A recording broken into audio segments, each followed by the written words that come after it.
Good evening. I'd like to call this meeting to order at 5:01 and announce the board will meet in closed session to address items 1 and 2. Mr. Hoffman, are there any public comment on closed session items? There are no public comments for closed session items. I'll close public comment and recess into closed session.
All right, I'd like to call this meeting to order at 6 o'clock.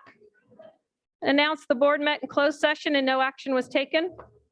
Good evening and welcome to the Elk Grove Unified School District's regular board meeting. The Board of Education adopted a resolution implementing AB 361 on December 7th, 2021, which permits the board to have virtual board meetings, including board participation through Zoom as needed due to COVID-19 related health reasons. Otherwise, the board has resumed full in-person board meetings unless otherwise ordered by the Sacramento County Public Health Department, the state, or other legal mandate.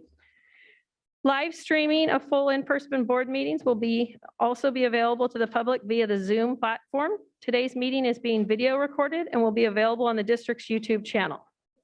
Public comments update after the AB 361 board resolution adopted on 12/7/21. Beginning tonight, December 14th, 2021, and consistent with AB 361 and Board Resolution 30, the following adjustments to the public comments process and timing have been made. 1 public comment period. There will now be 1 public comment period during each regular board meeting after board recognitions. These will include both items within the district's jurisdiction, but not on the board meeting agenda, and public comments on items on the board meeting agenda.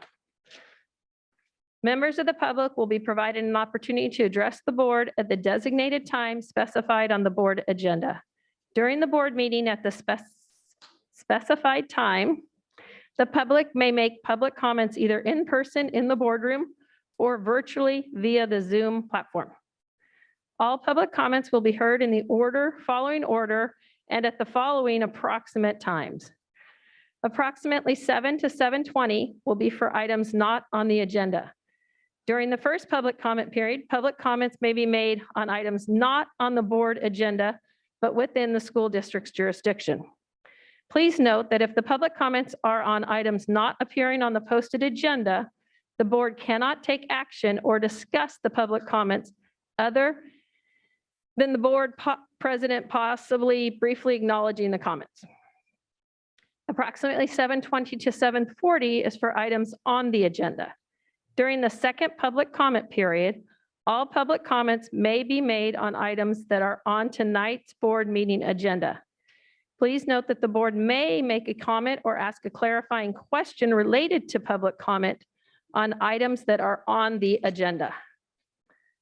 Guidelines for all public comments.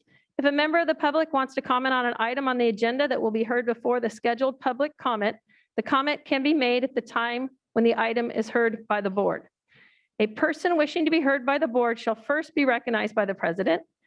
Individual speakers will be allowed up to 3 minutes to address the board on each item.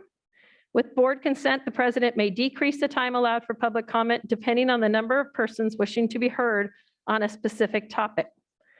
The president may take a poll of speakers for or against a particular issue and may ask that additional persons speak only if they have something new to add per board bylaw 9323. Individuals may not defer their time to another individual speaker to increase their individual time beyond 3 minutes. In-person public comments. Blue cards are available at the table outside the boardroom for anyone who wishes to address the board. If you wish to address the board, complete a blue card and hand it to a district staff member. Please indicate whether the matter you wish to address is on the agenda or not on the agenda. The district believes in inclusive, welcoming, and safe environments for its meetings for all of our community. Public comments provide an opportunity for members of the public to address the Board of Education in an open meeting. The board will not take action or discussion on any item not appearing on the posted agenda except as authorized by law. The board respects each individual's rights to express ideas and opinions. Pursuant to applicable law and board policy, the board will not prohibit public criticism of the board or the district. It is an ongoing objective of the board to serve all our students and prepare them to flourish as responsible, ethical, and productive citizens. In preserving this mission, we kindly ask that when making public comment, you refrain from the use of profanity, exercise tolerance of others and their viewpoints, and exemplify model behavior. Please be mindful there are students watching. You are encouraged to address the board and the public in a respectful manner such that all those observing, from children to adults, are made to feel welcome, safe, and valued.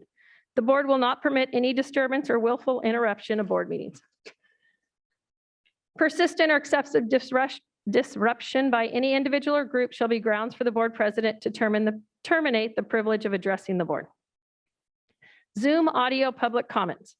Public comments via Zoom are requested to be submitted by 4:30 p.m. the day of the board meeting. Zoom audio public comments will be heard within the same time frame of the in-person public comments. For those indicating they would like to speak during public comment using the Zoom platform, your name will be called upon during the appropriate section of the meeting. At that time, your microphone will be unmuted. On your screen at home, there will be a message asking you to unmute. Once you click or tap to unmute, your microphone will be live, and you will then be able to give your public comment. When your time is complete or you have finished, your microphone will be muted by the district. You must have the most recent version of the Zoom platform client to make public comments. If you do not have the latest version, you will not be able to make your live comment. During the public comments through the Zoom platform, we will provide a reminder. We actually don't. During the public comments through the Zoom audio platform, there will be a timer available on the screen. And at the end of your comment time, you will be muted. Close of public comments. The board will close public comments on all items at times designated on the agenda unless the end time for public comments is adjusted for a longer period of time by the board. We appreciate the public's participation and your assistance in helping the board to keep its meetings efficient, effective, and respectful. Thank you. That was a lot. I have a question. Yeah. Chairman, your notes, were they on the agenda for us board member to review? This is what we discussed on the 7th and agreed to. No, I'm asking the notes you read from, can we have a copy of those Can you get a copy of them? Yes, of course, mister. today? I don't know about today. I can have it in your Friday. We can get a copy for you. We provide those to the board president because it's her script for running the meeting. Yes, but there was that one item on that board or her presentation or that I did not agree upon. And I think that it was, or maybe it's my misunderstanding that the chair designates without a time limit without the board's approval. We've never done that, sir. We always do. So that's exactly, so that's why I want to review what you said tonight, because it's a contradiction to what we agreed upon regarding the board agenda Okay. handout that we received again, that is updated. And so, Mr. Perez, And it's different what I read earlier today. So if you could possibly go through what is different that we received 5 minutes ago, I would like to hear that from the staff, whoever made those changes. all we did was reorganize it so it was easier to read. Reorganize in what way? So we put the topics at the bullets at the beginning apply to both in-person comments and on comments that are on the agenda and comments that were not on the agenda, the bullets at the very top of the list. They apply to all public comments. So we put those at the top. The way it was done before is they only showed up underneath the comments for items on the agenda. So it was just a formatting piece to me. We want to make sure it was clear Okay. for everybody that applies. So this is the newest one, but what if some people in the audience downloaded the guidelines earlier today and have them in their lap, but do they have the copy of the new one? Yes, because they're out here People there available. in the audience. They're out here available for That- people. They're on the table. They're on the table available. Great.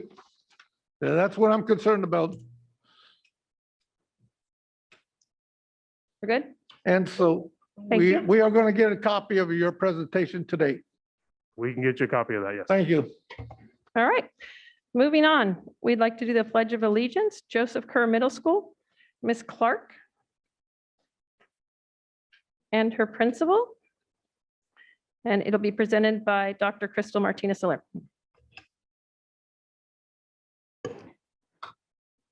So if you want to stand on this side, I'll be reading something before we get started. Thank you. Joseph Kerr Middle School is honored to recognize Mrs. Clark as our education partner. The Elk Grove Unified School District recognizes the many benefits of music programs in fostering creativity, student connectedness, student confidence, listening, and reducing stress and anxiety. The success of our partnering performing arts program is largely dependent on the time and support and commitment of our parent volunteers as they support our students during home rehearsals, as well as at performances and competitions. Mrs. Leslie Clark and Mr. Christopher Clark are parents to 2 past Kerr students and a current 7th grade Kerr student. Elijah Clark is now a student at Cosumnes River College. Julian Clark is 11th grader at Elk Grove High School, and Blue is a 7th grader at Kerr. All 3 young men have been actively involved in the band program at Joseph Kerr Middle School concert and jazz band, with our current student Blue rocking the alto sax. What is unique about Mrs. Clark is that she took the initiative and actively sought out ways she could support our program, the band director, and most importantly, our band students. She has served as a reliable chaperone for field trips and events, and even volunteered to reorganize our uniform storage closet, not a small task. Parents like Mrs. Clark, who give themselves so selflessly with no expectation of anything in return, are the heart and soul of our music program at Kerr. Mrs. Clark's commitment to her children and our district as a whole did not stop at Joseph Kerr Middle School, as in addition to volunteering her time at Kerr, she has also served as a co-president for the band boosters at Elk Grove High School for the past 2 years. She accomplished all this while juggling the demands of being a working mother as well. We have been honored and are deeply grateful to have had Mrs. Clark and her entire family as an integral part of Joseph Kerr Middle School community for the past 5 years. Thank you. Thank you. Good job. Thank you. All right.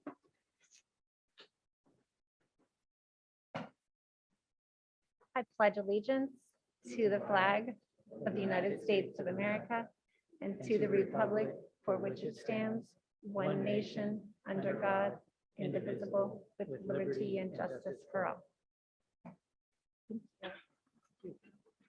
If you could wait a few minutes up at the front so we can present the plaque to you. Thank you.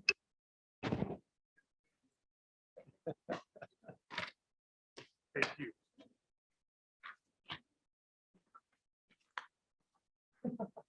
For the election of officers, do I not cast a preferential vote? No.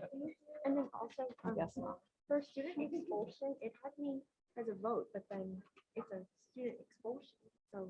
No, I should take you off that.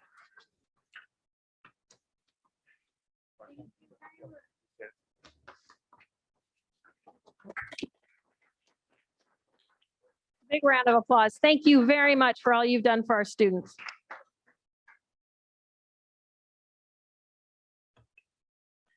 Okay, the next item on our agenda is our annual organization meeting. We start with our election of officers. I've looked up the process, so we will call for nominations. The nominee would accept.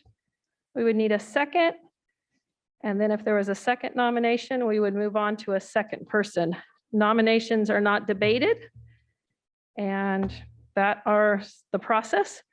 So I would like to call for a nomination to elect the president of the Board of Education. Chairman, Mr. Chairman. I'd like to nominate No, Dr. no, Martinez. okay. I was speaking as well. I wasn't quite done, Mr. President. Oh. I will, I misspoke. I would, okay, I'm sorry, I'm just trying to do this correctly. So I apologize. You would like to nominate Dr. Martinez? Well, if we went out of order, or what was the issue? No, I just need to go back. After we do the nominations, then I do the motion. So Okay. I just wanted to say it correct. Dr. Martinez Alier, do you accept? Was there a second? Yes, I accept. Okay, do we have a second? Seconded by, I'll second. seconded by Ms. Charis Espinoza. Are there any other nominations? Seeing none, I would like a motion, please. Make a motion to call for the vote. Okay. Roll call vote. Ms. Charis Espinoza, Aye. Mr. Fortuna,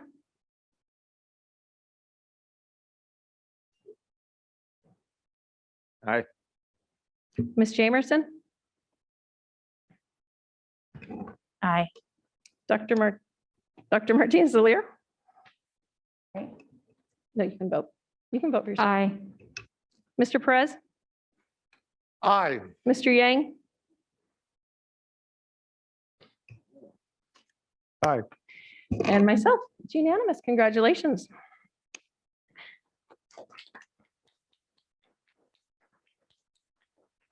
I'd like to call for nominations to elect the clerk or vice president of the Board of Education.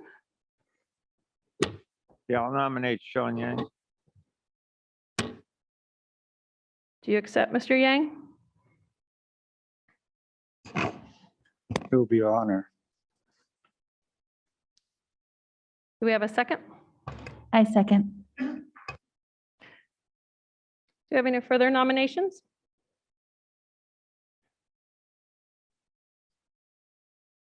All right, then I need a motion. I'd like to make the motion that we call for the vote. Okay. Roll call vote. Ms. Charis Espinoza, No. Mr. Fortuna, Aye. Ms. Jamerson, Aye. Dr. Martinez Lear, Aye.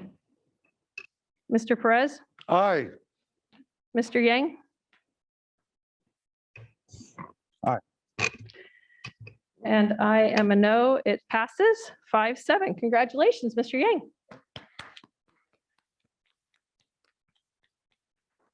I need a nomination to elect the board representative to the Sacramento County Office of Education. It is currently Mr. Yang. Just for a point of information, Mr. Yang, would you like to continue in that position?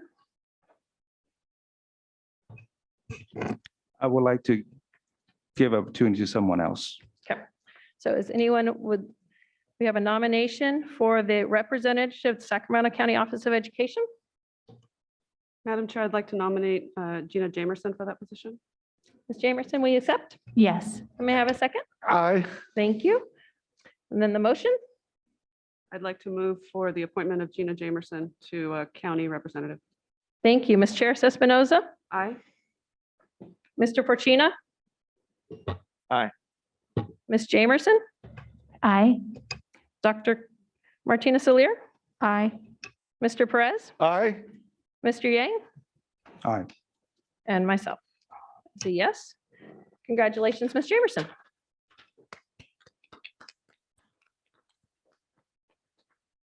I would like to call for a motion to continue to hold meetings the first and third Tuesdays of each month at 6:00 PM and between 5 and 6 PM for closed session when necessary, with the place of the meetings being determined by the Secretary to the Board of Education. So moved. Moved. May I have a second? You have a hand over there. Discussion? Let's get the second and then we can have discussion before the vote, sir. Okay, you had a question?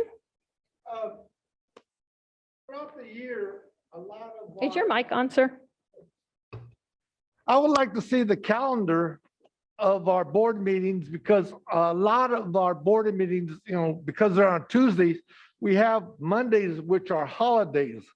And a lot of times, I notice that I'm out of town and I have to come back on a Tuesday. And it's hard for me to, do that board work on a 3-day weekend.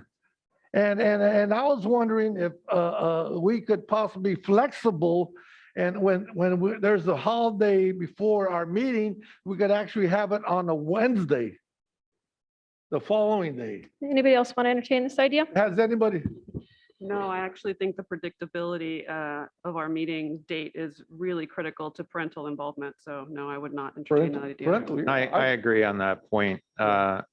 People calendar it and they have that understanding that we will meet on the first and third Tuesdays of the month. and that should not be tampered with. All right, we did not receive a second to your idea. We'll go ahead. Oh, and it vote. wasn't a motion, it was this discussion, and I was wanted on the discussion table, that's all. Thank you. Ms. Charis Espinoza? Sorry, on approval of the calendar, the regular meeting date. Yes. An Mr. aye. Perez there was a first and a second on that. Then there was a short discussion and now we're back to the original motion. Got it. I'm an aye. Mr. Fortino? Aye. Thank you. Ms. Jamerson? Aye. Dr. Martinez Solir? Aye. Mr. Perez? Aye. Mr. Yang? Aye. All right. Well, we like to present the gavel to Dr. Martinez Solir.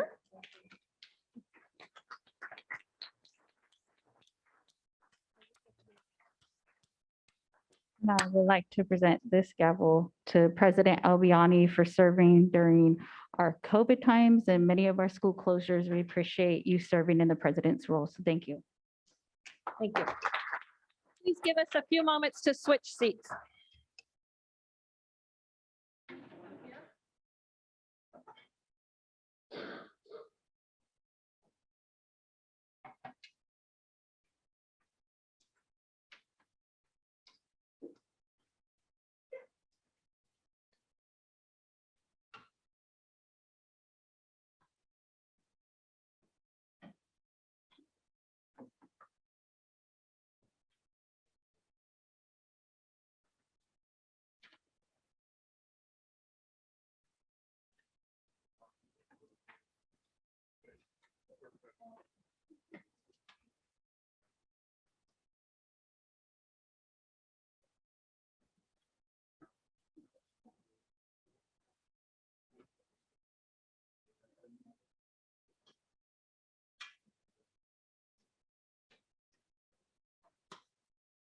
If we can please call up the high school representatives. We have the two high school representatives. First off, giving the report, Elk Grove High School. If you can please come up to the mic. Thank you.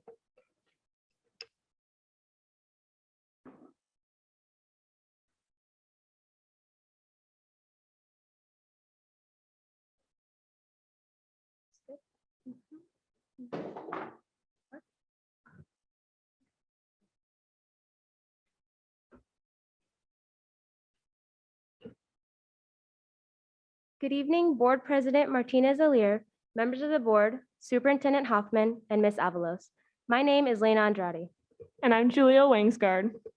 And we are both seniors representing Elk Grove High School. We would like to begin by sharing some information about EG's academics. We delivered 549 academic awards for GPAs over 3.6. This only includes our returning sophomores, juniors, and seniors, and we can't wait to hand out more once the semester is over. Elk Grove High is currently offering access to Los Rios Community College classes, and students have gotten some amazing opportunities to advance their education and earn free college credit while still in high school. Through our Career Center and amazing counselors, seniors have been given access to many different resources for completing college and scholarship applications.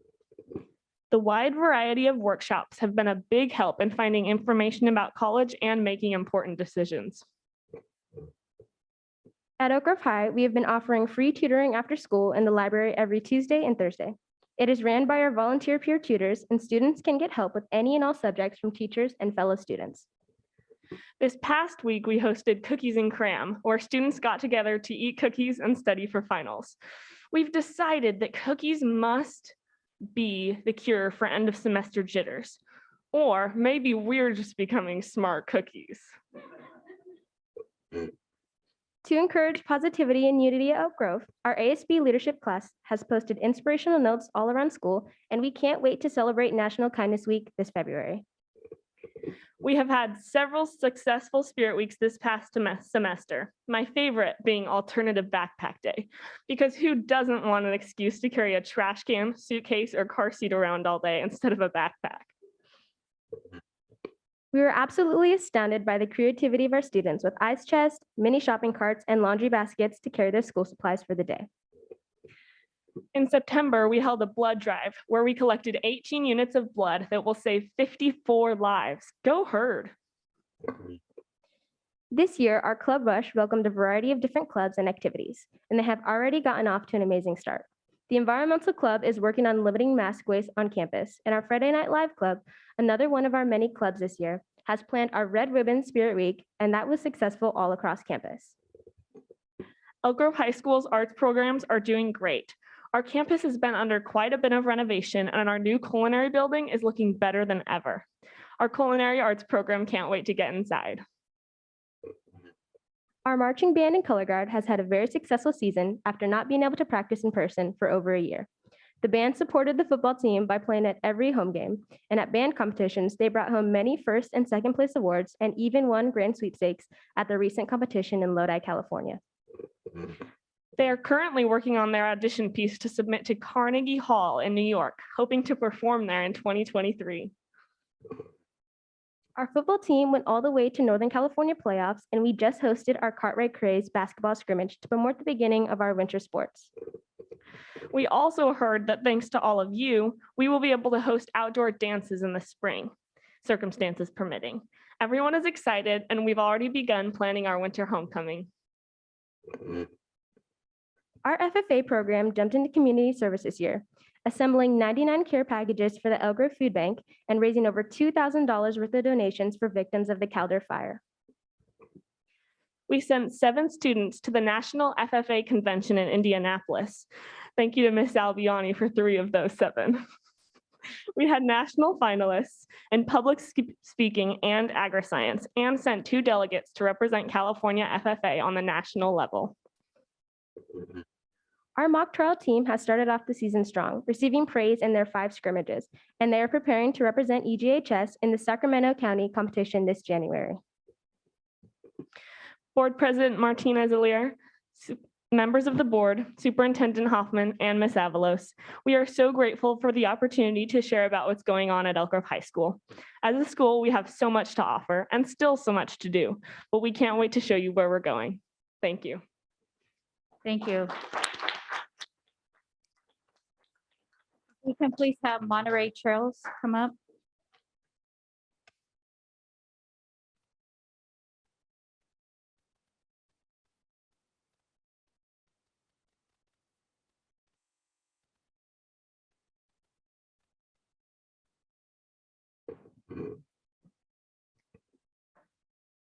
Good evening, Board President Martinez Alier, members of the board, Superintendent Hoffman, and Mrs. Avalos. My name is Greg Wilson, and I'm the ASB President. I'm Marina Prasad, and I'm the ASB Vice President. As proud representatives of Monterey Trail, we're excited to share aspects of the Mustang lifestyle with all of you. Before we begin, we'd like to congratulate MT's very own student board member, Jamie Nguyen.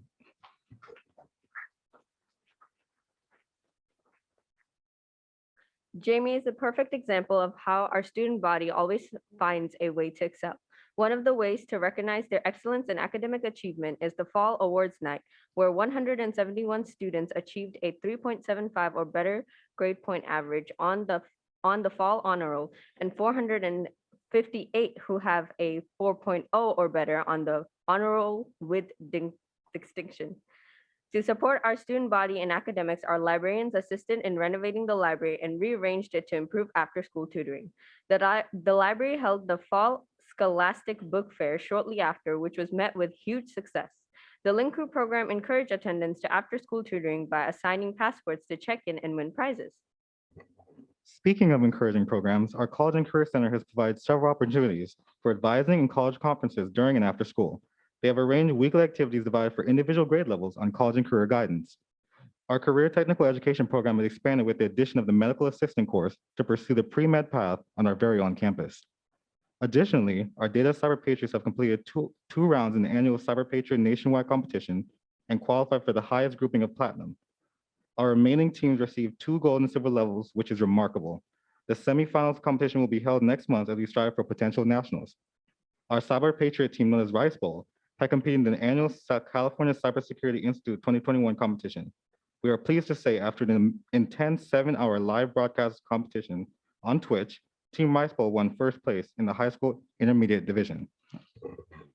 The Monterey Trail Regional Equity Coalition is a collaborative effort between 9 of our regional schools in which they held listening sessions. In these sessions, they found that everyone agrees that representation matters. An African-American leadership team also meets to increase representation. They are looking to examine Term 1's academic outcomes at their next meeting for further discussion. The Student Equity Council is currently meeting monthly and are urging everyone to join in order to choose an issue to tackle this year. After a very tough preseason schedule, Mustangs went undefeated in league to clutch the championship, which demonstrated that the Monterey Trail Mustangs are well known for producing shockingly impressive results. This year, our football team advanced to its third straight section championship. Additionally, the women's water polo team of only 7 pushed all the way to the playoffs, which is unprecedented in the history of MTHS. This unstoppable group of Lady Mustangs are also the only water polo team in the district to advance to CIF sections. On our first day back, Mustangs were met with a warm welcome as the campus was decorated with balloon streamers and backdrops. As they settled back onto the trail, performances in the quad from our cheer team and Impulse Dance Company reminded them that they were home. Lynn Crew hosted the annual freshman tailgate on September 23rd to establish community with our new students. At this lively event, attendees could grab some free pizza, play a few games such as water balloon toss, take pictures at the photo wall, all while bonding with their class. During the week leading up to October 1st, our student body took a trip across the galaxy for our Beyond the Stars Fall Homecoming Spirit Week. Boarding passes were distributed to every student, which gave them a way to track their involvement in the dress-up days. With this addition, MTHS had its highest recorded participation in a Spirit Week. Our student section has significantly grown at football games, starting with the homecoming game, where hundreds of people wearing party hats lost their voices cheering on our talent on the field. The Mustang party continued at the senior night pink out game on October 29th, with our student section decked out in literally anything pink in support of Breast Cancer Awareness Month.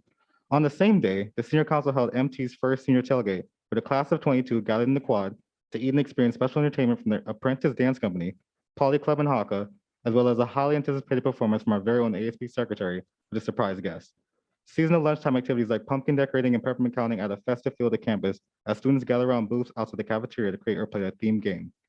We'd like to give a special thanks to our alumni Sweetie for donating butterball turkeys and to our fellow Mustangs for volunteering to distribute these to families in need.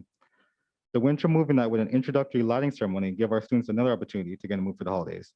Over 125 attendees bundled up in blankets from home and watched Home Alone together in the cafeteria while sipping hot chocolate. We are incredibly proud of the progress we have already made within the first half of this school year, but there is so much more to come, including winter homecoming and the annual multicultural festivities. That's right, Raina. With several new clubs being established this year, like the Mustang Majorettes Dance Team or Be the Impact Club, it's evident that our community consists of leaders from every corner that are constantly building a future and finding a way. On behalf of the Mustang family, we wish everyone a happy holiday season. Go Mustangs. Thank you. Students, you may be excused to go do your homework, and we thank you for being here tonight. Next, we'll call on the Finance Committee for their annual report, and we'll call on Ms. Carrie Hirgis.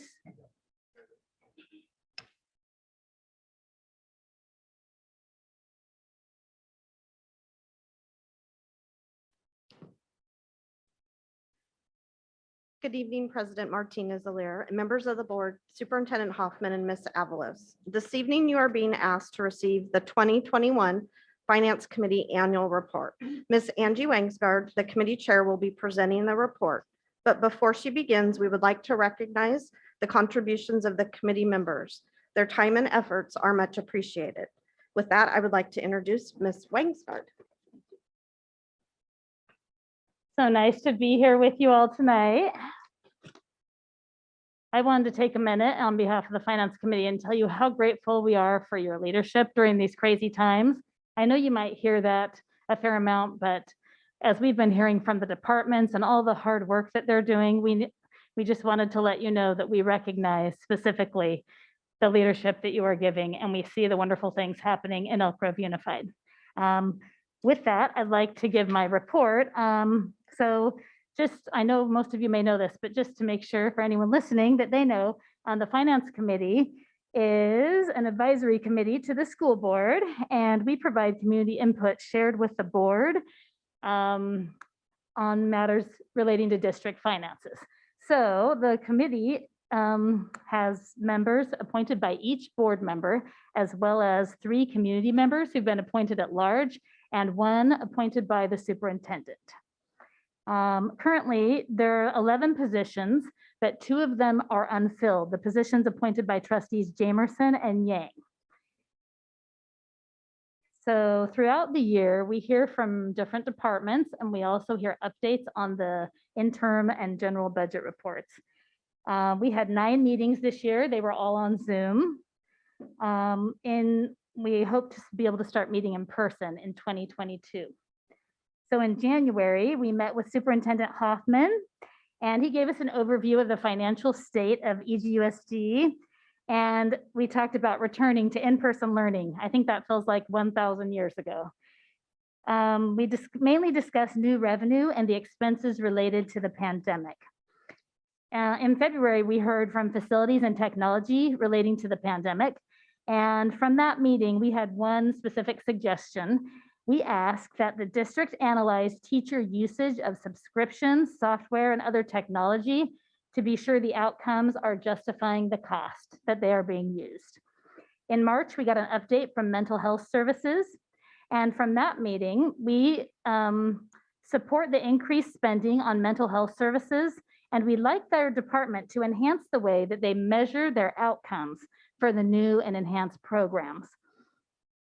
And we recommend more focus on the tier 1 support and anticipate the need for additional expenditures in this area, especially social and emotional learning, as I think we can all understand. In April, we heard from student representatives from high schools throughout the district. That's the best meeting. If you're coming to one, come to that one. It's awesome. So we asked them to come prepared to answer these 3 questions. Are the district's priorities in returning to school working for the students at your school?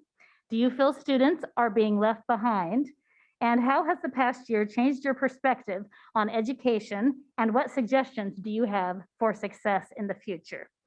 As a result of this conversation with those 11 students, we would like to see expanded services for intervention, remediation, and reteaching, including specific support for tutoring programs in various formats, sufficient financial and administrative school board and support for extracurricular activities and school-wide activities to foster the connectedness. I know we've already seen that since we made this recommendation in April, but I could only emphasize how important that seemed to us at the time and still does today. Number 3, we request funding to support more training for the professional staff in cultural competence, and 4, creative efforts to address mental health and wellness, even for the students who are not currently in crisis. In May, we received a budget update related to the COVID funding. Shannon Hayes gave us a really thorough presentation about the evolving and increasing funding from the state and federal government. And we had a bunch of suggestions. I won't go over them all, but a few that seemed especially important were implementing robust testing that could be analyzed quickly. I know we have a lot of testing that we have to do, and we're not really suggesting that we add a lot more testing, but when we can use that data quickly, we just see the big difference it makes in our ability to efficiently work as a district. Also to train staff on how to better use data to support student learning. We'd like to see more awareness of and support for student mental health, and then extra support for the academies and for VAPA to make up for the missed time that we had. In June, we heard from Curriculum and Professional Learning about how their work changed during the pandemic, how they pivoted to help the teachers, and their reports on supporting VAPA. As a result, we recommend 3 recommendations: supporting funding for VAPA for all students, especially the efforts to change VAPA from an elective to become part of our core curriculum. We support the continued funding and development of the Illuminate Assessment Program, and we applaud the large number of staff development workshops that were held. But we do request additional funding for staff development since most of the sessions were filled and had wait lists. In September, we met with family and community engagement. And from that effort, we applauded the department's work at maintaining and increasing the family visits virtually during the pandemic. And we request further expansion of use of the Talking Points app and also Class Dojo to help school communities communicate with families. And 3, we request the continued effort to increase that school communication. All right, and our last meeting, we had one more in October with student representatives, and we asked them 4 questions this time. Believe it or not, we fit it all in our time frame. It was a miracle. Do you think students who may need support either academically or emotionally are receiving it? If not, what do you think the barriers are to receiving the support? The next question, what resources could the district use to help students who are struggling in their specific subjects? Do you have any outside the box suggestions you haven't seen implemented? And 3, do you feel safe at school? Please briefly address your safety at school. And from this meeting, oh, one more, since returning to school, what do you think is your school's greatest strength and area for growth? From this meeting, the committee suggests more funding for tutoring and district-wide collaboration on tutoring programs that are working. Some schools had really creative plans and other students seemed interested, but it seemed like we might keep bringing up this request every year without some way to get them together. Number 2, prioritizing normalcy for students when creating policies, like creative planning to hold rallies, dances, and events. So I'm excited about the continuing effort we're making there. 3, assuring adequate funding for online learning tools. 4, funding an adequate number of counselors and social workers. And 5, that funding spent on communication is money well spent. Saturating the school community with different methods of communication is super important. We're really grateful for your efforts once again and for the chance we have to get a little glance at what the district is doing and the wonderful ways that we spend our money to help these kids. So thank you very much. Thank you for the update. We appreciate all the work and the committee members of the Finance Committee. Next item on the agenda is Day of Remembrance. I will call up Dr. Mr. Chairman? Bindi Graywall. Yes. Chairman? Yes. I like to say that the report, the Finance Committee report on state and federal COVID-19 funding, that particular page, I was very impressed on that Finance Committee of all the items that they brought out. So again, you're doing an excellent job and keep up the good work. And I'm also apparently, I think the new board members, you're aware that you have to appoint someone, right? All right, thank you very much. Thank you. We'll call up. Thank you so much for your continued support. And we'll call up next item, Dr. Bindi Graywall. Good evening, President Martinez-Alier, members of the board, Superintendent Hoffman, and Ms. Avalos. Joining me are Mariel Tsukamoto of the Florin Japanese American Citizens League, Christine Umeda, Chair of the Northern California Time of Remembrance Education Project, and Naomi Pretty, Education Director at the California Museum. Listening in is Amanda Meeker, Executive Director for the California Museum, and Dr. Amy Kutzman, Dean of the Library at Sac State.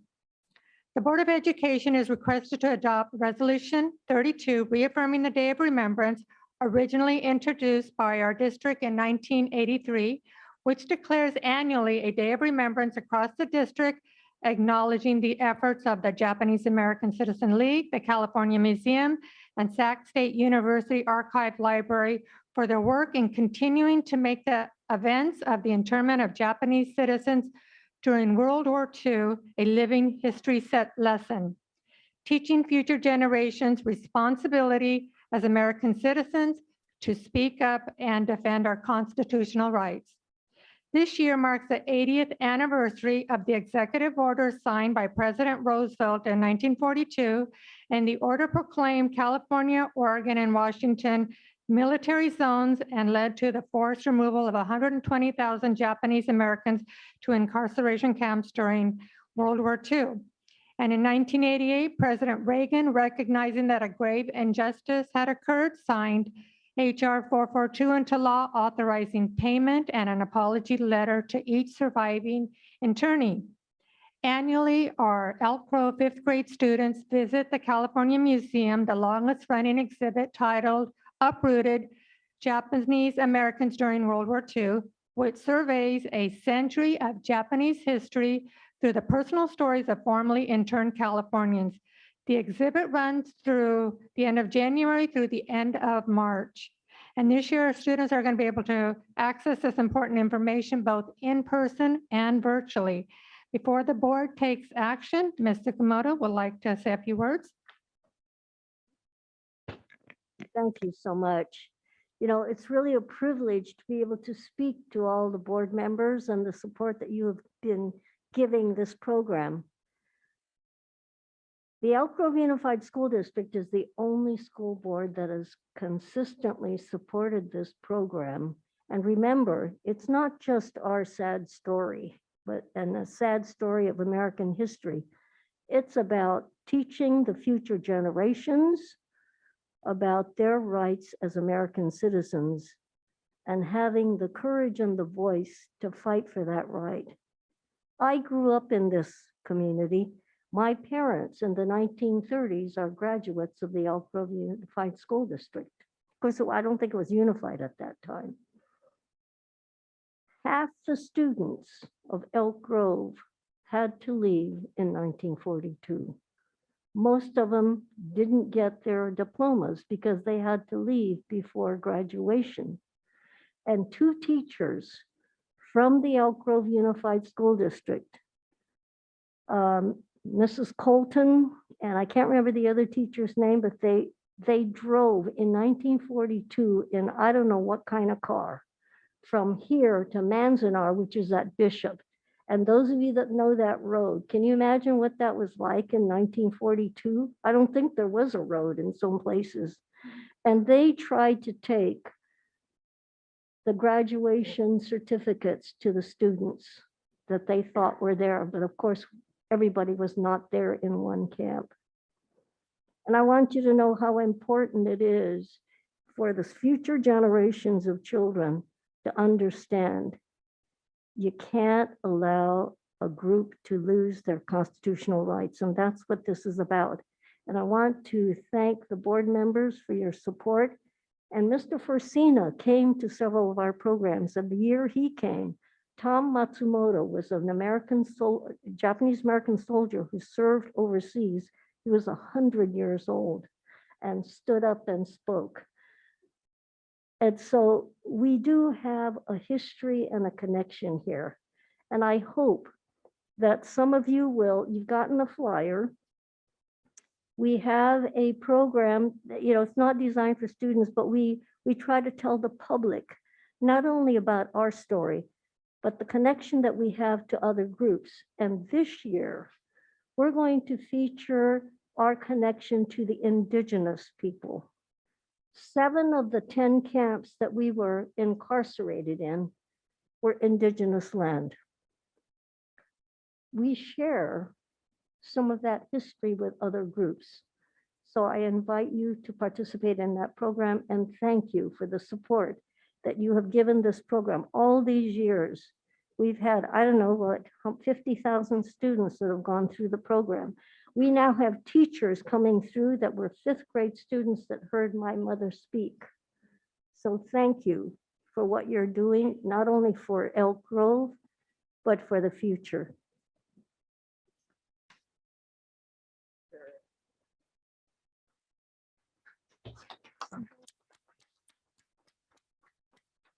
Mr. Perez, do you have a comment? Yes.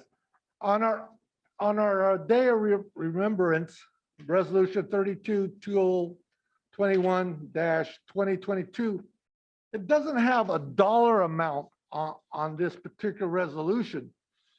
But on our agenda, it says here approximately $11,000 was invoice.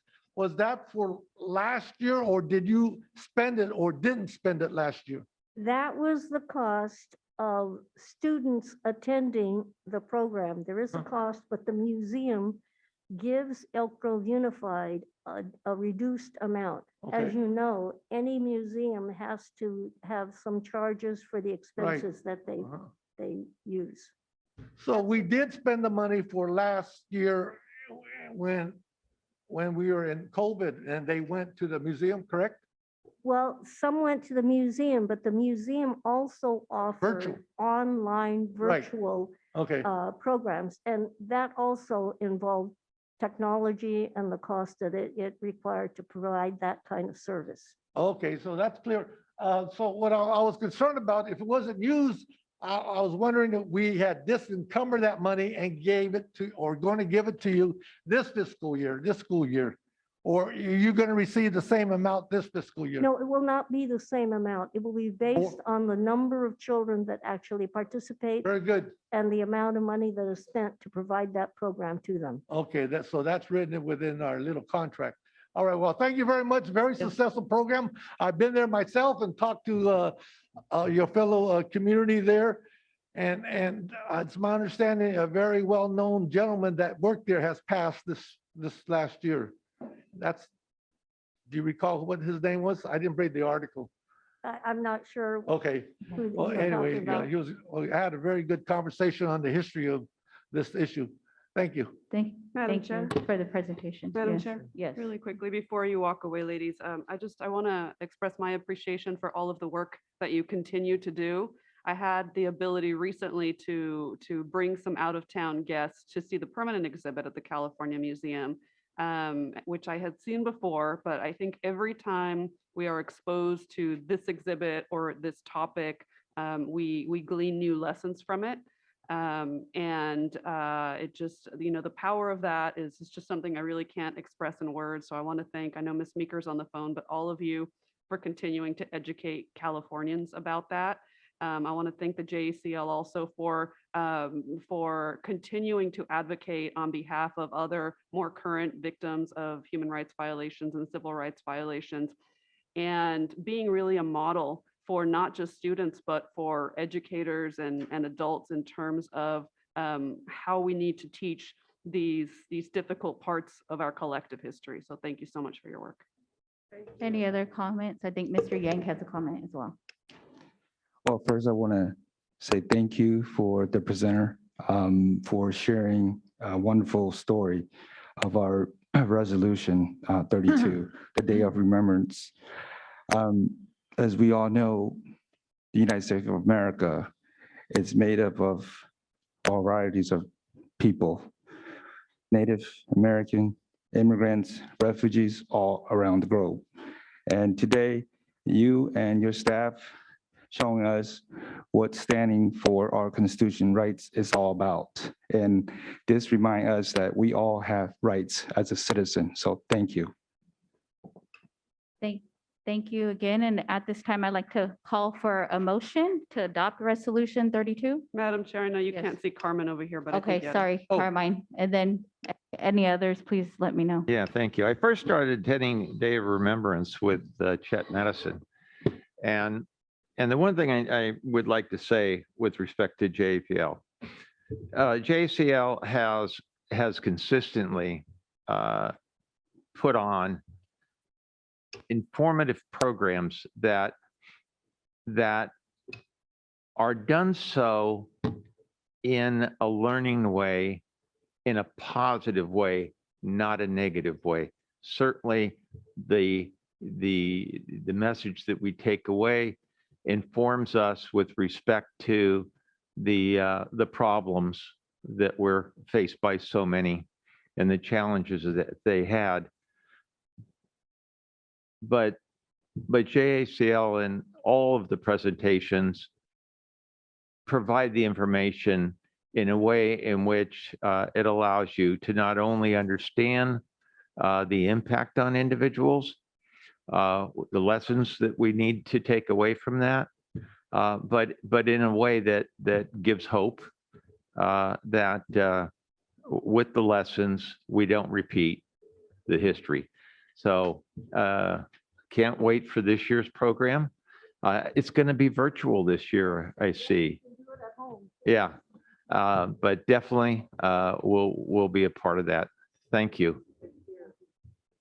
Thank you for the invitation again. And at this time, I'd like to call, if nobody else has any other comments, for a motion to adopt Resolution 32, reaffirming the Day of Remembrance resolution originally introduced by the Elk Grove Unified School District in February 1983. Yeah, I move that we adopt Resolution 32, reaffirming the Day of Remembrance. I second that.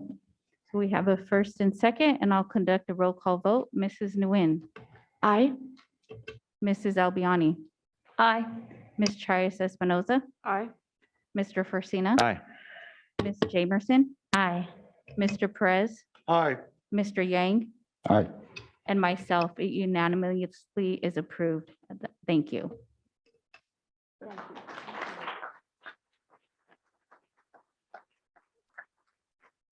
Next up, I'd like to call for observation of Dr. Martin Luther King Jr.'s birthday and ask Mrs. Darnell Black to please approach the podium.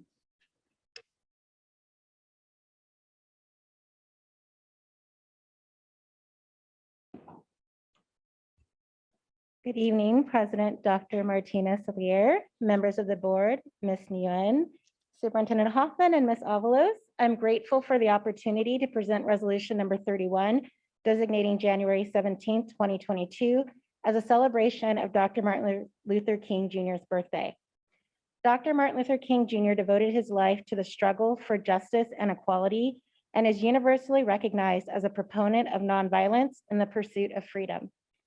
Dr. Martin Luther King Jr. firmly believed that the road which led to justice, equality, and a new sense of dignity for millions of Black people opened for all Americans a new era of hope and progress.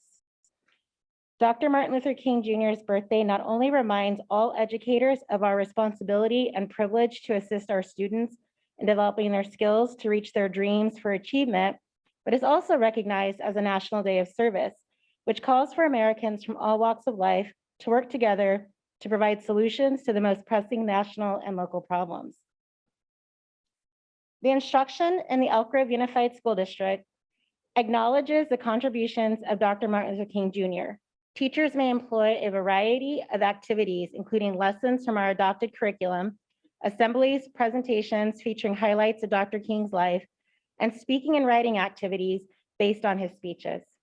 The book, Martin Luther King, A Peaceful Warrior by E. Clayton, is one of the district's elementary recommended reading list books for 6th grade and is part of ongoing curriculum that recognizes leaders and heroes from all cultures and ethnic backgrounds. Additionally, all students, parents, teachers, and staff are encouraged to observe this day of service by engaging in volunteer activities in service of our community. Finally, in recognition of Dr. Martin Luther King Jr.'s birthday and in support of this resolution, the CPL department will be facilitating a virtual educator workshop on January 12, 2022, designed to encourage participants to learn more about Dr. Martin Luther King Jr.'s legacy of public service, make connections to the EGUSD Service Learning Initiative, and become aware of organizations that can support service learning projects for individual students, classes, or schools. Currently, there are 54 people registered, so I'm very excited about that. I respectfully request that the Elk Grove Unified School District adopt resolution number 31, designating January 17, 2022 as a celebration of Dr. Martin Luther King Jr.'s birthday. Thank you. Seeing no comments, we'd like to call for a motion to adopt resolution 31. So moved. Ms. Jamerson, do we have a Second. second? Mrs. Albiani? And then we will do a roll call vote. Ms. Nguyen? Aye. Ms. Trias Espinoza? Aye. Mr. Forcina? Aye. Mrs. Jamerson? Aye. Mr. Perez? Aye. Mr. Yang? Aye. Ms. Albiani? Aye. And myself, it unanimously is approved. Thank you for the presentation. Thank you.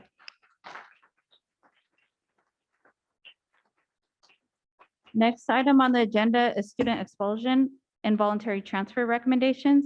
At this time, I would like to request if anybody wishes to address the board in closed session regarding a student expulsion. Seeing none, yes, yes, Mr. Perez.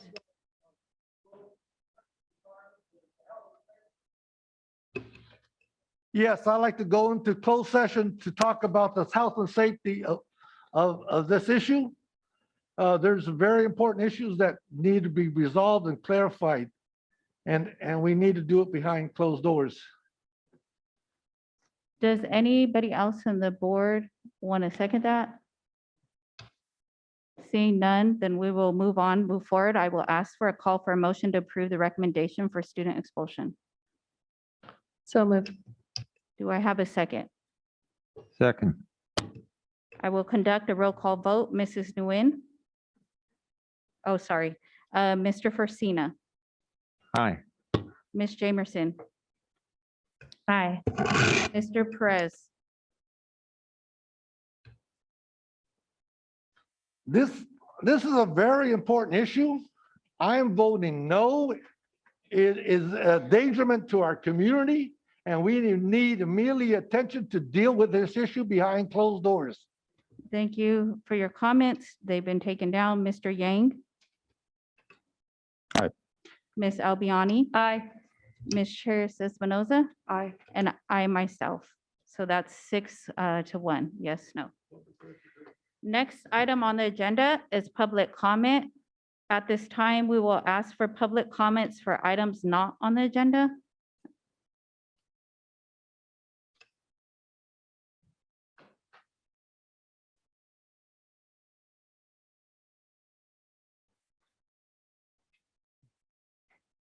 President Martinez-Alier, Yes. we do have, I believe, 2 Zoom public comments that are not on the agenda and 1 that is on the agenda. So we want to make sure we take care of those as well. Okay, so we can do those after. Okay?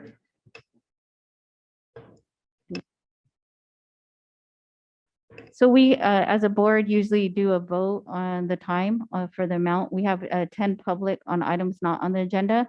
Do we want to do 2-minute or 3-minute? Is it? Are you doing a roll call? Yes, Straw poll on that? yeah.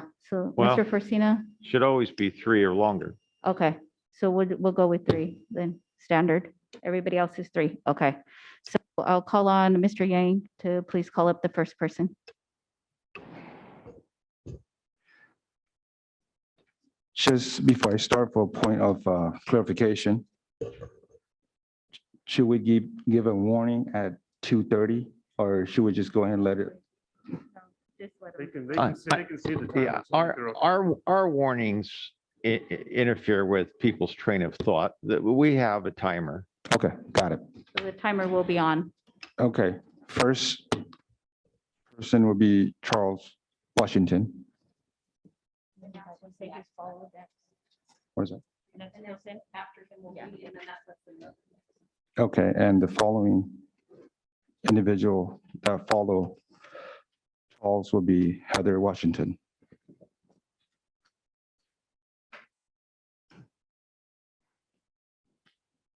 Evening Board, Superintendent. I just ask that you bear with me. I'm a little frustrated with the board, the superintendent. Unfortunately, I'm not here to speak meek. I'm not here to speak to appease anyone today. I'm here actually to speak with passion. And why I'm speaking with passion is because this is the 3rd time that I've been present. So I know you know who I am. So for those that don't know who I am, I'm Ariana Washington's father. And my daughter was forced to get undressed on the blacktop, forced out of the locker room for no apparent reason. She violated no ed code violation, but I'm not going to go all into that. You already know what that is, and my wife, I'm sure she'll itemize everything after that. Why I'm here is because on October 5th, it was the first board member, the first board meeting that we attended. My wife itemized, she was, she let it be known that she herself was passionate. I remember seeing my wife in tears. I'm sure you remember that for those that was here. It's been a rough journey since then. But as I was walking out the board, Superintendent Hoffman, you approached me. I didn't approach you, you approached me. You gave me a nod of deference before you stated that you would reach out to me. Well, I've never heard from you. And this is prior to us filing a formal complaint. Now, with that said, my frustration is that the case itself was common sense in my mind. Unfortunately, I know you have a process, but in my mind, it was common sense. Why I'm speaking with passion is because this is a 12-year-old. This is a 12-year-old that was treated with no deference, no respect. Then on top of that, her parents wasn't treated with deference or respect. So from the line to the middle management to the board, I've just seen discrepancies. I've seen no integrity. I've seen no professionalism. Mr. Hoffman, I'm sorry, I could only go off your word. Your word wasn't bond. That's why when I came in, I didn't shake your hand. It's not personal, but I'm a man and I respect other men. Now, again, I'm here to advocate for my daughter. This is a 12-year-old straight A student, entrepreneur at the age of 11 years old, pure heart, if you will, my Mona Lisa, my perfect art that I and her mom have painted the perfect brushes, and we might allow family members and whatnot to paint on it because we know they're not going to put graffiti on it. But Catherine Albiani Middle School, that's what they attempted to do. They attempted to put graffiti on my perfect art. I have a problem Mr. with Washington, that. Now, as a please father, wrap up. Your time's in. as a father, in the last meeting I was at, the board member for Cena, he had stated that he was angry because of comments that were made by the public. And then he kind of admonished the other board members because they showed a little empathy. Now, as far as this board is concerned, the only two that I've seen that kind of cared and showed empathy and understands their position, which is to serve the kids and to listen to the community and implement that. As a board member, it's not your job to save administration or teachers. So if that's what you're trying to do, there's a conflict of interest. And we recognize that and we know that. So if that's what you're doing, you need to step down. You don't need to be here. You don't need to speak on my daughter at all because you don't have her best interest. Can you It please appears finish that your you only comments care for the next to- speaker, please? Sorry to interrupt you. I'm sorry you interrupted me, but can I finish? Why I said, can I finish? Because you put me in this position of passion. It's not like I want to speak like this. It's not like I want to be here. I respect this, but at the end of the day, this is my daughter. And at the end of the day, there's been no resolve. At the end of the day, my daughter hasn't been respected. But you want me to be quiet and you want me to follow the rules and regulations, but that's not how my daughter was treated. She wasn't treated with that resolve and that respect. She violated no code, but I've noticed that the board members have violated codes, and the nepotism that we see is just unacceptable. So again, and then for the two that did move it for a plan of action for my daughter, the rest said nothing. You had, I believe, 3 that went against that. Now, why wouldn't you call a plan of action for a 12-year-old? Just to see what's going on. That would only make sense. That would only be fair. You sit on that board, this man makes as much as the president of the United States. And then I had to use my own resources to do your job. That's just unacceptable. We do. You guys have to do a better job. And after this investigation, it comes back to you. I don't trust you. I only trust those 2 right there. Now, I know he's the most outspoken, but he has passion. Mr. Perez has passion. We like He's the most outspoken, but he has passion. But he always gets outvoted by the rest. Madam President. We'd like to, Ms. Jamer says she has we'd passion. like to please call order because We have to do a better job. we do want to respect better others' job. times I as don't well. wanna hear Thank all you. Sorry, I don't want to hear all that. All right, with the new rules you implemented. Just a second, tonight, please. I Just a cut down second. Just a second. With the, don't After, start my time yet. I'm sorry. Yeah. On the podium is Heather Washington, and the next person is Melanie Lee. Please prepare.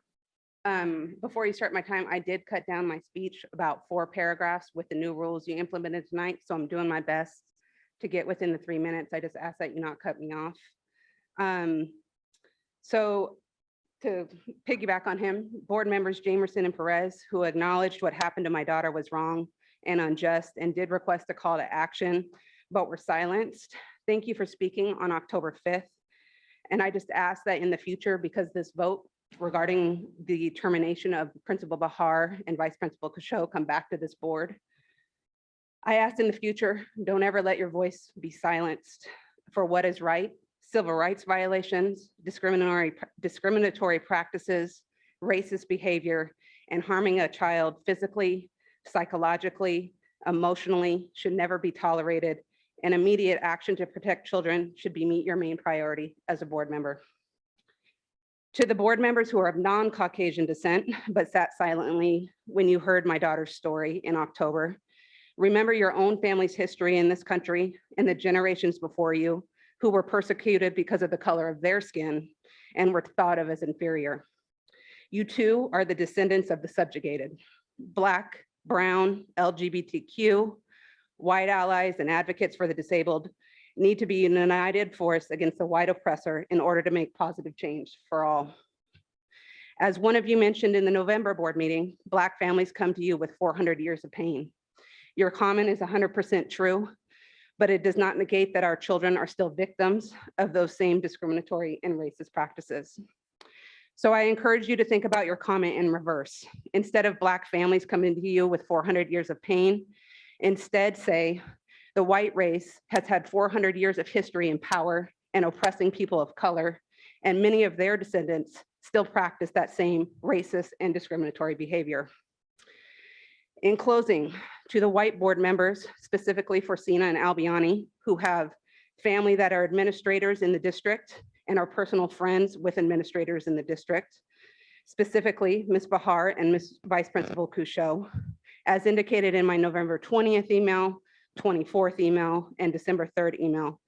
We call for your immediate resignation as you are in violation of Elk Grove Unified School District Policy 4112.8 and 4119.21. You are part of the problem and you are tied to the racist and discriminatory practices in this district. If you are not using your white privilege to amplify the voices of people of color and holding those accountable who harm them, you have no business being on this board. Change needs to happen, and it can't happen until the poison is removed from your schools and this board. So even though your hoods may be removed tonight, white supremacy is terrorism, and we're tired of you terrorizing the Black children in this district.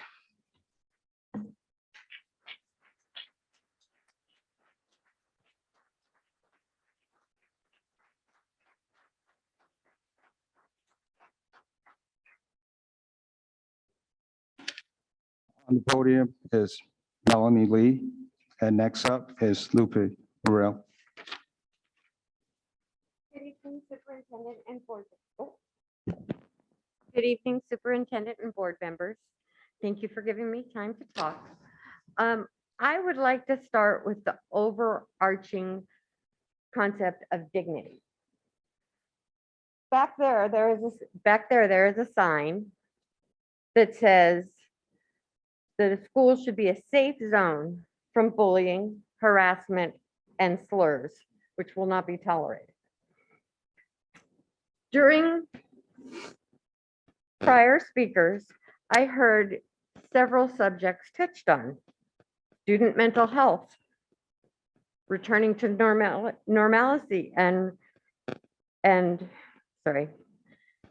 teaching future generations to understand and stand up for their civil rights, and that you can't allow a group to lose their constitutional rights. I bring all of this up because Ariana suffered. She was harassed, she was bullied, and she was discriminated against. And this has affected her mental health. So the things that you guys have approved and stand behind go in contradiction of what this child is experiencing. I would like to briefly touch on my first, sorry, I lose my words, but my first exposure to Elk Grove Unified School District was in a school called James Rudder. They had a wonderful principal. His name was Yuri Prennerman. And he introduced me, even though I didn't work for Elk Grove, I worked for Scully, but he introduced me to restorative justice in action. He worked very hard to make sure the dignity of the students was respected. Student-based education. I know that FAPE is a special education term, but I think that we should remember that it stands for free, appropriate public education. By discriminating against, by causing a student mental health and psychological pain, we deny her access to appropriate education. Imagine how it would feel to go around your peers after having to strip down to your bra in full view. It breaks my heart. It breaks my heart that this is happening in Elk Grove School District because I started out as such a fan. And that's all I have to say.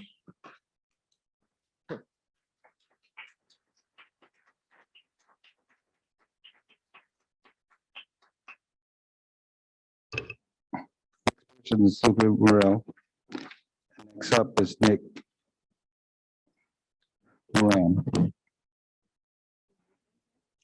Stay here. Is Lupe here? Okay, you up. You want her up or me? No, Lupe, you are next.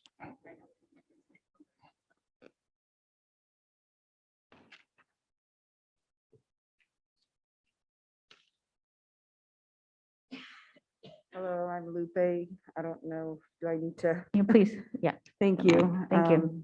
Not much of a speaker. It's thank you for the opportunity to speak before you all. And oh, thank you. I'm speaking on behalf of my AFSCME family here, and this is my first meeting with them here.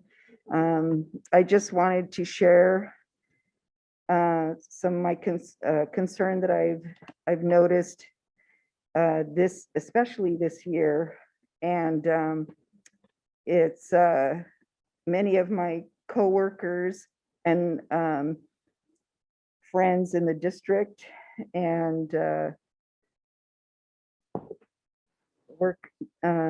past coworkers also that are leaving the school district.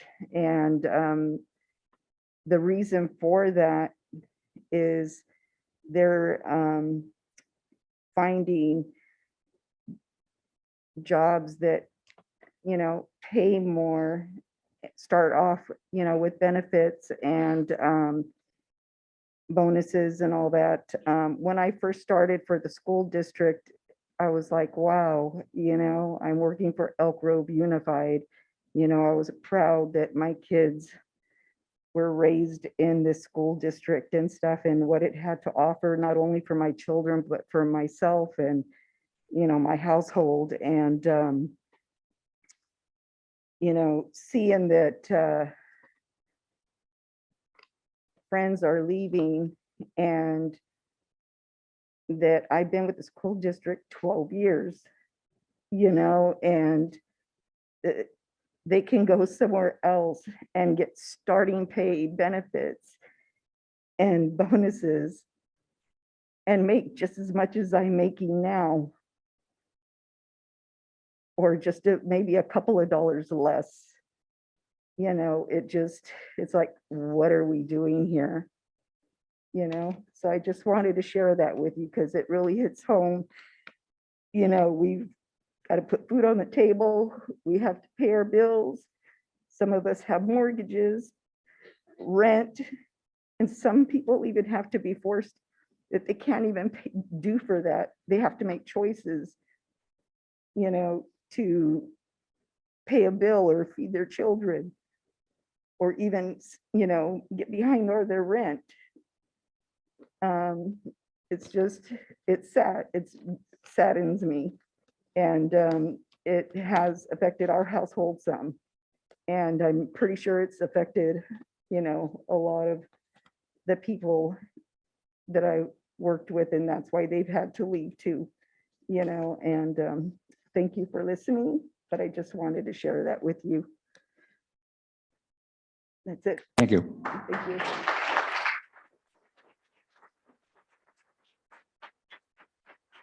Next up is Nick. And Following Nick is Richard Padilla and Toby Gray.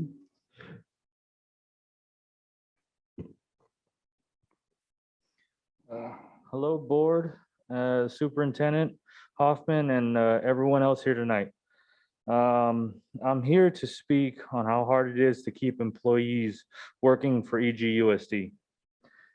This is not a single department issue. All departments here have trouble in this area. F&S has many struggles in just hiring employees or getting subs. I've seen multiple schools that regularly run with 7 employees in a kitchen, run with 4, 3.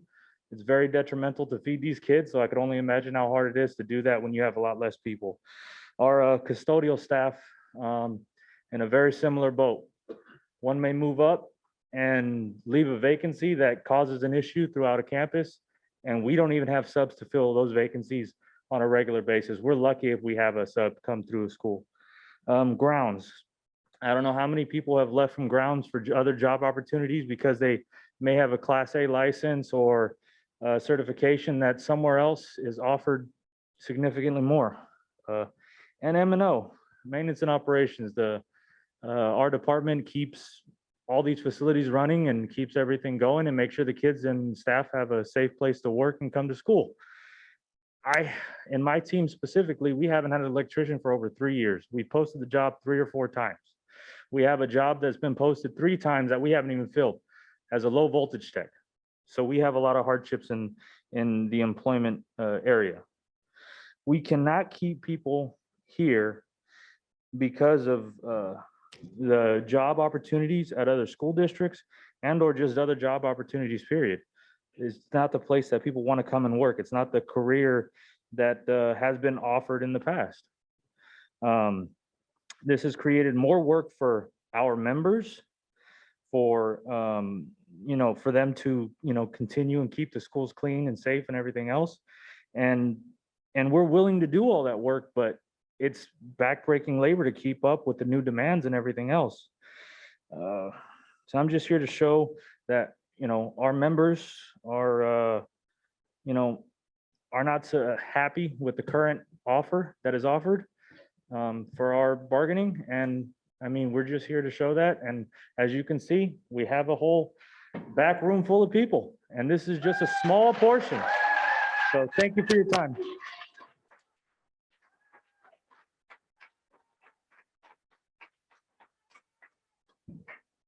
Up next, Richard Padilla and Toby Gray. And follow Miller.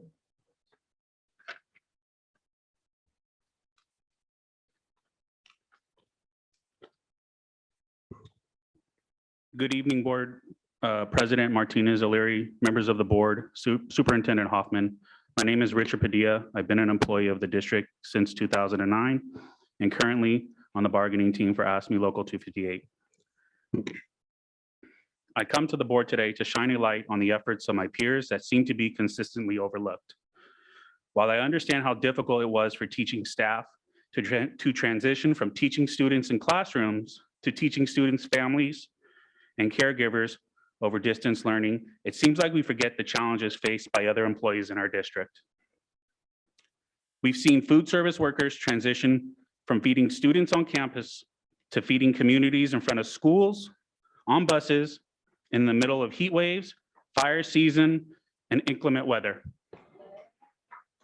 We've seen custodial staff transition from prepping schools a few times a year for annual deep cleans and other seasonal activities to having to prep for school openings with ever-changing start dates and classroom configurations. Since students and staff have returned to campus, custodians are deep cleaning sites daily due to positive COVID cases on sites, in addition to all their other responsibilities to ensure that our students and staff are safe. We've seen our safety and security department transition from monitoring students and staff to ensure general campus safety to taking on the responsibility of moving symptomatic students to cozy rooms, helping monitor COVID compliance on campus, and often being on the front line of the recent surge in student bites. all of which put their health and negative COVID status at risk. These are just 3 of the many groups that have been and continue to be directly impacted. I'm not afforded the time it would take to describe all the ways in which our members, peers have risen to the challenge and supported students and the district as a whole. This includes office staff on every school site and department across the district, maintenance and grounds, library technicians, purchasing and warehouse, tech service, print shop, and a number of other unique positions in our local. I truly believe Elk Grove Unified is a great place to work and make a career. However, the district's current offer to our bargaining unit is unsuitable and frankly inappropriate. Based on the impact our members have to the operations of Elk Grove Unified School District, it is time for EGUSD to use action and not just words to show AFSCME members that they are respected and valued. Thank you.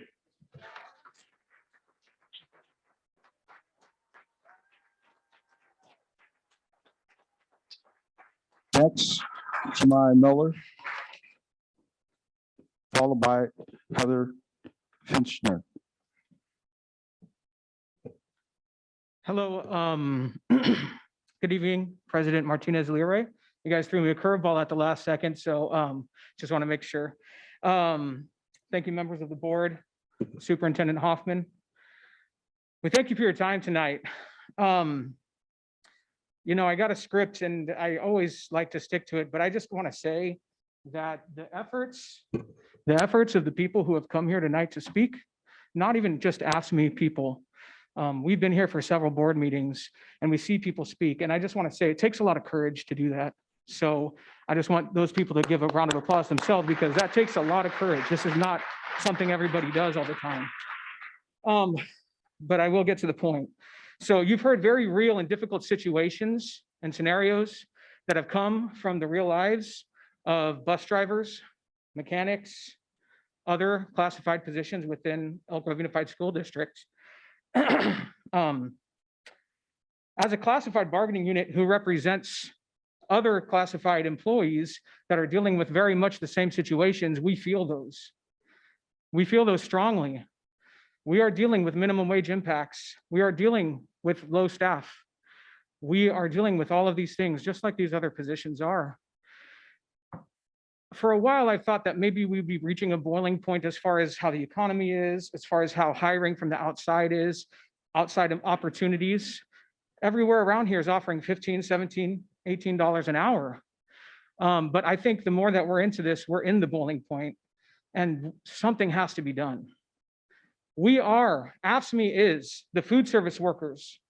They are the ones who on Saturday, March 9th, when we shut down the school district and made that very bold decision, on Monday, had a completely different way that they handled business, and they did it flawlessly. We are also, and I'm going to make this quick, I apologize for the time. We are also the custodians. We are the warehouse workers. We are all of these people and more. We are also student support and health services who help our most needy children. One thing we are also are classified employees who also need those services, which is a very difficult proposition to explain to my members that here is the application for CalFresh. Here is the application for food stamps. And I understand if that doesn't seem like it's a real situation, but I encourage you to look into these things further because they are true. They are true. And the last thing I want to say, because 3 minutes is short, and I appreciate the time. AFSCME's been in contract negotiations with this district's bargaining team for several months now. We believe that there is room to come together on a mutual agreement. We do believe that. However, we have seen little movement up to this point. We are encouraged to have future bargaining dates scheduled in January, and we look forward to meeting and having. Please wrap up. Your time's up. Thank you very much. And we look forward to having productive conversation with the district's bargaining team. We ask you to consider giving the bargaining team the district's bargaining team further authority to offer a package, including salary increases that is more equitable for the ASME bargaining unit and classified staff on the whole. We thank you again for your time tonight and your willingness to listen, and we hope you all have a very happy holidays.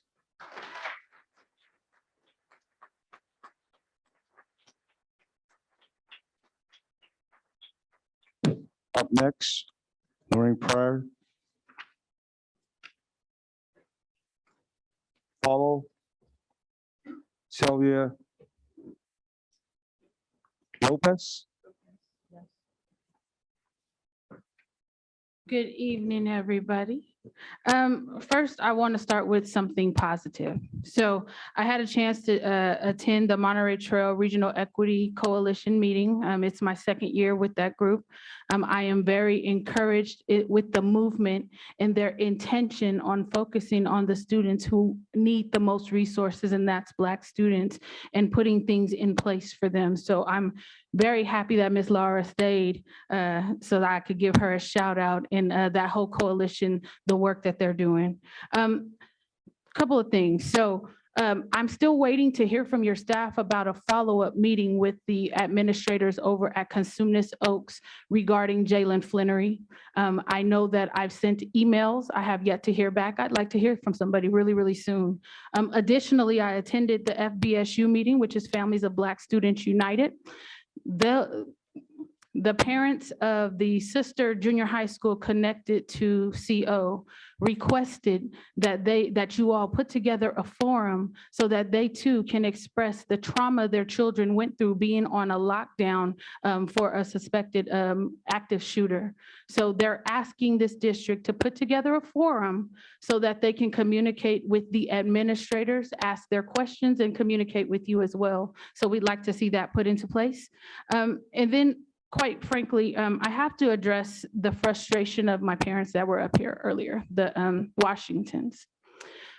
I want you to imagine that you think that you're doing the right thing by your child. You come to a board meeting, and then you have to sit and listen to someone basically downplay the experience of your child.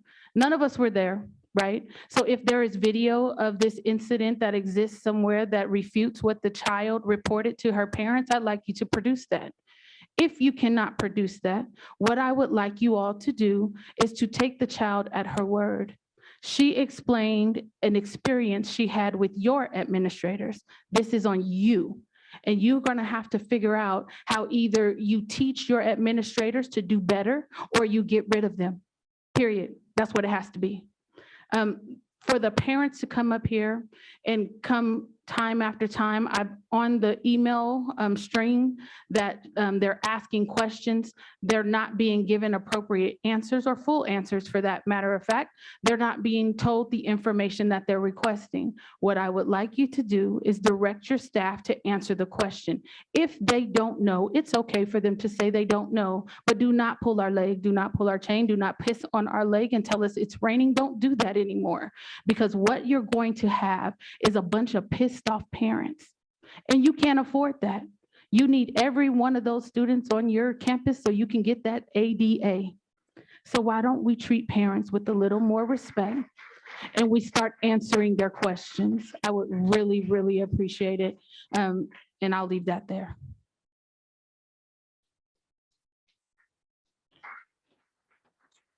Next up, Sylvia Lopez.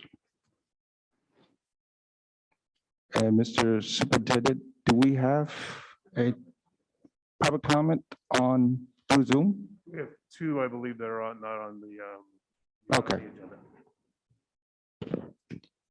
You guys know me. I'm Sylvia Lopez Garcia. I'm a school bus driver for 5 years now.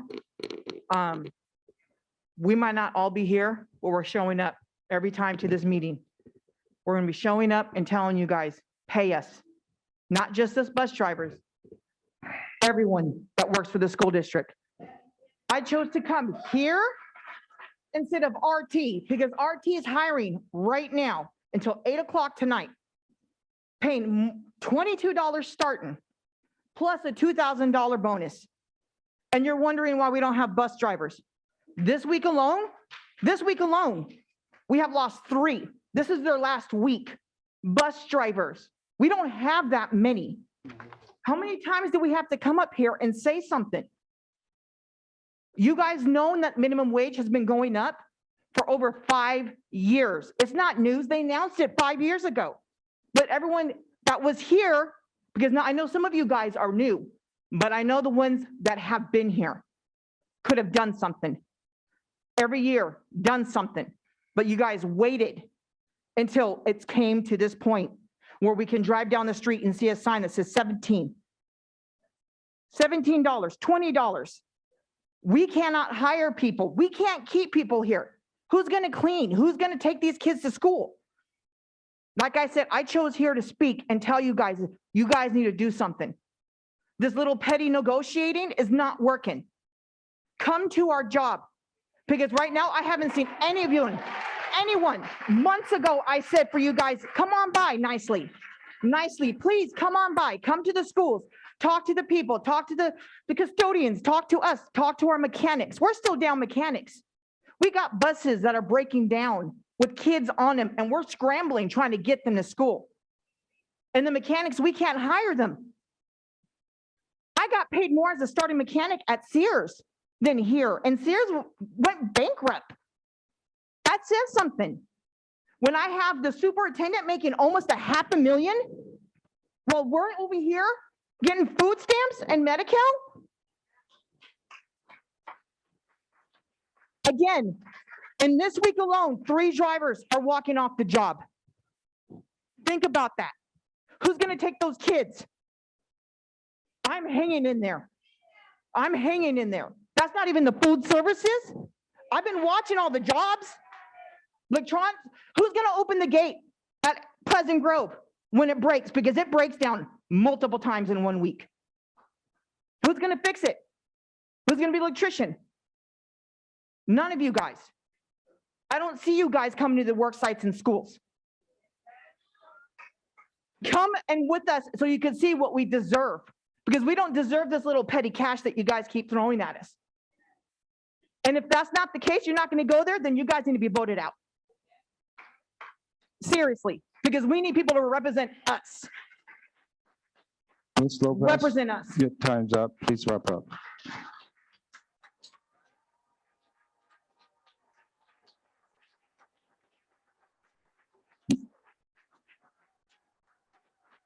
Next, Heather Fitchner.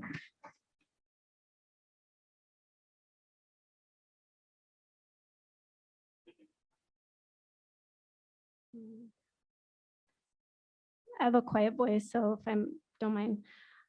So good evening. My name is Heather Fickner. I attended Elk Grove Unified School District as a child, and I wanted my children to follow in the same educational journey as I did.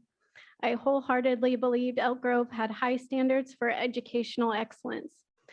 Having 2 children in the district, I never felt the need to be involved in school board meetings because honestly, my kids were doing well. I love the schools that they attend and very happy with their teachers and staff, so I felt nothing was wrong. That mindset was all proving to be true until March of 2020, when my love for this district faded.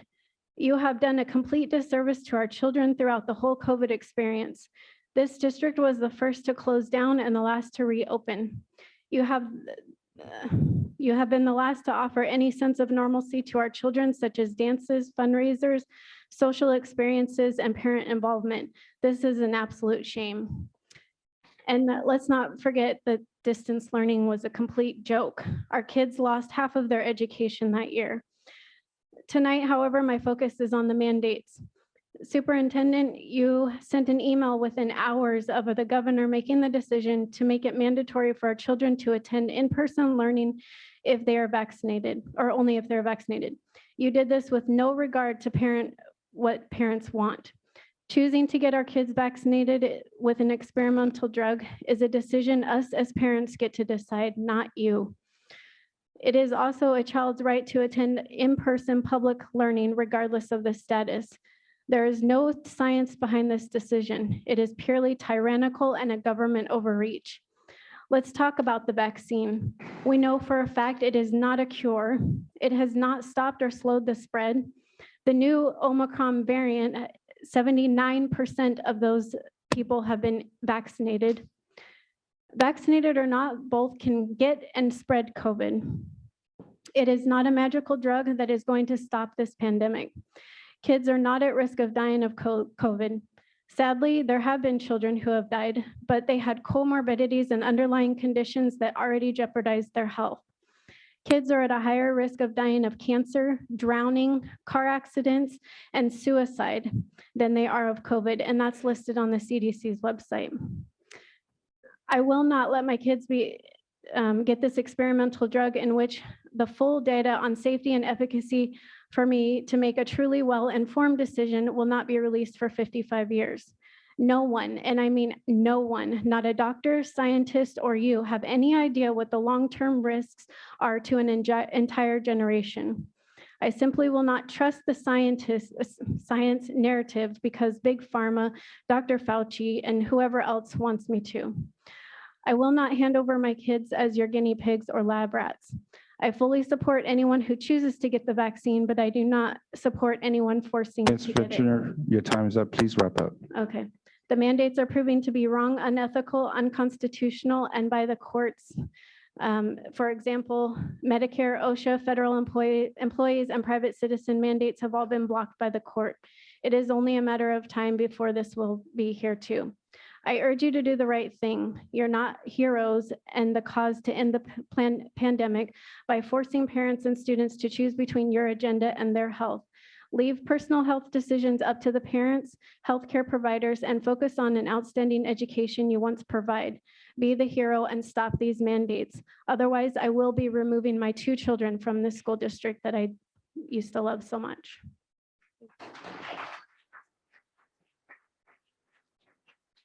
That's the end of the blue card, but I believe we have on Zoom. Yes, we have some Zoom comments, I believe, for items not on the agenda. So if we can please move to those. Ms.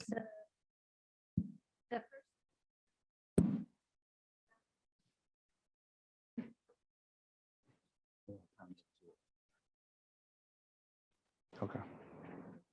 There are 2 people with public comments for items not on the agenda. They are Ross Volstead and Lisa Stanley.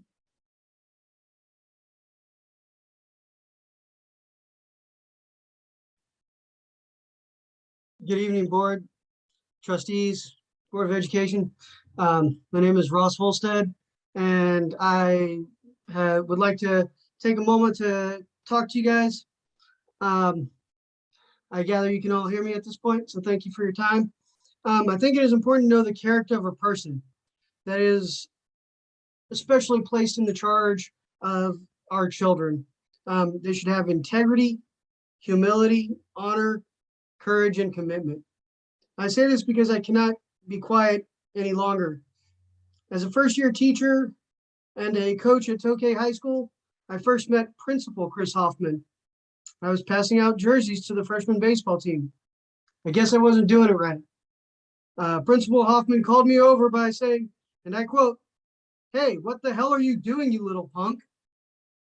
This was unbelievable to me as a 25-year-old recent college graduate. I had no idea what to say.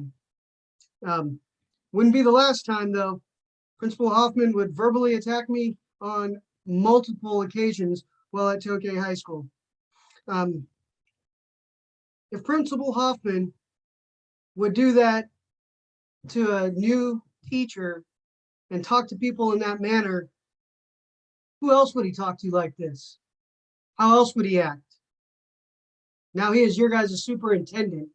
When I found that out, I couldn't be quiet any longer, and I needed to come to your board meeting and let everybody know that character and integrity is important.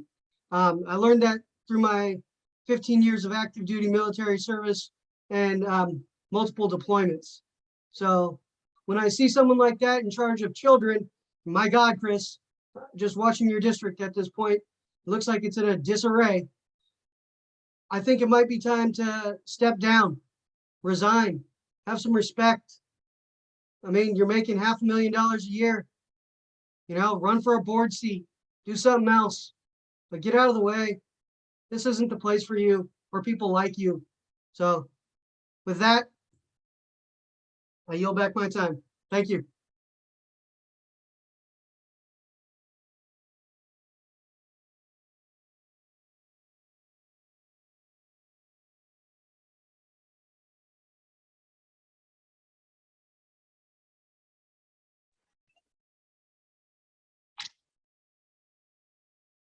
Hello, my name is Lisa Stanley, and I'm with Black Youth Leadership Project. Here we are again, coming before you to speak on an issue your district refuses to acknowledge: the disproportionate discipline rates for Black students.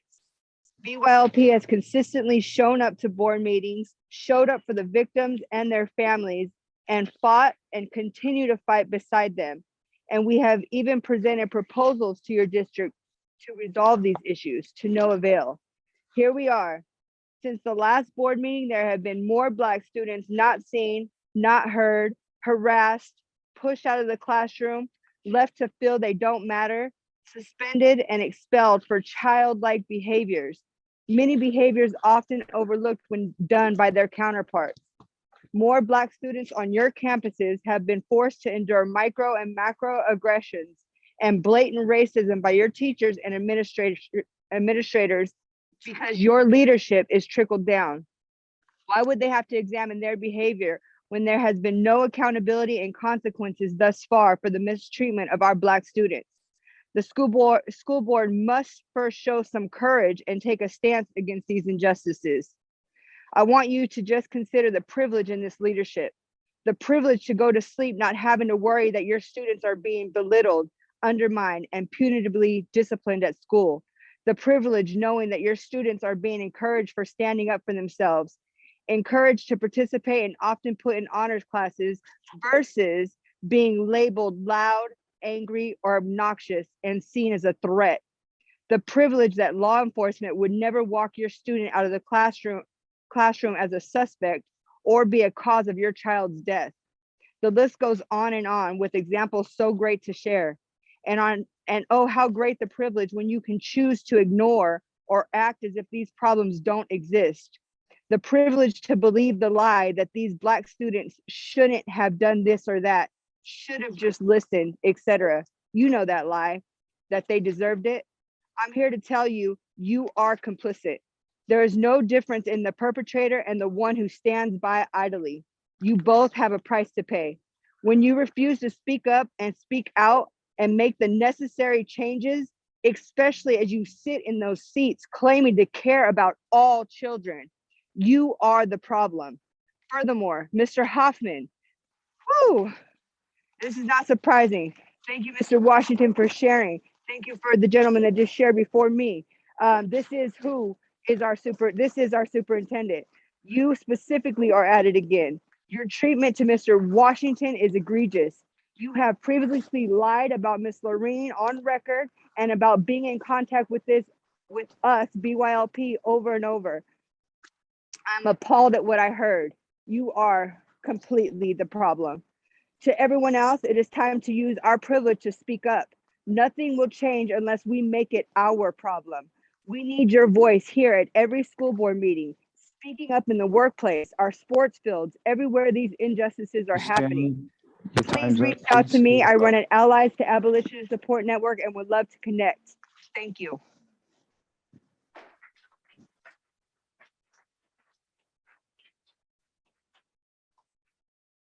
Is there any- Any other comment, or is that it? I believe that's all of the items not on the agenda. Okay, I just would like to give a reminder that during the public comments not appearing on the agenda, the board cannot take action or discuss the public comments, but we appreciate the input. At this time, I would like to call on Mrs. Soriano to see if there's any public comments via Zoom for items on the agenda. And then we also have after that a few blue cards for items on the agenda. Yes, Madam Board President Martinez Alegre, there is one public comment for an item on the agenda. The item is item number 8, public hearing action items, number 1 by Mr. Joel Boyd. Okay, thank you. Do we have him ready?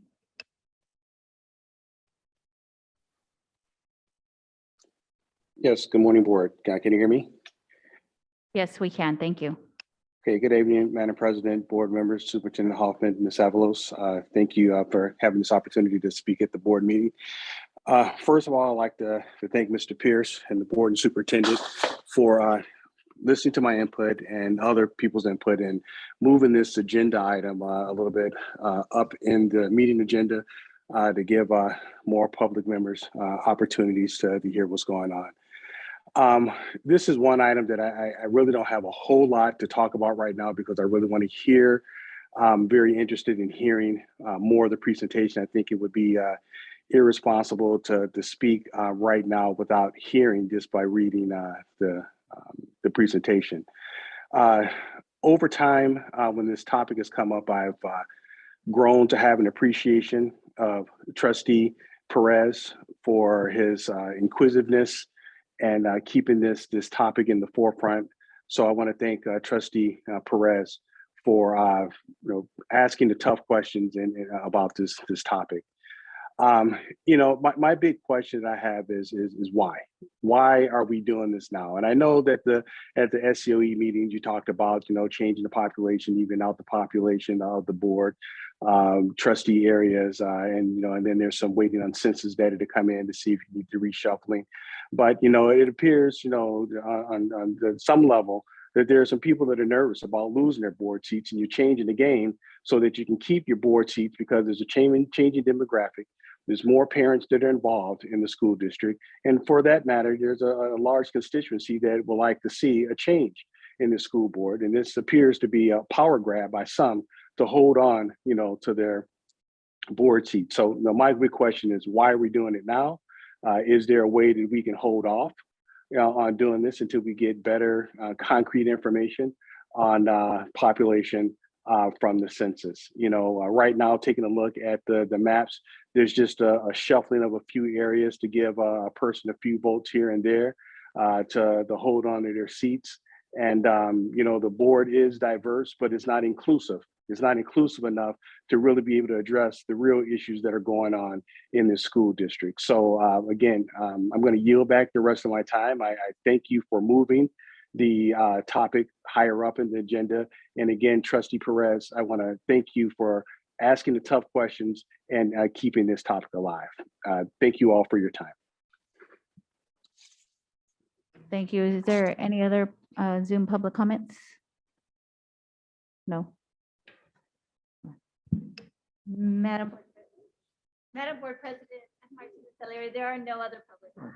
Okay, next I will go to the blue cards for items on the agenda, and I'll turn it back to Mr. Yang to call up those individuals. Thank you. Next, Misty Wilhelm. Followed by Mary Collins.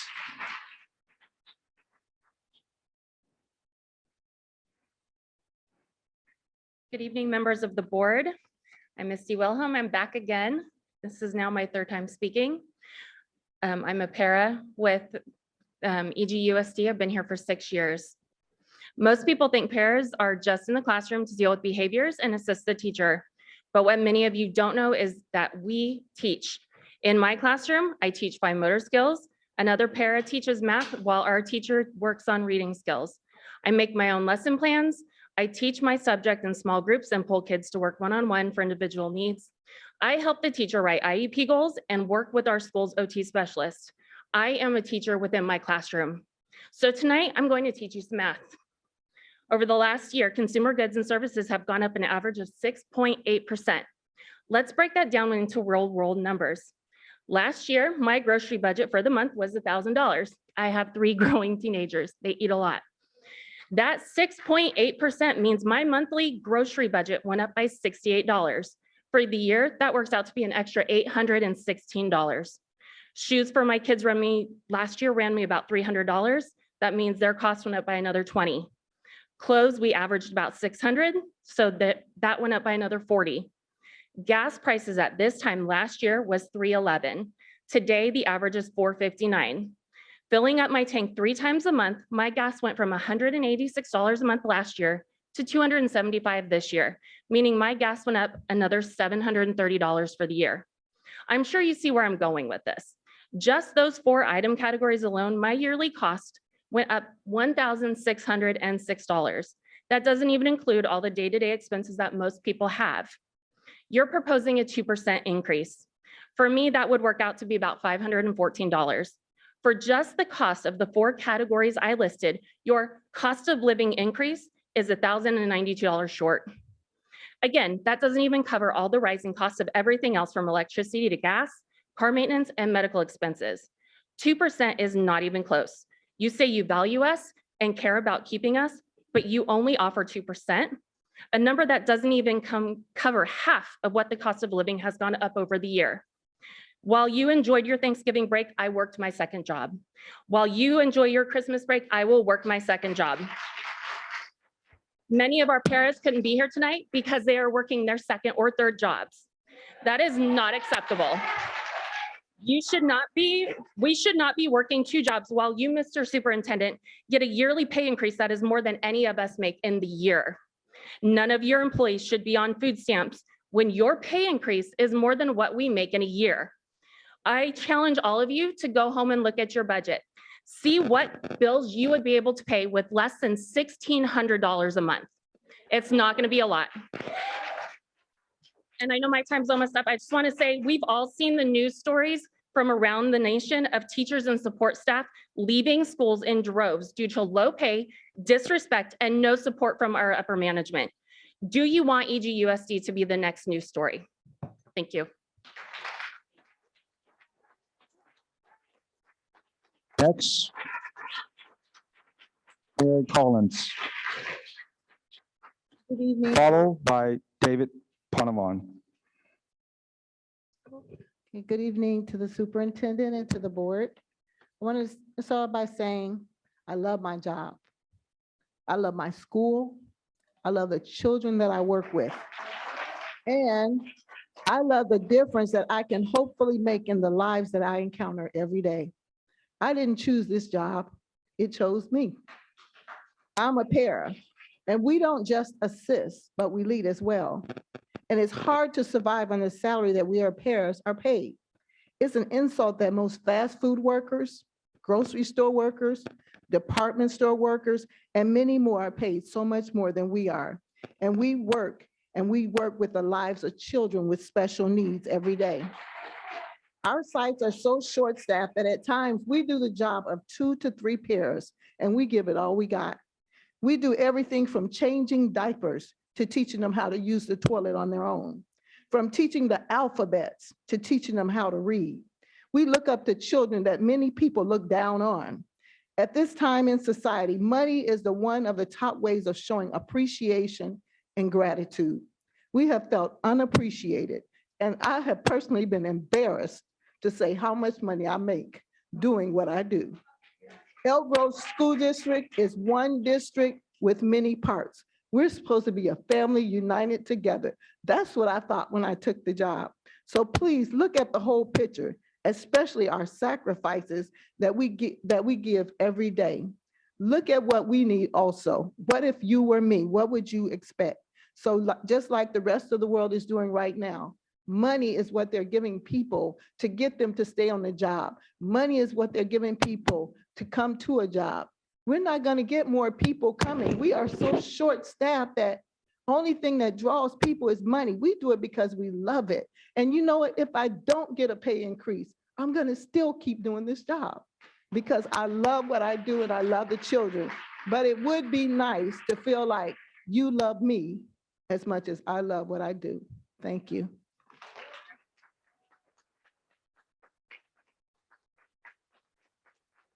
Next, David Panavon. Good evening. Congratulations, Dr. Martinez-Alaire and Trustee Yang, for your appointment to President and Vice President of the Board. I know both of you are longtime advocates of children without voices, and we look forward to seeing some significant changes under your leadership. So on agenda item number 9, I want to touch a little bit on the illustration that has been provided on slide number 11. If you have that in front of you, please pull it up. On slide number 11, it has the starting salary of $2,658, which is about $15.34. That number doesn't really match up with the what's published rate on your website. It's still under minimum wage. Underneath that, it has a category of benefits broken down. $609 for retirement, $1,450 for health benefits, $19.87 for vision plan, $176 for dental care, $66.59 for lifetime benefits, trust contribution, $5.10 for life insurance. And then there's $289 of employer payroll taxes. How does an employee benefit from an employer payroll taxes? If you are going to add that up as part of their benefits, you may as well start charging them for the air that they breathe. It doesn't make sense. At the very bottom of this is a tally that says the total monthly salary is $5,276 or at a rate of $30.44. I want to show you a comparison of this to an actual pay scale shared with me by one of your employees, whose gross is $2,032. Out of $2,032, she pays federal withholdings, state withholdings, Medicare, Social Security disability. In addition to that, she pays for medical insurance. Out of the $2,032, the total deduction from her pay is $622. She nets $1,410. That is not even enough for rent. It's not even enough for rent. How do you expect to hire more paraeducators when we still have 115 positions short? If you look at the slide deck and you do the calculation, 143 have been hired since July, plus 115 that are still unfilled. That's 258 paraeducators at the beginning of this year. We are almost at the end of the year, and it's taking us this long just to fill 143 positions. In order for us to fill another 115, it'll be another year. Meanwhile, the moderate to severe students are going out without paraeducators, and we need to address it.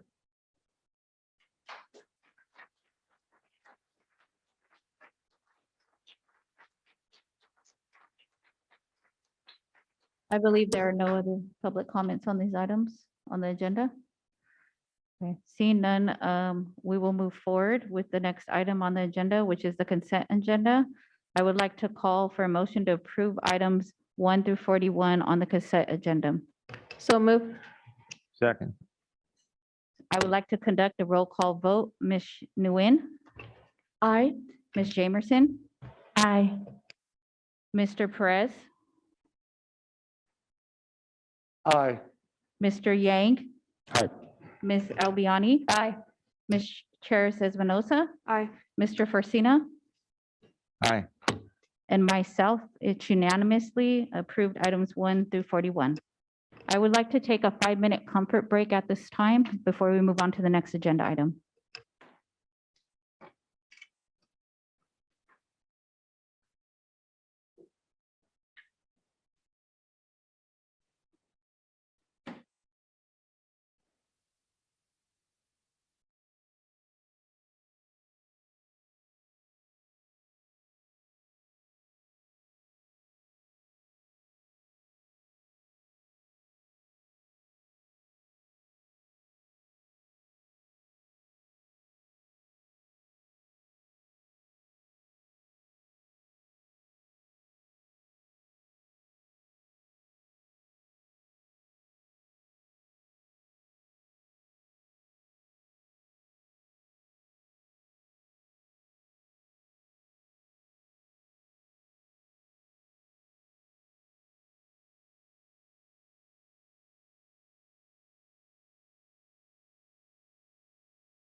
we're waiting on is Mr. Forcina. Okay. Okay. Yeah.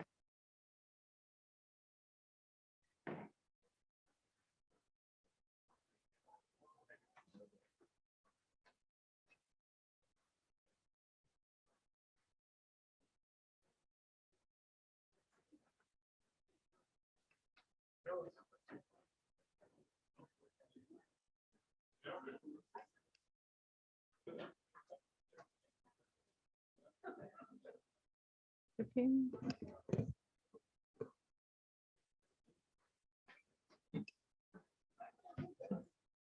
Okay. If everybody can please take their seats so we can get started. And I'd like to call on Mr. Pierce to please come up and present the item for trustee area redistricting. Thank you very much, President O'Leary, and congratulations to yourself and Mr. Yang and also Ms. Jamerson for your appointment. Pleased to be here tonight to serve the board, Superintendent Hoffman and Ms. Avalos. As you well know, this is a follow-up to all the board's hard work that it's done previously in changing your election system, which was a significant but necessary goal. And tonight we're going to kind of continue the introduction, if you will, to your trustee redistricting. So we're encouraged and looking forward tonight to presenting to you 3 draft trustee area maps for your consideration and to hopefully start a dialogue both with the board and the community. I do want to share that Ms. Shalise Tilton is with us tonight, and you'll recognize Ms. Tilton. She's with NDC, who is our demographer on this matter, as well as Mr. Michael Smith, who works for Lozano Smith and has been our legal counsel on this matter, both through this process as well as the process, the similar process the board did undertake in 2011.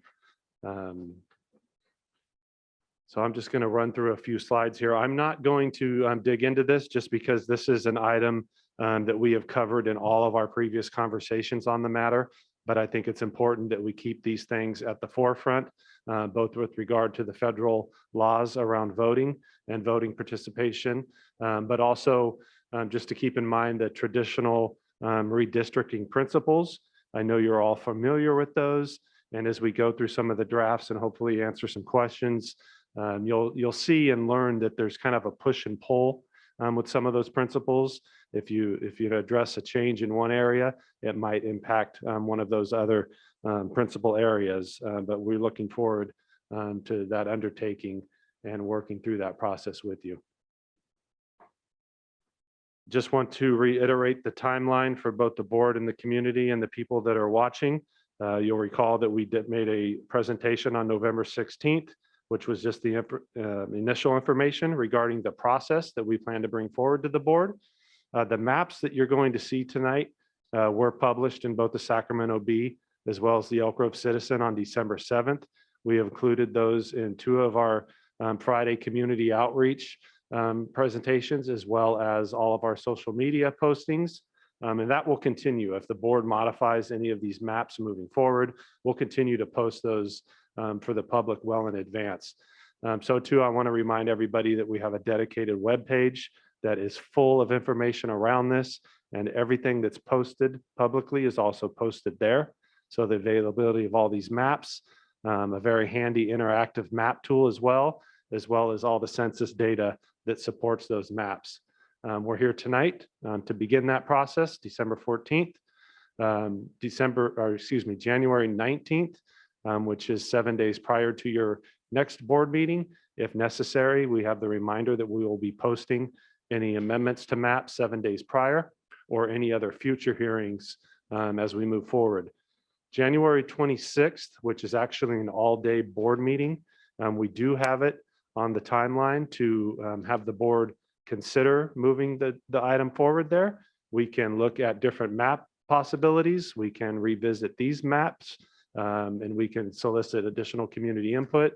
And the board technically could adopt at that point in time if it's comfortable.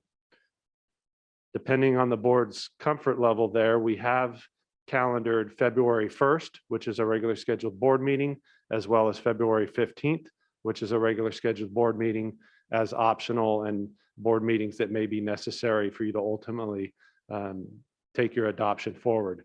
The statutory deadline for you and the community to be aware, for you to take action on this, is February 28th of 22. The deadline for the county registrar of voters to complete the implementation of your new trustee area maps is July 6th. And then the election of the trustees using the new trustee area maps will begin in the election of November 8th in 2022. Don't need to spend much time here, but again, the meeting notices, the maps, the process and information have been made publicly available. That will continue.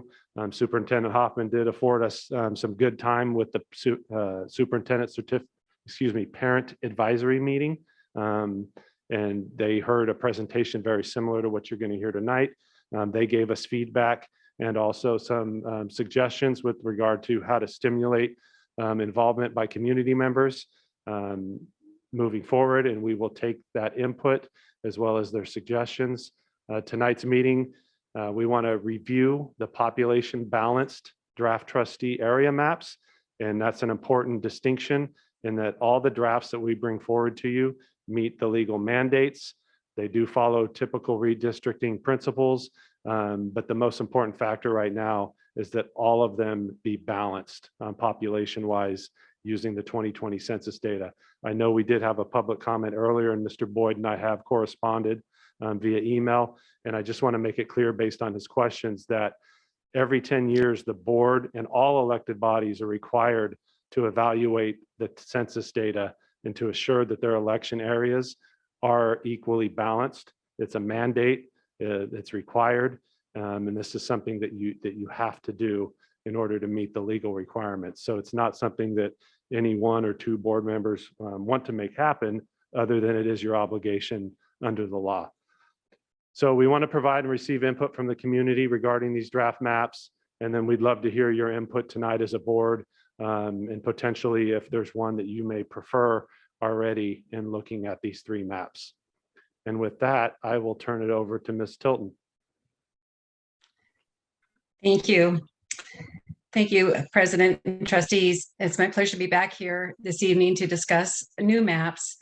I know we just adopted maps in our conversion over from a by district trustee system to a from district to a by district trustee system. But now we must adjust that map to match the 2020 census. So we did see growth in the school district by about 50,000 people from 2010 to 2020. Unfortunately, that growth wasn't evenly dispersed among the 7 districts. In fact, the least growth we saw was in District 4, around 2,000, and the greatest growth we saw was in District 6, around 16,000. So that shows you how unevenly dispersed the population growth was. So our goal tonight is to population balance those districts. When we're talking about population, it's all people, citizens, non-citizens, people of all ages. Those we're counting heads. Those are the number of people that must reside in each district, and it needs to be roughly 51,807 per district. We can have a deviation of no more than 10% between the least populated and the greatest populated district. If we were to adopt the map today, it would not be in compliance with the law. It would be actually 26.58% difference between the least populated district and the greatest populated district. And just to be clear, Ms. Tilton, if I can interject here, for the board, for the community, the people watching, this map represents, again, your existing trustee area. And when we overlay that with the 2020 census data, as opposed to the 2010 census data, when you adopted these maps, you're clearly out of the population balance. So this just means you have to make a change. Tonight, we are presenting 3 maps for your consideration. The one thing that we do try to consider when we're drawing maps is the least disruption to voters, those that are switched from a different election cycle to for example, from a 2022 election cycle year to a 2024 election cycle year. I'll be going through each of the maps and explaining what the goal of each of the different maps are. But we'll start with draft one. Draft one, the goal for this map was to the least disruption to the voters. But we did have to make some modifications to try to get population to those underpopulated districts, trustee area. And I'm sorry, I should be using the terminology trustee area so we don't get, so it's less confusing. Trustee area 1 picks up population by moving east of the railroad tracks. Population district number 2 picks up population by moving south of Elk Grove Boulevard. District 3 picks up population by extending just a little bit further, by picking up in the northeast area. District 4 picks up population by that area in its northeast area. District number 5 loses population by following the railroad line and eliminating that area, Waterman Road and the railroad. This is population balanced. The total deviation is 3.31%, meaning there's only a 3.31% difference between the least populated and the greatest populated. There are 6 majority minority districts. And when we're talking about that, we're talking about citizen voting age population. So that means that in 6 of these districts, the whites are a minority. District 7 has barely a white majority of 50.94%. Draft 2 map represents a different configuration in trying to bring as many of the trustee areas as possible towards the 99 corridor. So you'll see a complete reconfiguration of some of the districts. District 1 does not extend as far south as it normally as the existing district. Ending at Elsie Road and extending across the railroad tracks over to Bradshaw. Same with District 2. So District 2 doesn't go as far down south. Instead, it shifts north and east as well. Districts 3 and 4, there's very little change between in each of the 3 maps that we're going to be presenting.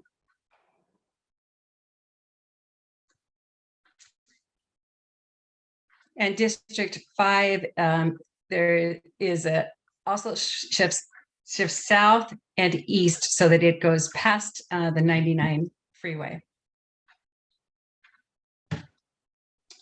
Draft. It also for this particular map, there's a total deviation of 4.44%. And 5 of the districts are majority minority, with districts 5 and 7 just slightly being over majority white. Draft 3 is similar to draft 1. However, the goal for draft 3 was to try to have all 7 districts be majority minority, meaning that whites are the minority in each of the 7 districts.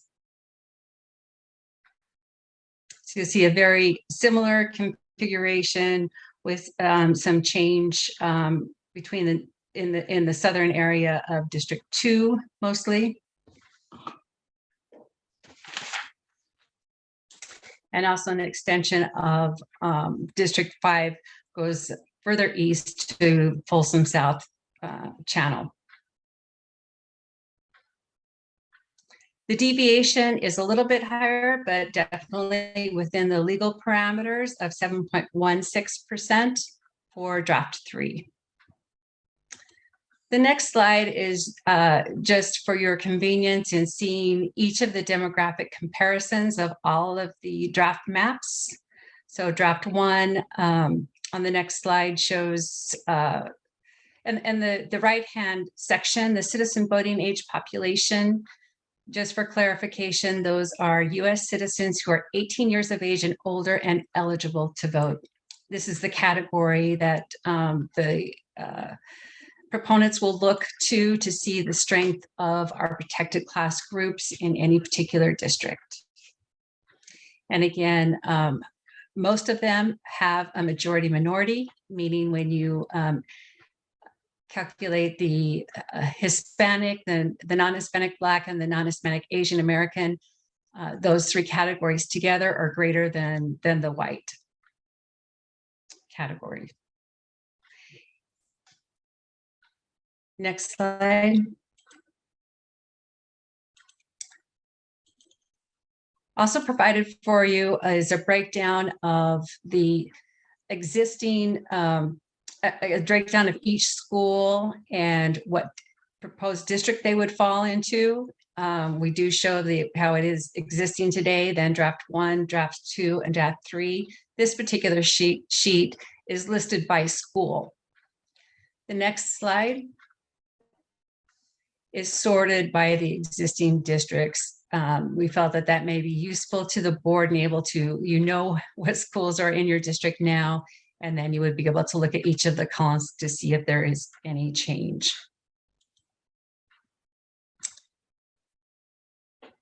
That concludes my presentation of the maps. We do have an interactive map viewer that anyone can zoom in more closely and actually see the street names. Additionally, you can overlay maps to see where the differences are and where the changes are. One feature of that interactive map viewer, and this is important to point out, that we must follow the census block geography when we are drawing these maps.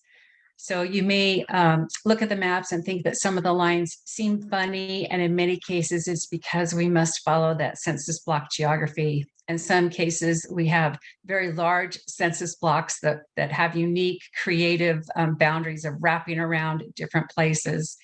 And unfortunately, the federal census sets those boundaries that we have to follow. So what's interesting on that interactive map viewer is there's a category you can activate and zoom in closely to see those outlines of those the census geography and the underlying population count. And that concludes my presentation, and I'd be happy to answer questions. And I do want to add for the board is there's a much more detailed demographic data that's attached to the agenda tonight. It's also on our dedicated webpage. If you want to see the information differently, there's also information provided in that that's not the 2020 census data.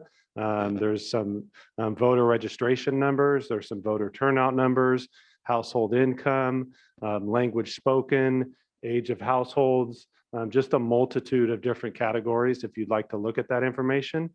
I do want to remind the board, though, that to Ms. Tilton's point, you still have to look at the 2020 total population number as it pertains to total balance, and you have to meet that.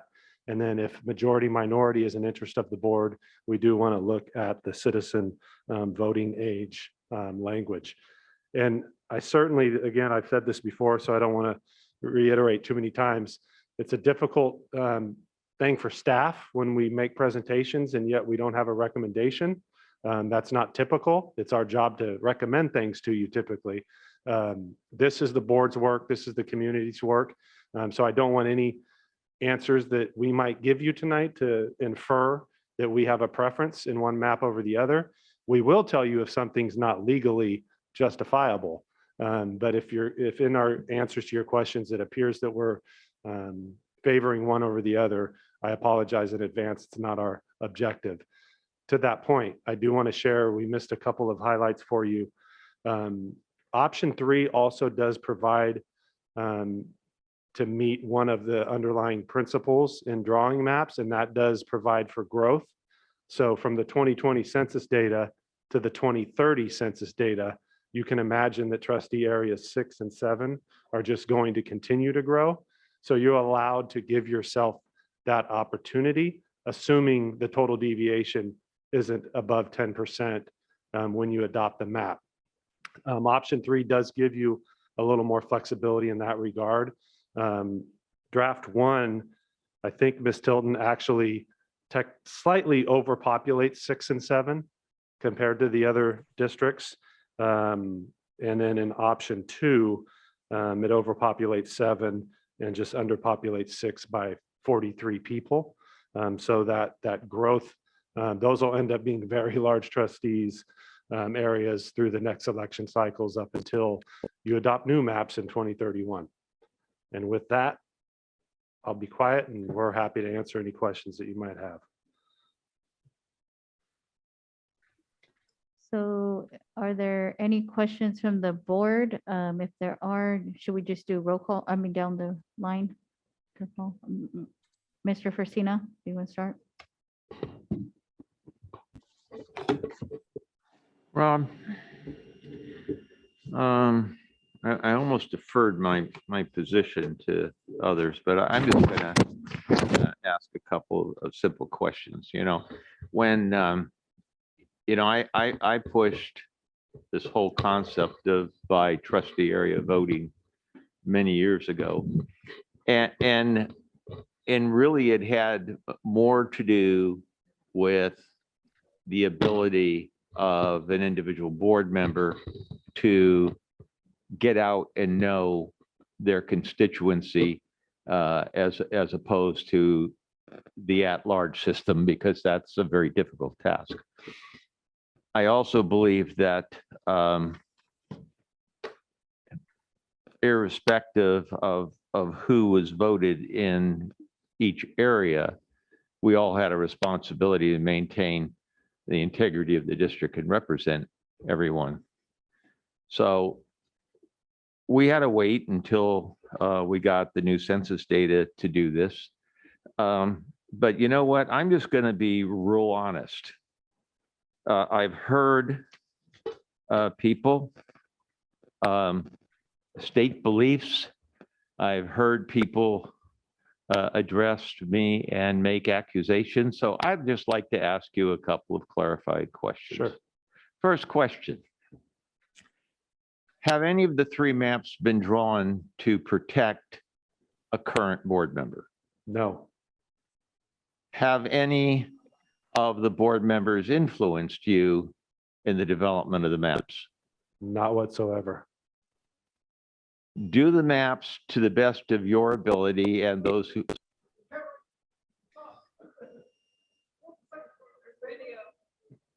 It's being recorded. Please continue. To the best of your ability and those whom you've worked with, do the 3 maps that have been suggested give a good representation of balance? And as you said, in 3 allow for growth, because we know 6 and 7 are exploding. Right. In my professional opinion, in doing this, yes, I think all 3 maps meet the requirements and provide you ample alternatives, and all 3 of them are acceptable from a staff perspective. I don't know if that answers your question. Yes, it does. Thank you, Rob. I don't have any other questions. Ms. Tritis Espinoza. Thank you. I have some questions and some comments. First off, there's something I like about all of them, and just really more questions. So map 1, let's see, I noticed that it divides a residential neighborhood between areas 2 and 6. And generally these maps have been able to avoid doing that. But so if you go. And what I'm going to do, I'm going to pull up the more detailed map, and then we can kind of hopefully see that a little clearer with regard to map 1. Yeah, and I'll tell you where it is while you're doing that. It is near that, what? So you go up Elk Grove Florin, and then there's like a horizontal east-west boundary there, and it goes through a residential area. So I guess my question there is, could what this map accomplishes be done in a way that doesn't divide a residential neighborhood? And I did, I'm sorry, Ms. Titus Espinoza, I missed which area you're referencing. Yeah, it's, so if you see that southern boundary of Area 2, Uh-huh. that right there, and particularly the portion where it goes east-west, down, yeah, right Oh, below your right here. cursor. Right, so the north-south part, I believe that's Elk Grove Florin Boulevard. And then the east-west portion actually cuts through a residential neighborhood. Correct. And ideally, we'd like to keep, neighborhoods, residential areas intact. So I'm just wondering if that could be accomplished without dividing up that neighborhood. I'm not sure if Ms. Tilton can answer that on the fly, but if she can't, we can definitely take note of that, and I can share the data back with the full board as to why that line was drawn. I'm going to guess it has to do with the census tract, but it may not. It might just be in the interest of balancing the population between, well, 2, 6, and 5 for that matter. Perfect. That's fine with me. Yeah, my recollection is it has to do with the large census block and the population balance, but I can certainly look at it. I appreciate that. With map 2, again, I like a lot of what this map accomplishes.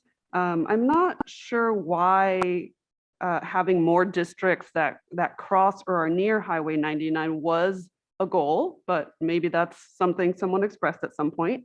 I like that it seems to have kind of clearer, cleaner boundaries. I don't love Area 5 going all the way from Wilton over to, gosh, what is that, Bruceville Road? That piece just, it doesn't seem, I mean, I know it's technically contiguous, but I just feel like, I don't know, those are very different areas. So I guess what I'm saying is Area 5 seems to go too far to the west for my liking.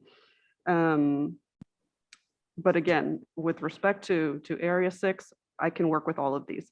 And then map 3, if you could please pull up map 3 real quick.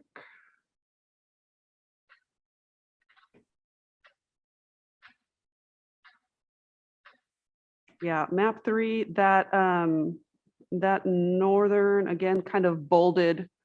Is that 3 or is that current? Yes, it is. Oh, it looks bolder on mine. Sorry, I was looking at the wrong one. Yeah, I think this is, I like the kind of the compactness of all of these. And yeah, that's another one I don't have any issues with. So those were all of my comments. I did have some questions, and this is not for the demographers, but members had raised for a long time now questions about whether we should put forth a policy goal of intentionally having our area boundaries either straddle or completely envelop high school attendance areas. And I know that one of the features on the interactive map puts the school sites on the map, but what can you tell us about what these do to high school attendance areas? So it doesn't obviously change any high school attendance areas. Similarly to the data where we provided the physical location of schools, we can certainly take these maps and get you a breakdown of which schools would have attendance areas in those trustee areas. I hope that makes sense. Yeah, particularly the high schools. Okay. I would appreciate that. Okay, if you do that, would you include the probable new high schools? The probable future high schools? Is that what you asked? I'm sorry. Yes. So we haven't drawn those boundaries yet. We can make, well. But we do know that given numbers, there will be a high school in the Rancho Cordova area. So we could include the physical future locations of the schools, which is similar to the data we did present, but we couldn't do that with regard to boundaries. I could do both. But I think Yeah, we don't know what the boundaries are going to be. No, I understand that piece, but these meetings will be full if in we start terms of putting the out question boundaries. that you had the question you had asked, as an example, with the existing trustee areas, all trustee area 7 kids go to high school in trustee area 6, Pleasant Grove High School. A great part of those kids would go to the new high school in Rancho Cordova. Yeah, and it's a good point for the board and everyone to understand. I actually believe the most critical thing is where your constituents reside and where they attend school, not where that school's located relative to your boundary. Does that make sense? To Mr. Fortina's point, Pleasant Grove sits outside of his trustee area, but yet, I'll just pick a number, 80% of the kids that attend that school outside of his area live in his area. But we can get that data for sure. Okay. Thank you. That's all I have. Ms. Albiani? I just had a few quick comments. The idea of keeping something minority majority is very important to me. I think that is a reflection of the goals of our district to make sure we're in a position to listen to the minority. And I think we don't want to set ourselves up to not be in that position. So that is the most important part to me. The second part, you spoke to planning for growth. I think that's just a smart move to plan because it's there, it's going to happen. So planning for that growth. And I think I would ask, what did the parent group suggest? Did they have a preference and did the reason, and would you be willing to share that tonight? Sure, and our goal was on January 18th that we would provide any community feedback that we Okay. received, so that'll be included there, but certainly, I'll go back and look at the Zoom comments, but I can say pretty confidently that I believe every parent that provided input preferred map 3. Okay. They preferred the all districts being majority minority, because that matches what we currently have. And so they didn't want to see us moving backwards to 6 or 7 of the areas. And they also understood the concept of understanding 6 and 7 were going to grow in the future, and that if those were smaller now, that would make sense because they're certainly going to grow in this next 10 years. So those are two comments. We'll get more detailed about. Okay, and I just, I definitely, we're taking the time to share this with the community, and I Yes. want to listen to that input. I feel it is vital that it does not, as Mr. Fortuna mentioned, I don't care where you reside in my district, you belong in our district, and you're an Elk Grove Unified School District, and I'm responsible for you, and I care about you. And when we get down to streets, this redistricting thing, and I've spoken before, I have fear of caring about my district more than another district. And I just hope that this board stays within the idea and the unity of we are here for all of our students. And I don't care where a line on a map is. I am there for all our students. So that's what's important to me. And I prefer number 3 at this point. Thank you. Mr. Yang? First off, just want to say thank you for the presentation and crafting these maps for all of us to see and think about it. And thank you to my colleagues for their inputs. And I'm trying not to repeat what they already stated. But I want to say that I like the all 7 district or majority and minority as well. And so that's map 3. And what really appealed to me on this map is the fact that knowing area 6 or area 5, 6, and 7. Go ahead, Mr. Yang. Can we please Yeah. let Mr. Yang finish? Thank you. Area 5, 6, and 7 has a potential to develop, has lands and potential to develop new communities, which will put more family in those new homes and will grow the population within those 3 areas. With that, it puts district, well, area 1, 2, 3, 4 in a higher population where it's already well developed, and it may not increase in population as much as 5, 6, 7 areas. So to me, I really like it, map 3 as well. And that's all I have for now.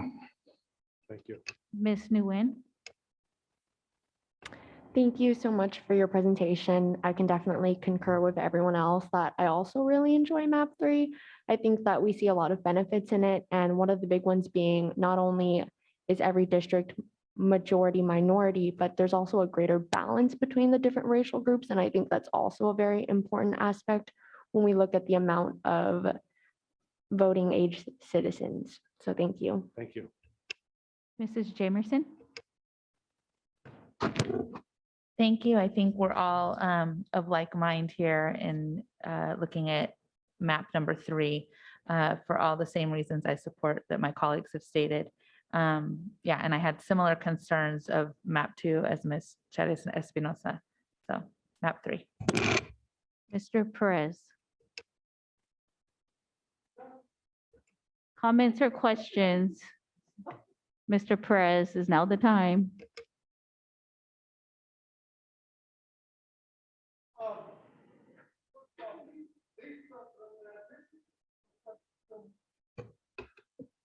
The dishes that you gave us in the package, who gave us those? You or the Those came consultant? from NDC. Consultant. Yes. And what other papers did you mention that you gave us? So you have the demographic data summaries. You mentioned you gave us some more paperwork. Yeah, you received an email from me on Tuesday. Got that one? With some attachments, and you received a board communication on Friday with additional attachments, information that we thought you might find useful, as well as what's included in your agenda packet tonight. Okay, so I'm gonna make sure I'm updated here. All right, let's go here.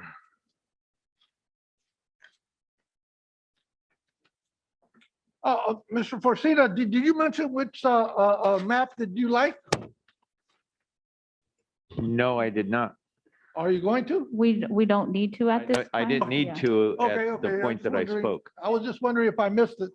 No, you didn't miss I did my anything. notes here. Okay.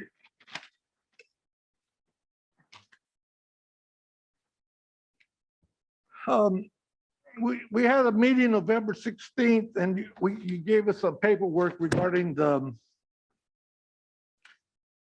redistricting.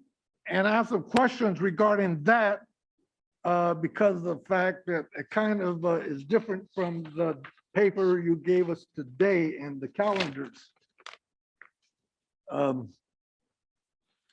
So I noticed that the maps that we were looking at November 16th are different from the maps that we have on our website and to work on. Why is that? So we didn't provide you any draft maps on November 16th with regard to the 2020 census data and the redistricting process that you're beginning tonight. I can pull up that presentation, and I don't want to misspeak. I think those were the maps that you looked at when you made the election system change. It was my understanding at the meeting as well, Mr. Pierce, that we adopted the same map for the time being until we received the 2020 census data. And at that time, this is the time right now where we're reviewing all 3 maps with the current data, Spot correct? on, absolutely. Okay. So were you referring to a website, the consultant? Which website are you referring to? The district website or the consultant's website? So we have Or our are they own dedicated webpage. So anybody who goes to our website, we've provided that link again in our community outreach. We've provided that in our newspaper publications. I've provided that in the presentation tonight. Right. We're going to continue to provide that. That's our webpage. It has every presentation that we have made to the board throughout this process, Right. every resolution that you've adopted through this process. It has an FAQ. It has a timeline and has all the background information about what redistricting is. It also has the 3 draft maps we shared tonight. Right. It has all of the demographic data, both in a summary format and a more detailed explicit format. And it has the interactive map that Ms. Tilton was referring to. Right. That's for somebody who doesn't want to look at the PDFs, prefers to go to a GIS-based map. And the value in that tool, aside from looking at the census tracks that Ms. Tilton mentioned, you can actually select 2 options or even the existing trustee areas and overlay one of the options, and you can see in a color coding where the changes would happen. Right, I seen that. Yeah. But So you cannot create your own map. you can't create your own map. That's what the problem I have. Okay, if an individual from our community or me, myself, want to make a map the way I want it, I cannot do that. So does the consultant have the map access or the ability to work with her to see, to suggest my changes or my My best suggestion for that, and it's a good question, is anybody who has a map suggestion, contact me. And we Okay. will work through that. Well, at our last meeting, I requested that, but nothing has, I don't see map number 4, Tony Perez. What did you I request? requested the possibility of going down south of my area in, okay, pull up map 1. We'll start with that one. Draft map 1.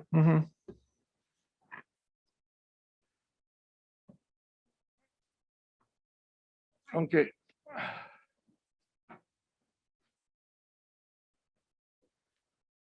You have a pointer over there? Mr. Perez, can you please go to the microphone, Mr. So you can be heard. All right, here we go. This area right here, in area 1, right there in that area, right there, you have a, point to that area right there. That area right here, Can you use a microphone, Mr. that area Perez? right there is Cowbine Road. And when they made this map 10 years ago, you know, they should have included that area in my area versus me going over here in area 3. And I requested data from that area to see if that population is equivalent to the area above the 3 right there, which is presently in the existing area mine. And I requested data sets, and I have not received data sets by census tracts. I requested that because it's very important, because I don't know that area that they proposed above the 3 that's in Mac Elementary area, how many people are in that area? And how many people are in this area right over here? I see this. Is this it? How many people are in this area? Could you point to that area right here? Use a cursor, Yeah, mouse. yeah. Could you, okay. Okay, right. I don't know that area and the above area, the changes. So how many people live in that area, census tract? I don't know. I requested that data set because what's the difference? Why take away Mac Road that used to be mine and give me this other area right over here? What's the number difference? We can absolutely, Mr. Perez, I'll be honest, I Right. don't recall you making that Well, request, let's talk to the but we consultant. will be happy to provide you that information. Okay, let's talk to the consultant, see what they have to say about that question. Why did they Well, take- I think, Mr. Perez, we got to give them time to be able to bring back that What? information. We're going to be having another agenda Okay. coming I up know where that, we'll but address let's- that. I have a lot of questions that I want to raise about, you know, these maps. And if you say that our district is going south, all these changes should be going south. For instance, I have some lot of input regarding this area right here. Mr. Yang over here, area 3, you go down in that area. We can't see you pointing, Mr. We Perez. can't, Point to yeah. that. You got a laser? Mr. Perez, Yes. Mr. Perez, if you would be at your seat and you tell Mr. Pierce where to go, he'll I move want the to show, cursor. okay, right here. But if you In do this it, area right here, you can't, we right- can't right here. see that, Mr. right there, Perez. right here, right there, right there. Mr. Perez, Right. go, if you go to your Okay, seat, hold on. No, that's not gonna work for me because, it'll be easier for you to see it. well, can you? bring Because this he'll down pull a up bit the further? map. Can you bring down this thing further? No. It's right here on. Mr. Perez, can you It's on your please, screen. that way you could see it on your screen. Can you please come up around, please, at least? Anyway, hold on here. See this area right here? No, Area we 2? can't see it because you gotta point, you show us how, go to the screen, we'll get you there, I promise. Go to your Okay. screen, and Mr. Pierce will use the cursor to Okay. go to the spot that you're talking about, so you can see Okay. it and everybody Alright. knows what you're talking about. So sit down, In area we got 2, you. and west of the Don't need- 99 till you get to the what road's that? Sheldon, I think? Yeah, Sheldon. And that geographical area, if you give that area to Mr. Yang over here, board member Yang, he could grow tremendously in that area, and that'll solve the problem. Yeah, excuse me, Mr. President. Tony, Yes. excuse me. Let's be accurate. Please refrain from using names because Yes. none of us have an area. They don't belong to, no, they don't belong to us. You need to refer to trustee area 3, Okay. refer to trustee area 4. They are not mine, they are not yours. This is for Represent the, area. this is for the future. We don't, refer to the areas. Okay. And then the people Okay. at home know also the area. They may not know which one of us So, represent if- currently. Okay. If you would go give that area to area 3 representative, how would that resolve the numbers? So, Mr. Perez, I Right. want to be clear. All 3 of these drafts, Uh-huh. to use your words, resolve the numbers. No, yes, So if that piece of the current draft map 1 goes from 2 to 3, right. 3 will have to give up something else in order to population balance. It would gain. That's what you want. You said that area 3 needs more populace. And that's No. why you took In all- away in all- Mac Elementary and gave it back to area 3. In all 3 of the draft maps, Yes. you are population balanced. Okay, okay, that's why I'm requesting the data set of the numbers. So if I propose that, Mr. Perez, would that resolve the issue on area 3? And then numbers, can I have an answer from the consultant, please? There's not an issue in area 3. The consultant, can you answer that? so Mr. Perez, I'm going to ask if you can please meet with Mr. Pierce or send your questions so that way they could be forwarded on and they can come back with direct answers. No, I don't have I- access to the consultant. This is the only time I have access to the consultant and have the consultant reply to my questions regarding But why Mr. did they not go south in that geographical area? Mr. Pierce will actually help to facilitate that conversation as well. And Okay, so I will ask you to please direct, like Mr. Pierce had just mentioned a minute ago, he can provide the data sets So that that's a you are question I have. requesting. of the consultants. And I would like to have the data sets, the numbers in that geographical area.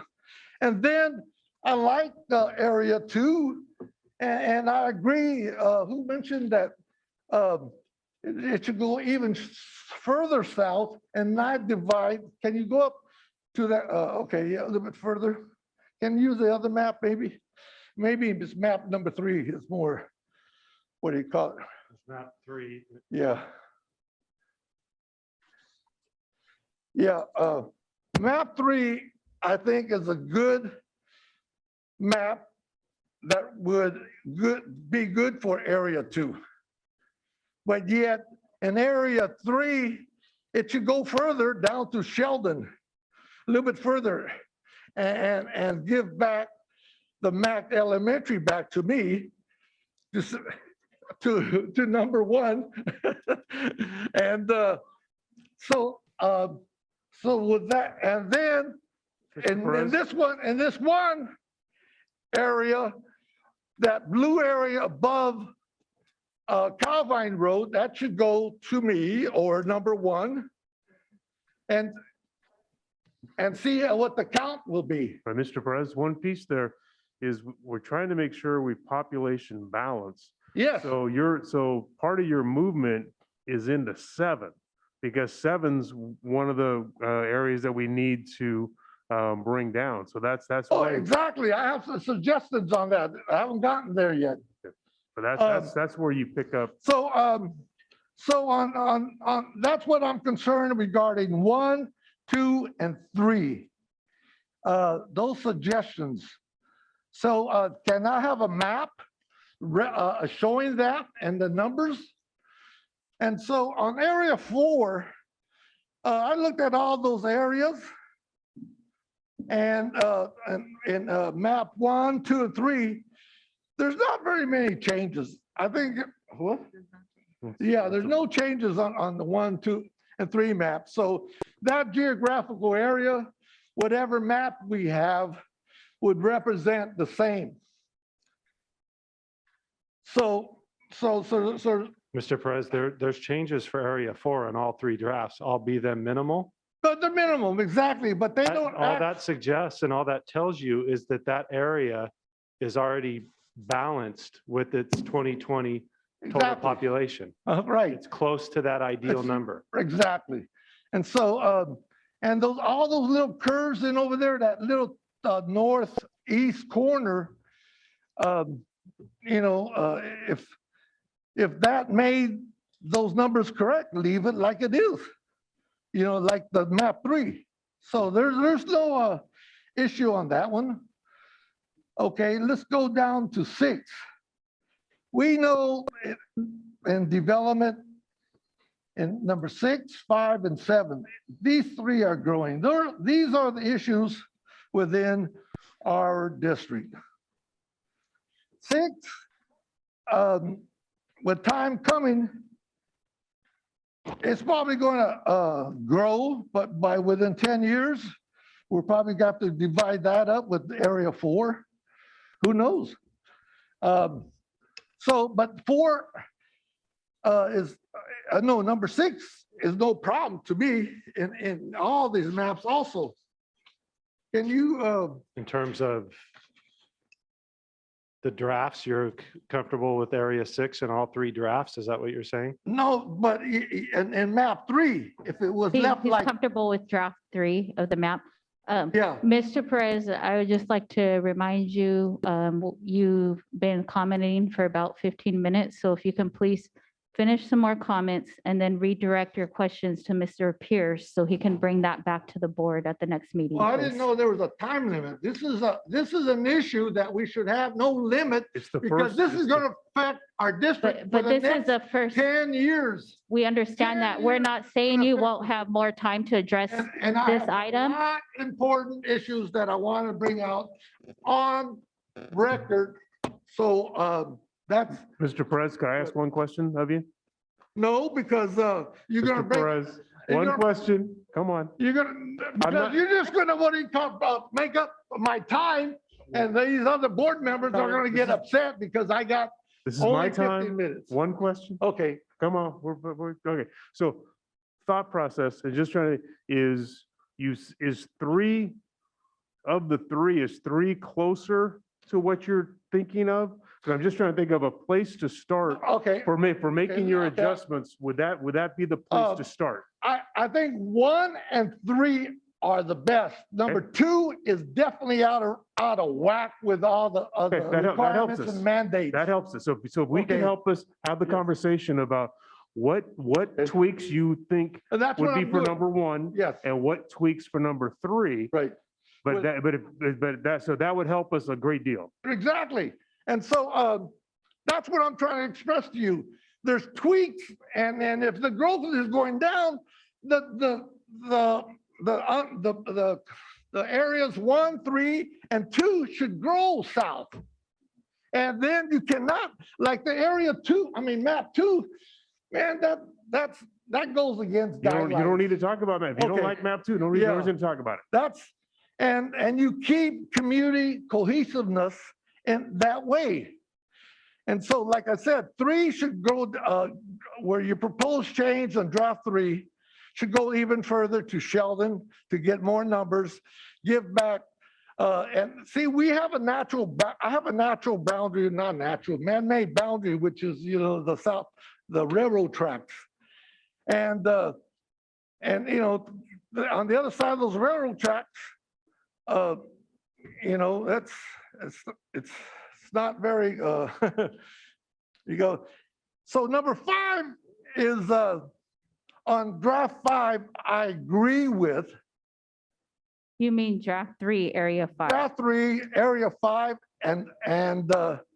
but they're going to have to 5 and 7. You're going to have to change and balance those out.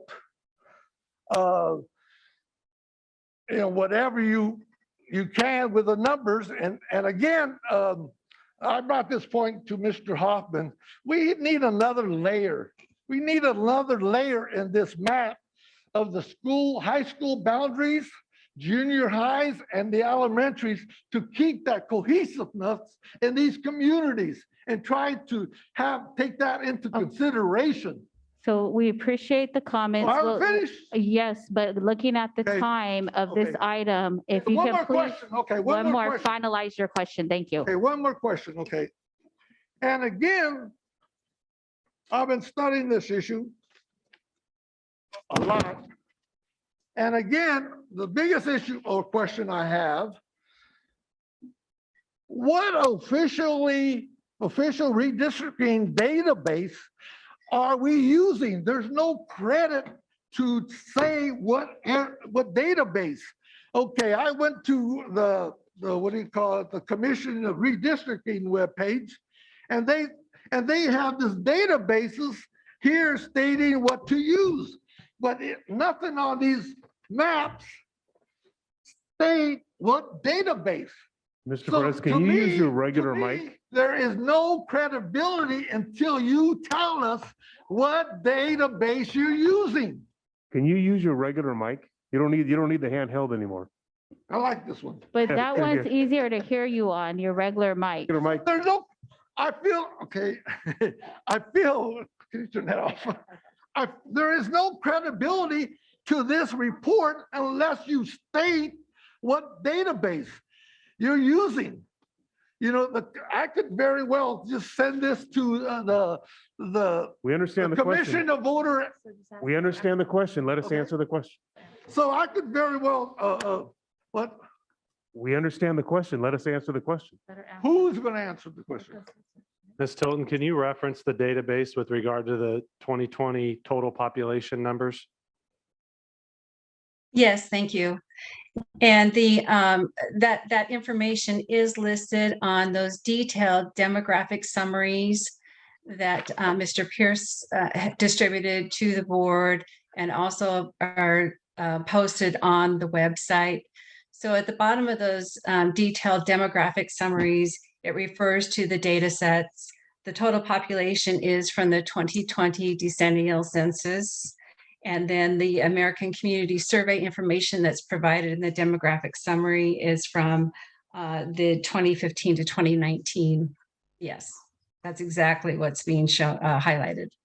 On your screen, Mr. President. One other to Trustee Perez's question about the data set for the population counts by census block. During our last process, when Mr. Perez brought that up, we did add that to the interactive map viewer.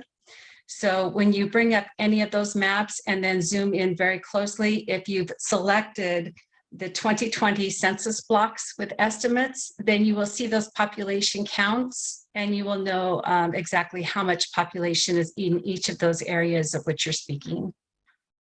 Okay, well, I'm looking at the commission, California Citizens Redistricting Commission, and they state that the official redistricting database, the summaries, PL 94-171, summary totals, and are we using those?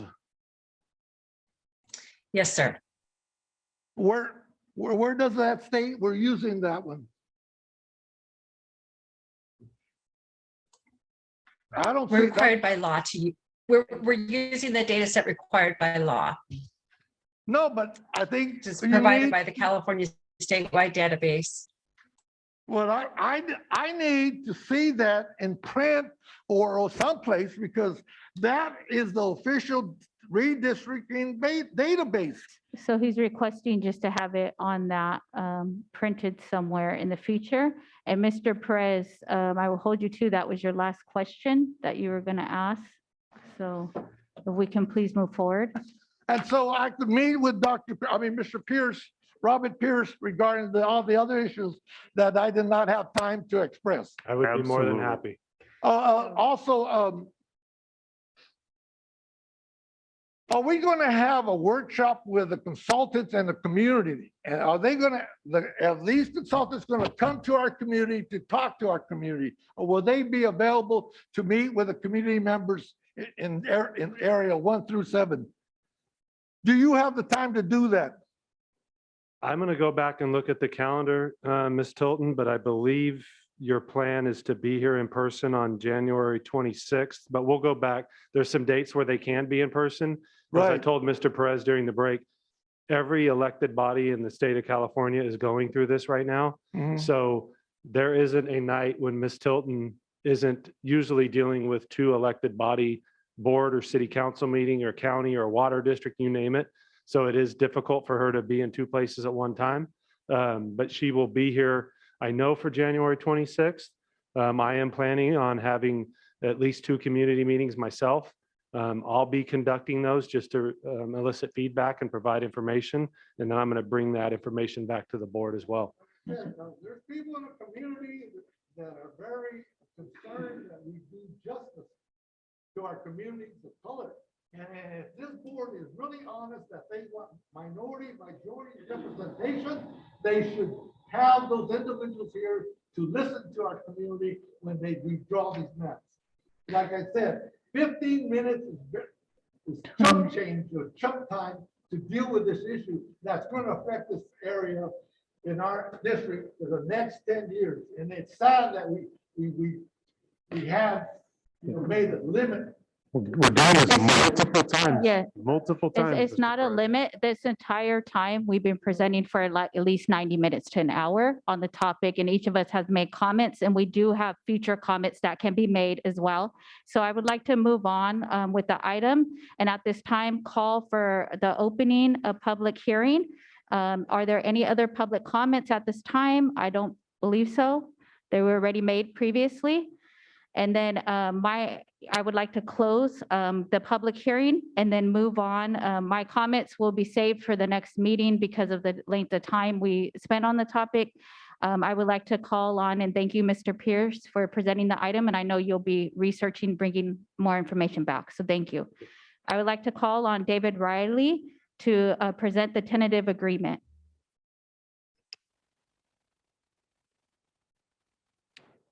Thank you, President Martinez-O'Leary, members of the board, Superintendent Hoffman, Ms. Avalos.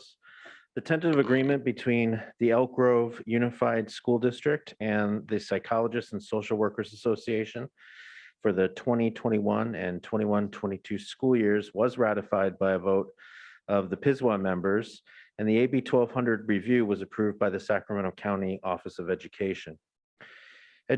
Education Code Section 3540.2 stipulates a fiscal review by the Sacramento County Office of Education of negotiated agreements to determine the financial impact of the agreement on the district budget. The AB 1200 report, which provides the financial analysis of the tentative agreement, is attached and was submitted to SCOE for their review and approved. The EGUSD Board President is asked to announce and open the public hearing with a request for anyone who wishes to speak to the PSWA tentative agreement to please come forward. After listening to any speakers, the Board President should close the public hearing. After closing the public hearing, the board should be asked to take action to approve or ratify the tentative agreement.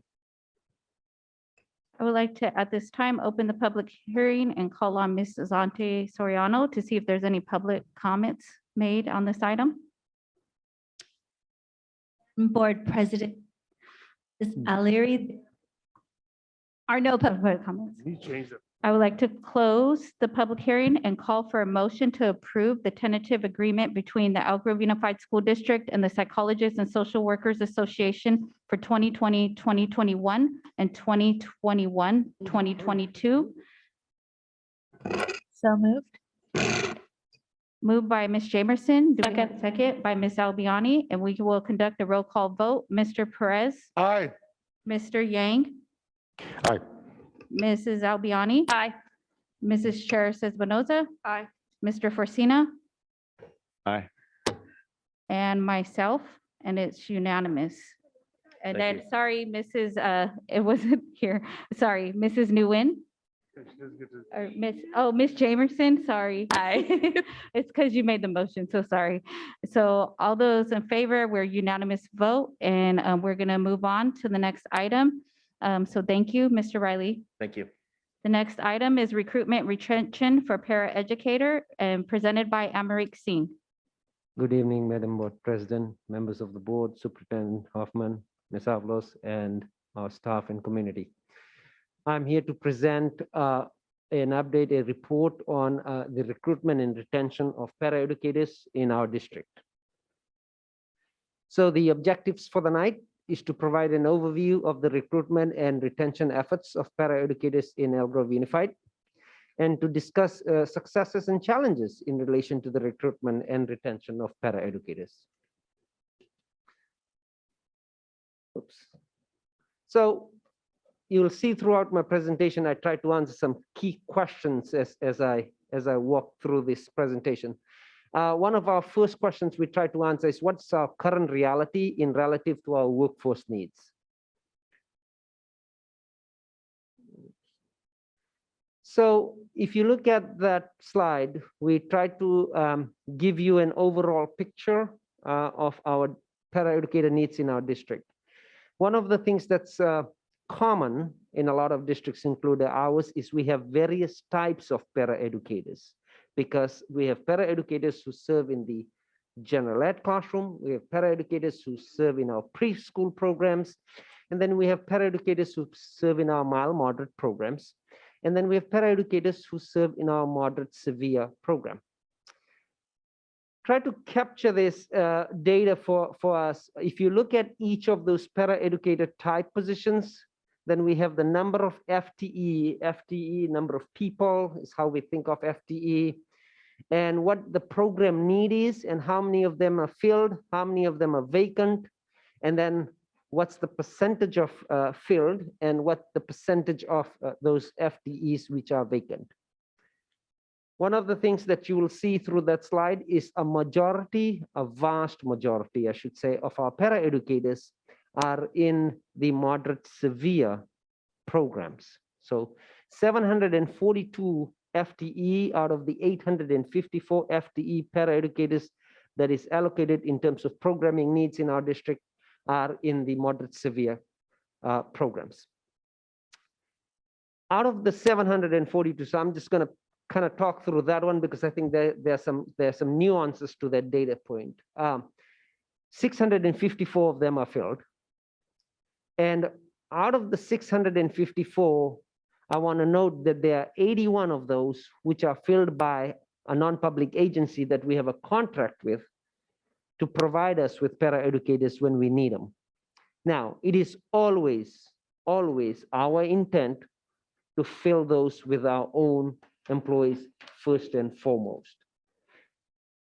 You will also see that there are 88 of those which are vacant, currently vacant. And this is data probably from current up to last week. One of the other things that we do in our district is we give our current paraeducators the opportunity to work beyond their contracted hours if they are able to, so that the students who they are serving continue to get paraeducator support past the current paraeducators' work hours. So that's why you'll see two asterisks next to the number 88. When we looked at our own fiscal data, we've paid our current paraeducators almost $40,000 per month in the last 2 or 3 months on timesheets over their contracted hours to cover some of those vacancies to ensure that students continue to receive their mandated services. I want to make sure that I say this loud and clear. Paraeducators provide essential services to our kids. That's not lost on us. That will never be lost on us. It is our priority to fill those vacancies as quickly and as effectively we can with our own employees. If you look at the last two columns on the right there, on an overall school district-wide program level, 87% of our educator vacancies are filled, and we have a 13% vacancy rate. You will see that our mild moderate has a 79% fill rate. And although our general ed has a 53% fill rate, you see that that's because that we only have 15 FTE need in that program for now. So this slide kind of wanted to talk through what are our needs as our district and where we are in our current reality in terms of fulfilling that paraeducator need. Slide number 5 is a graphic representation of slide number 4. So the same data point that you saw in the previous slide, try to show that in a graphic organization. So if you look at the more severe, we have 854 paraeducators needed for the programs. We have 739 of those currently filled, and we have 115 which are currently vacant when you look at the need at that slide. One of the challenges around filling positions, especially some of our classified positions, including paraeducators, is we are having similar challenges like some of our colleagues across the state. So the idea of this slide is to say, is this a unique challenge to us, or is this more broader than just an outgrowth problem? And we do this in HR a lot. We really do. We call each other in different HR saying, hey, what are you doing? Because is this a unique problem to us? Because that helps me to actually isolate factors if it is a unique problem to me, to say what are the challenges that are unique to me that may help me provide some insight into my challenge. So when we talk to fellow HR colleagues, one of the things we saw, and these are some news articles you will see that I've provided in this slide, is the challenge with filling our vacancies is not unique to us. It's a bigger challenge than just ours. The other piece I did is, instead of just looking at it from a more global picture, I tried to talk to my own colleagues in my own county and our neighbors. So I either called or actually in a meeting asked my fellow HR colleagues and asked them 2 questions. And I said, what's your total paraeducator FTE and how many of them are currently vacant? And you will see, and yes, this doesn't cover all the districts, but these are the districts I heard from. And you will see that this slide shows that despite our challenges, we are actually, in terms of percentage, one of the lowest vacancy in our county. The other thing I wanted to show you with this data point is we are not the only one who is having challenges filling the paraeducator vacancies. It is very interesting that one of the other conversations that comes out with colleagues or in conversations like this is, well, what are you doing that I can that I can replicate or kind of get an idea of so that I can do the same thing. Because at the end of the day, we all want our vacancies to be filled by our employees so that we can serve our kids. So it was, this data point helped us to all actually get together and saying, okay, I'm seeing similar challenges as you're seeing, and how do we then all talk about making an adjustment to our current efforts to see how can we kind of tackle this challenge.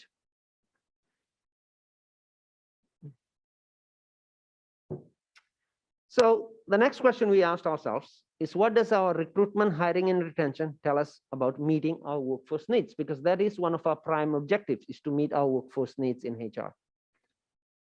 So when we looked at the world of hiring and recruitment, we look at recruitment, we look at hiring, and then we also look at retention, because it's important that we retain the employees we have.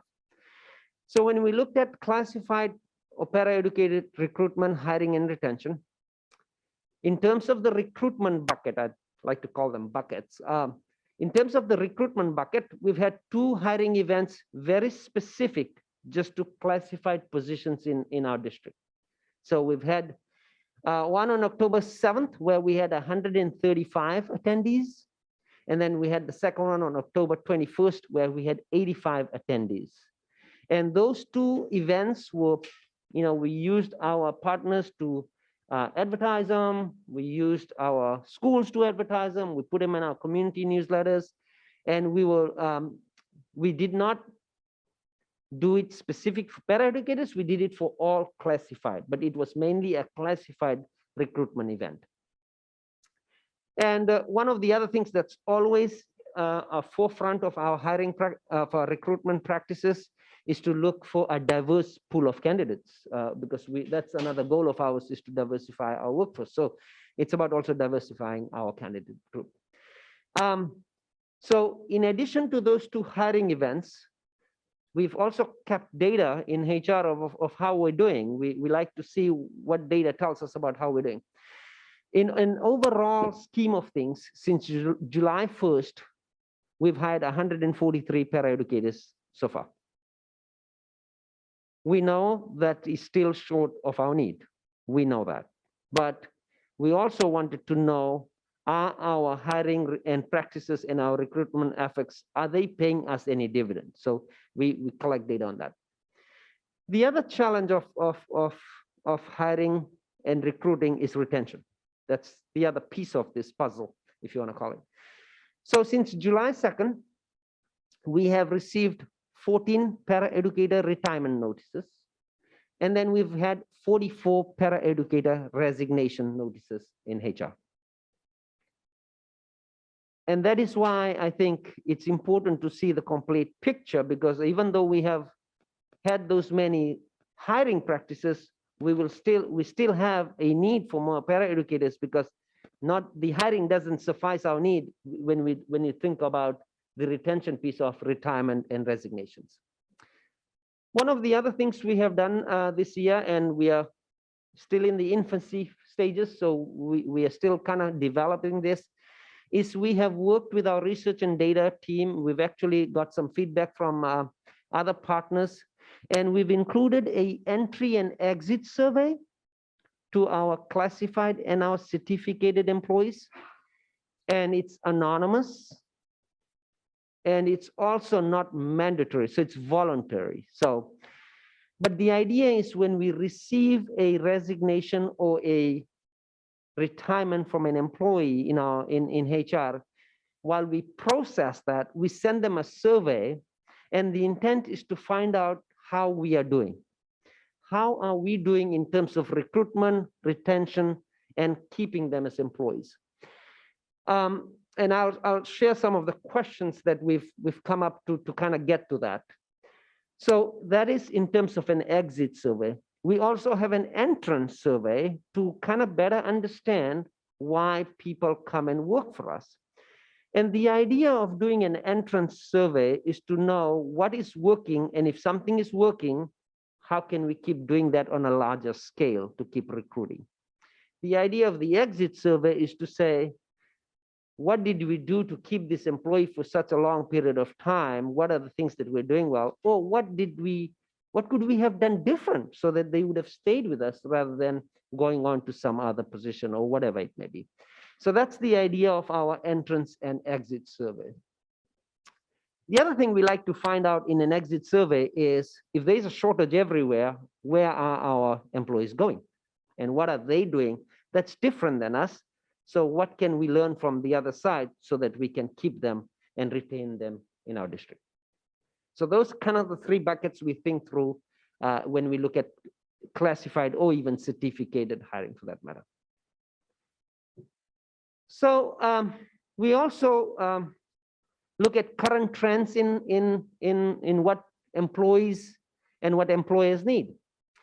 So if you look at the current trends, the top 5 needs from an employer are salary, compensation, and stable employment, work safety, benefits, professional development, a sense of belongingness, respect, recognition, unified, and then the outward mindset, culture, and empowerment, and for autonomy. And then we in Elk Grove think through what we do and how do our actions match what the needs are of the employer. So if you think through that, are we doing these things? So are we in Elk Grove Unified, we think through anytime we do recruitment and hiring, we think through, are we helping current and prospective employees thrive by offering stable employment, consistent hours, and competitive total compensation? If you think through that, one of the unique things about us, and you saw this in my presentation earlier, I think in May, one of the perks we have is we have traditionally done a pretty good job of retaining employees. And one of the things we attribute that to is because of what we offer in terms of stability, consistent hours, and total compensation. The other thing we did is we support our employees with professional development opportunities. Safety is also one of our paramount things in our district.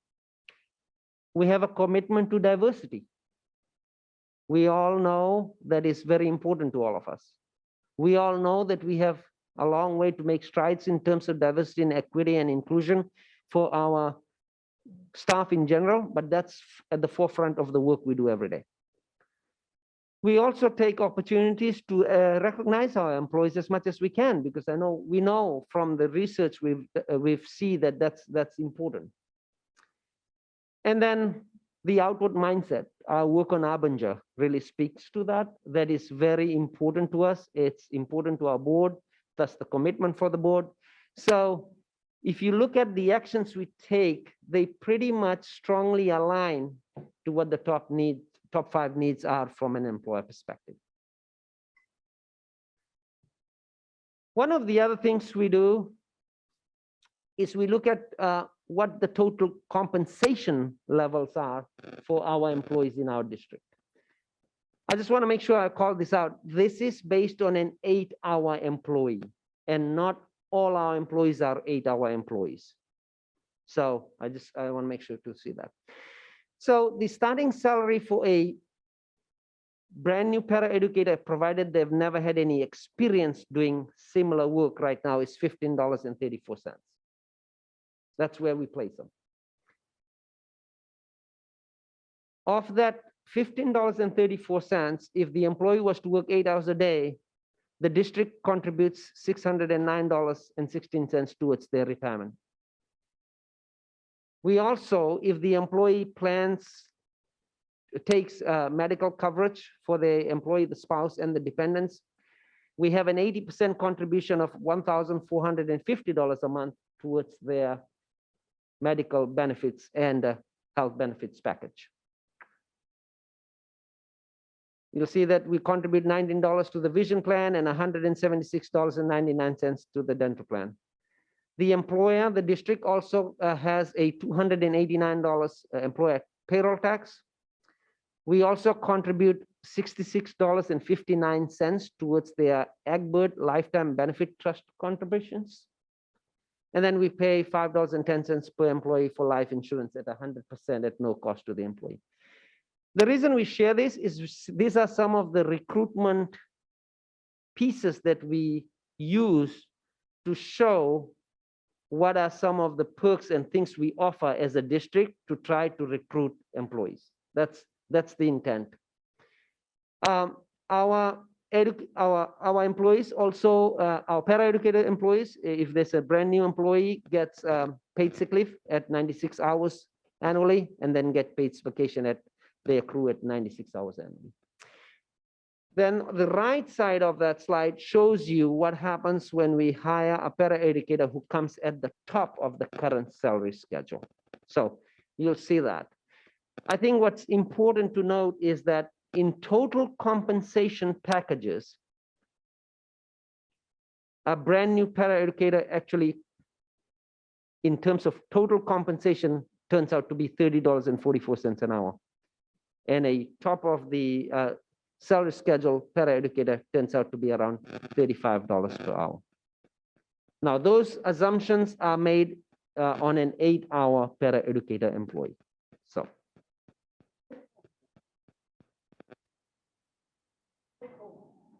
I can tell you that I can get that information to you, Mr. Perez, but we wanted to show a total compensation is what we tried to show in the slide. So obviously, as you can see from the other data slides, moderate severe paraeducators is what we need the most. So our need, we are growing. We want to continue to attract candidates who strive for excellence in learning and who champion student growth. That's what our goal is in terms of a recruitment strategy.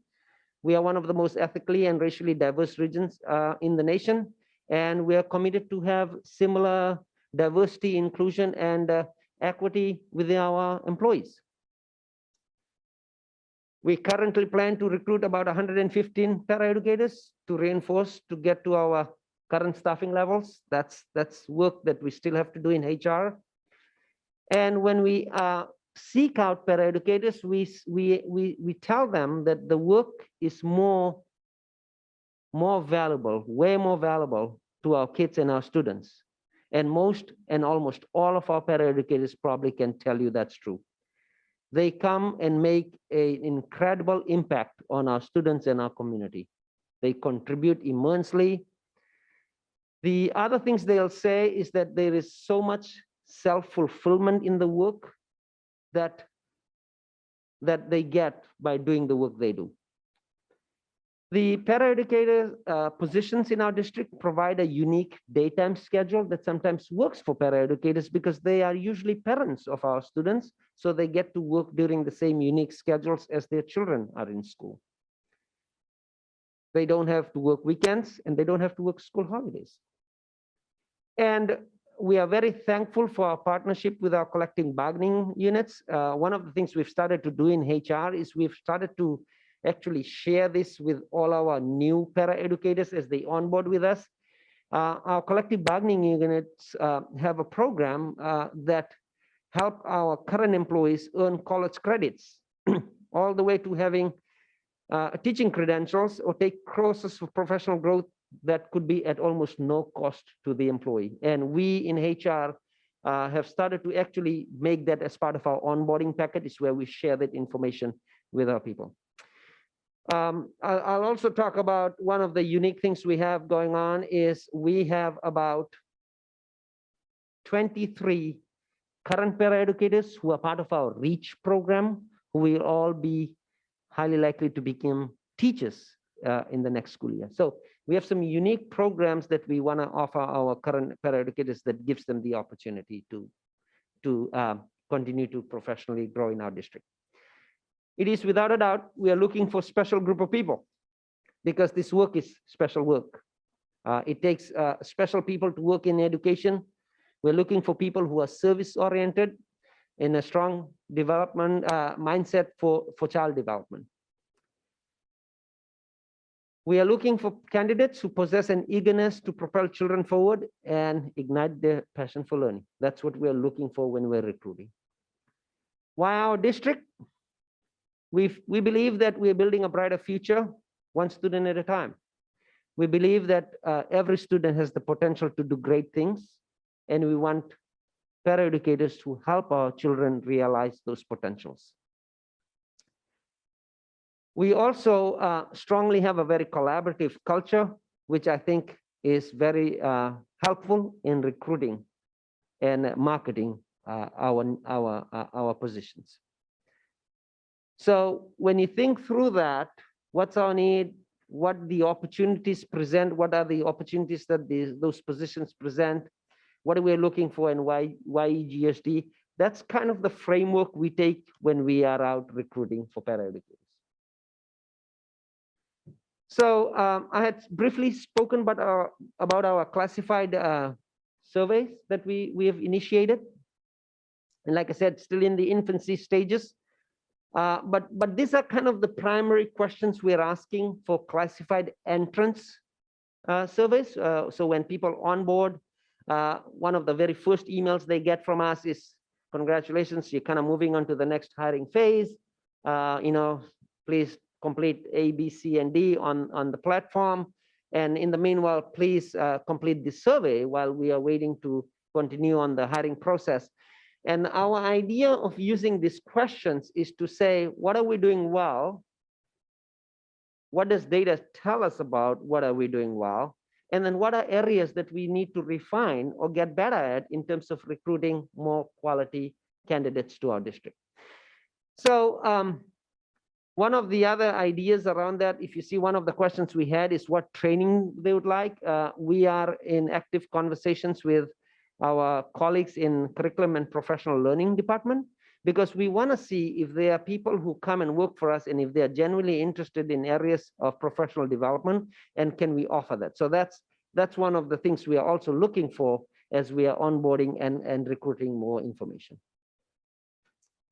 And then on the exit survey side of the house, I just want to make sure that, like I said before, it's anonymous. So we really want to make sure we get accurate feedback from our employees on their experience with us. We want to know why they are leaving us.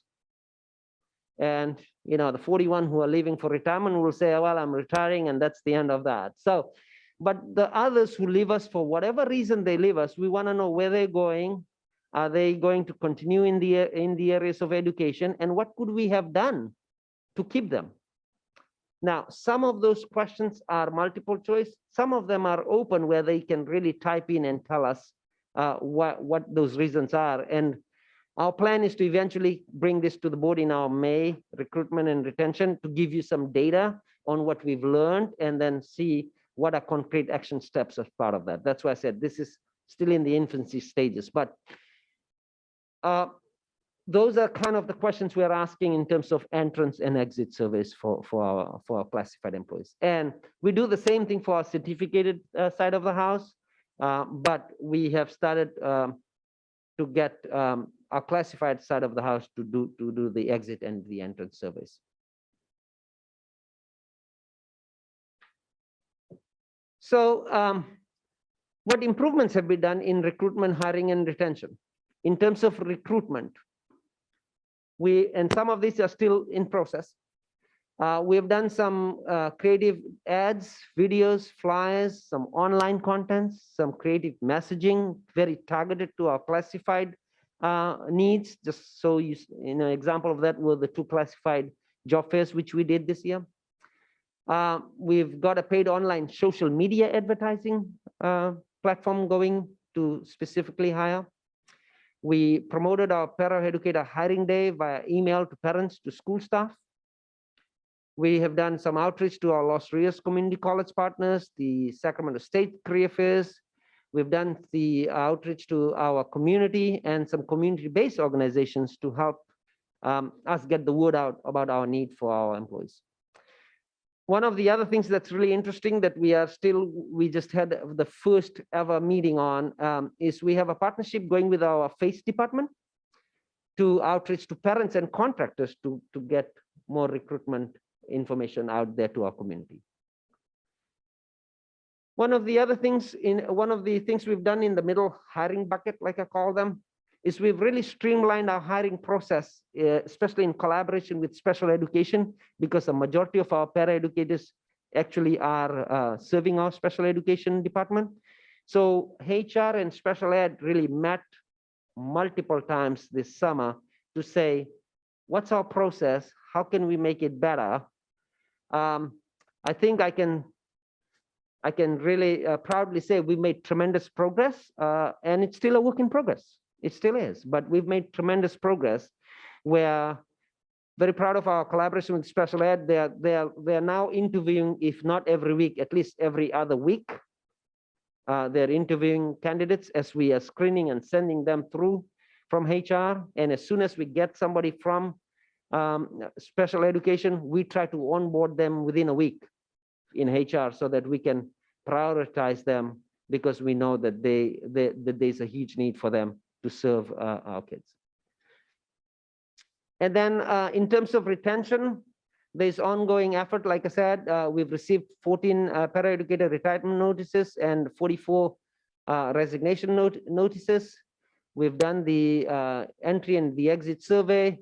Professional development is still at the forefront of our brains on how do we help our classified staff continue to get professional development. And one of the other things we are doing is reviewing our current staffing and evaluating our programs to know, do we have a true need for that number?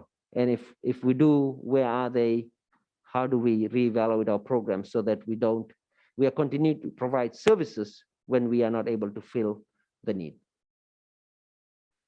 One of the other partnerships that I spoke about earlier that we are really excited about is our adult ed program. Actually has a paraeducator training certificate course. Very, very excited about that. So they do, and the adult ed has done amazing work for us. They actually have a class where they train the paraeducators. They take the test that is needed to become a paraeducator. And very excited to say that my HR team actually has gone out there. I've been out there numerous times. And then my HR team has been out there as early as last week to speak to the first group of students who are graduating. And one of the commitments we've made with adult ed is as soon as they finish your program and get the certificate, let HR know immediately, because we want them to straight away come over here and get into our hiring process. So as soon as the candidates pass the paraeducator test, adult ed is forwarding the information to HR. We are reaching out to them to share our vacancies, and we'll help them do the application process if needed. We'll help them. We'll walk them through our process to get them to be paraeducators in our school district. We are also trying to calendar some hiring days where we are going to have actually some hiring events right out there at adult ed, so that we can talk to our candidates who are there, including any other candidates who take other adult ed classes, to explore the possibility of them considering being a paraeducator in our district. Some of the paraeducator recruitment events we've had, you can see we've had about 4 paraeducator recruitment events already, and we plan to have a couple more. And you'll see some of the pictures from our paraeducator recruitment events that we've held, including some of our advertising about those events. And with that, I'll take any questions or any feedback. Thank you for the presentation. I'm going to call on Misty Wilhelm to go ahead and make her comments. She does have a time commitment of 10:30 this evening because she has to leave early for finals. So I'm going to call on her first. Ms. Nguyen, thank you. Thank you so much for your presentation. I think we've seen a lot lately all around the school district. There are shortages everywhere, and it's definitely a very difficult thing for students and educators alike. Excuse me, Jamie. I don't know if it's me, but I can hardly hear you. Oh. How about now? Better. Okay. I think it's been really difficult for everyone involved in this process. And I think that as a district, one of our core values is, of course, inclusivity. So to see that we have all these efforts to hire more paraeducators and provide all of our students an equal opportunity for learning is amazing. And I'm really hopeful about where we'll be able to head with this. Thank you. Thank you. I'll move next to the left, Ms. Jamerson. Thank you so much for the presentation. And I know that, as you mentioned, you'll have more to present in an upcoming presentation. I do have just a couple of questions. You mentioned that we are contracting to fill some of those vacancies. And I just had a question is, are we paying those contractors the same rate as our employees? So we have a different rate for the contractors because we don't pay any of the total, the things you saw on the total Compensation. compensation. We don't pay any of that. Their agency takes care of that. So we just have a standard contracted rate for them that we pay them. However, one of the things I should have said is one of the challenges we are having with our contractors, they don't have enough people to give us at this current time because they are facing some similar recruitment and hiring challenges for their own employees. Okay. But none of those total compensation costs are on the district. They are all on the contractor. Okay, thank you.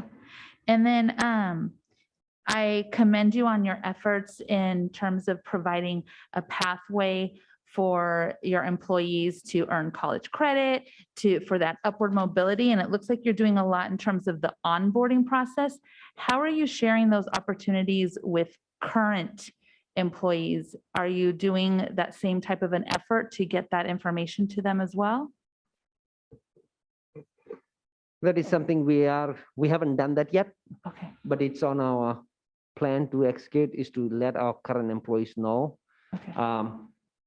We are starting off to do that with our new employees, but definitely one of the things we want to explore is how do we get that information about, especially the college credits and the ability to get all that paid for with our existing employees. And we'll have some conversations with our collective bargaining partners on how to do that.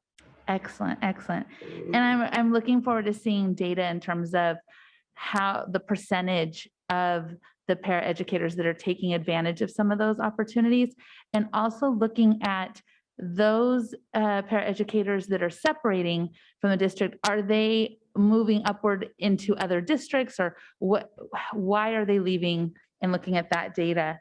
And then finally, the improvements that you're making into the recruitment, the hiring, and the retention process, just seeing what are those kind of measurable outcomes of that. Have we decreased the hiring process from a 1 month long to a 2 week, whatever, but just looking at some of that measurable data in the upcoming presentation. But it looks like there's a lot of work that is being done, and I know it's a challenge everywhere. And as Ms. Nguyen says, it's about the students and providing equitable education to all of our students. And I commend the work of the paraeducators, and I commend the work that the district is doing to try and meet their needs as well. Thank you. Thank you. Next, Mr. Perez.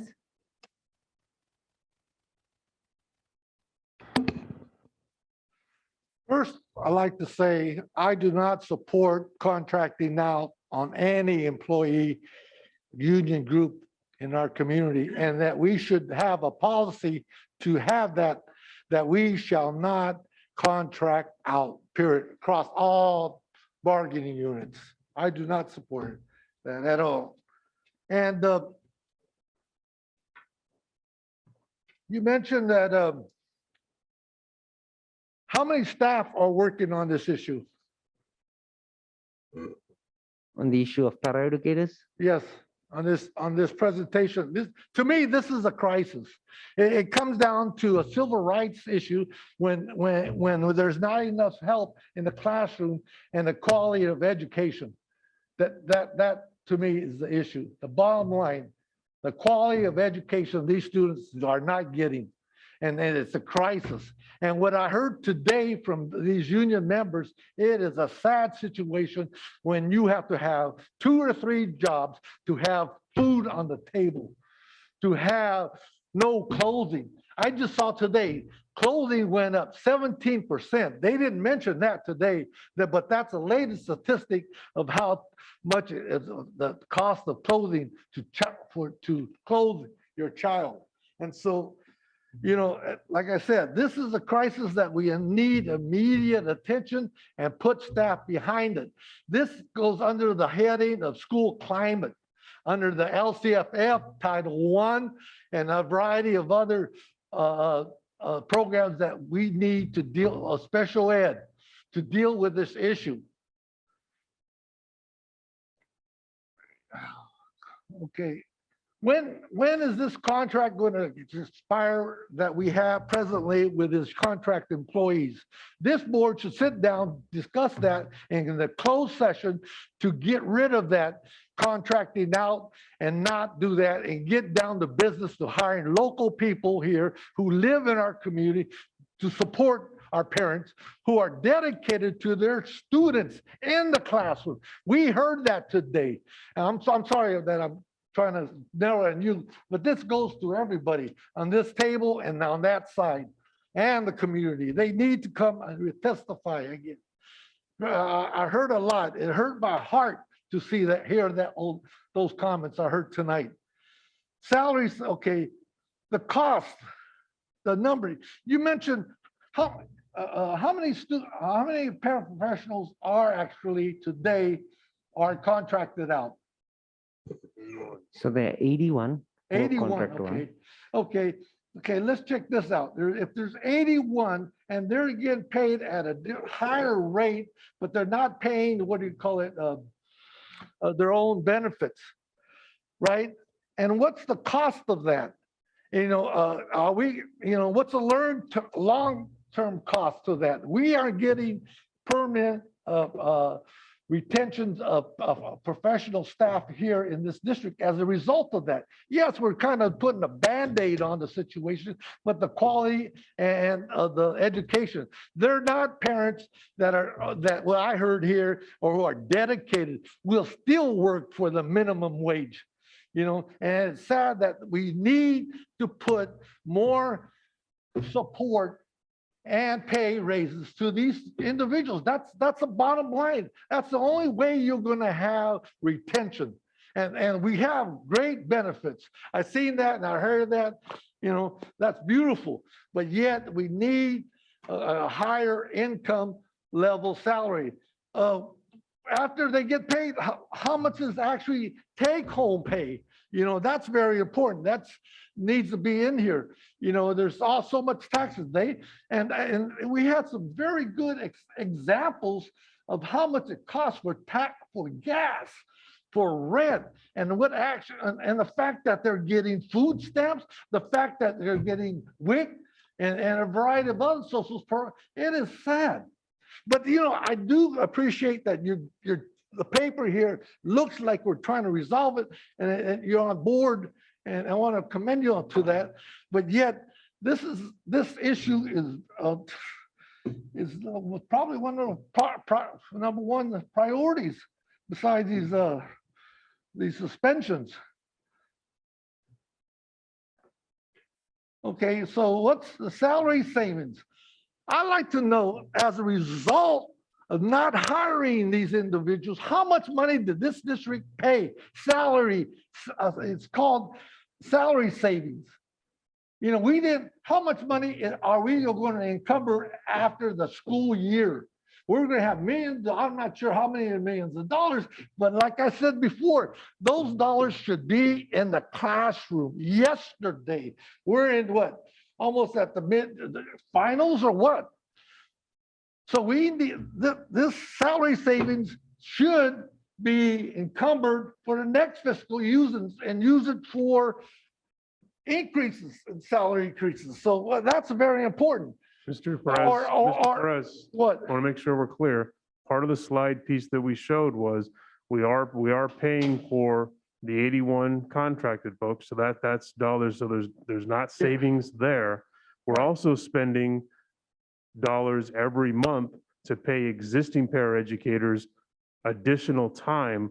So we need to make sure when we do the interim reports, you'll see the differences between budgeted salaries Right. and actually expended salaries. That's part of the process that we share with you. But the numbers aren't as large as you might think because there's other expenses that go along with that because we want to make sure we're providing the services to the kids. Okay, that's good point.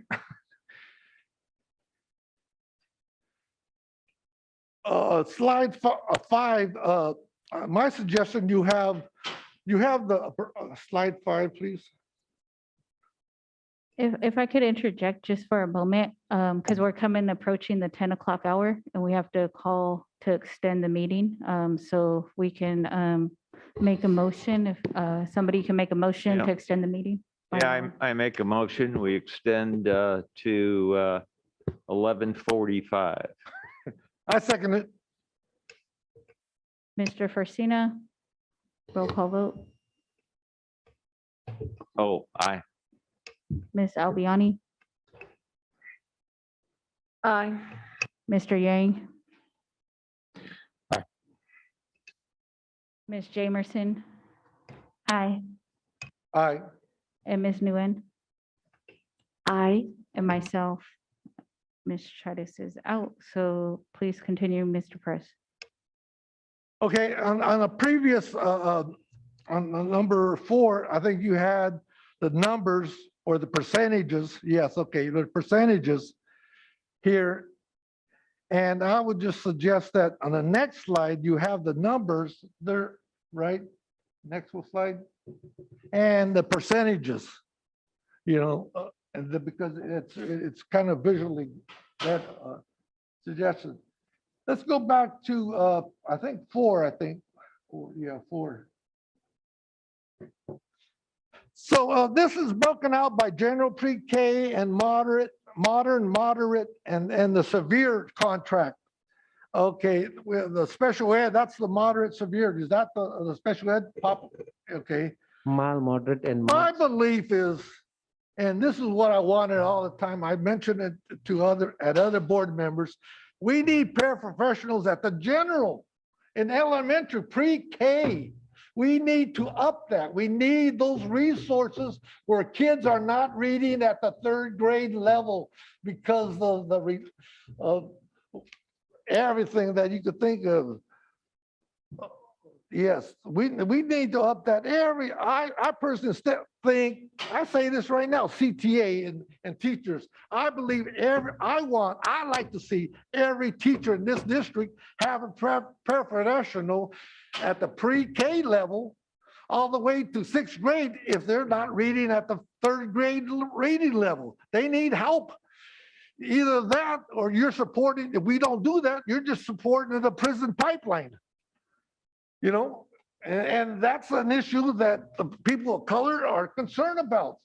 And that's an issue that the discipline, those paraprofessionals could help on discipline problems in the classroom. Help those teachers, pre-K, mild, moderate, and all that stuff. You may have less suspensions, less, et cetera, et cetera.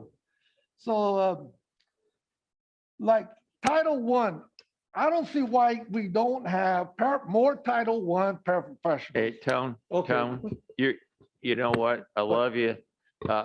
If you keep going Oh, on, and I understand you're off what the you- agenda. Yes. If you keep going on off agenda, I should have made the motion to 12:45. You got to stay on the There's no agenda. excuse to have that, the bottom line, that 15 people, general ed education, pre-K. The issue on pre-K, we're supposed to have a new statewide more funding, federal funding at that level. Those numbers are ridiculously low. We should prepare for the federal state dollars on pre-K funding. Oh, yeah. Is that And the- on that slide, you mentioned that you did a survey on other school districts, but you didn't say how many of them, or they didn't tell you. Okay, put that on there, would you please? See, on these school districts, those 92 in Yuba, those 105, could they be contracted employees? That's the big question. We don't know. Do you know? That was not the question that was. I know, asked. exactly. Yeah, so anyway, yes, they have total vacancies, total numbers, total.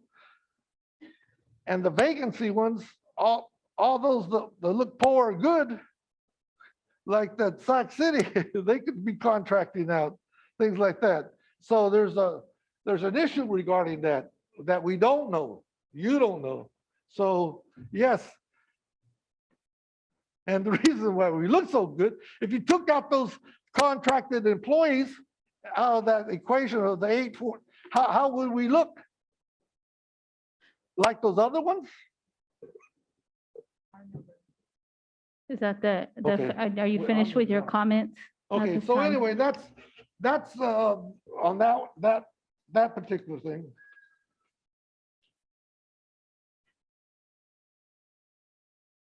We heard that today in the testimony and comments, the 3 individuals had recently left. So you mentioned you're going to do some exit interviews, and I like to see those, comments, why they left and where they may have went to another district, because that's looks like a trend happening every month that we hear the trend that people are leaving. I'm glad that in slide number 10 you have diversity, equity, and inclusion, and to have that issue again, salary affects all these issues. And geographically, we need to know, I like to know where these individuals work and what districts, are we having issues or shortages of. That's important because, a lot of these students are low income and there's low income funds for these. Are you Okay. finished with your comments, Mr. Perez? Almost contribute to.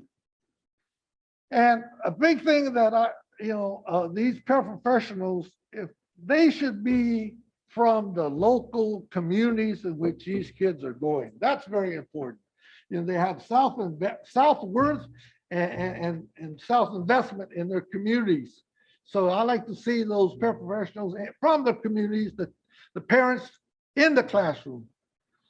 And I'm glad that we are having a upper mobility track at all those other institutions. It's very important. But the biggest thing that I like to know, when they go to adult class, when they go to those courses, do they get paid? For the paraprofessional training certificate, do they get paid for going for those classrooms, those courses? The students. We pay them.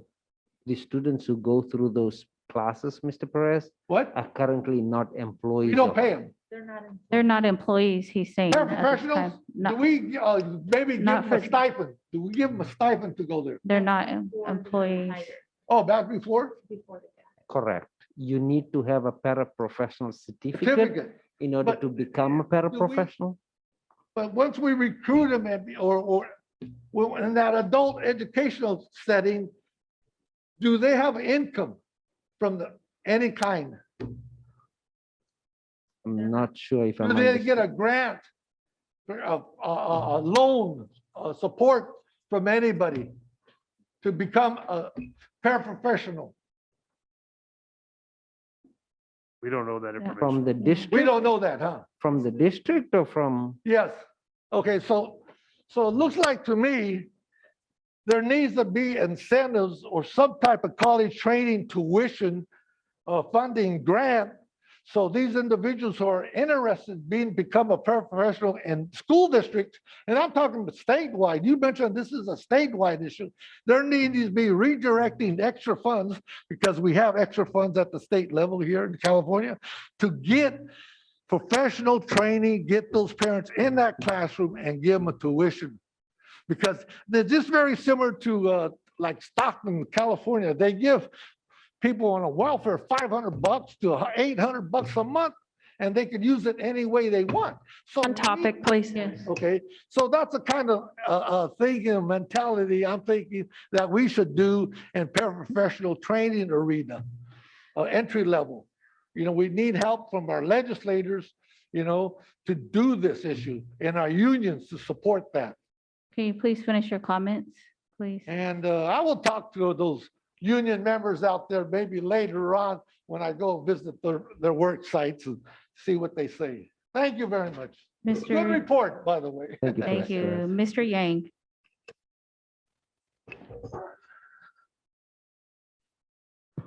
Thank you. Thank you for the presentation. And thank you for board members' previous points. There are some great ones, and I try not to repeat them. So first and foremost, our school system depend heavily on our paraeducators on a daily basis. So they are very, very important and key of our student success in school. So when I look at the slide that shows the students, I'm sorry, the paraeducators being paid hours per day, salaries, and then all the benefits, that tells me it's a career. And when I think of a career in America, and specifically in Elk Grove Unified School District, I think of a career that should provide the essential things such as food, housing, clothing, healthcare, transportations.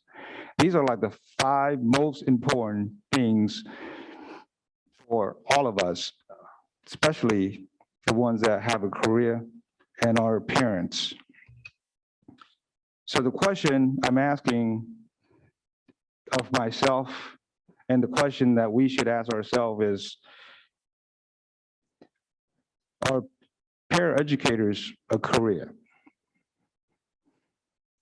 And then if they are, and if it's a career, then we have to ask ourselves, are these essential things are being met? So for any sort of retention that it's going to give us a high percentage, I think we have to meet those essential areas. And there's a lot of things that goes into it. I get it, but we just have to look at the direct things that are most important. And I think when we think in a very simple way of these very essential areas, then we could kind of adjust the numbers, work environments, and all that other stuff. But if we don't really know what we try to resolve, then we're going to get lost in the process of doing it. So to me, if you don't mind, write those down. I think, that's very important. Again, food, housing, clothing, healthcare, and transportation. And just be mindful that, we live in Elk Grove School District, and the housing, the cost of housing, the food, it's the same for everybody. But obviously in every area in our school district, the pricing varies a bit. We get it, but at the very bottom, it's still pretty expensive. Obviously, it's not expensive as in the Bay Area, but it's more expensive than maybe Yuba City or maybe further out. But my point is just be very considerate and keep things very in perspective and simple, and just make sure that, the paraeducator, again, if we think that that's a career, make sure that their salary or what we pay them cover those essential things. And I would love to continue to be a part of bringing in resolution to the paraeducators issues as far as sustainability and keeping them happy. You know, when I think about money,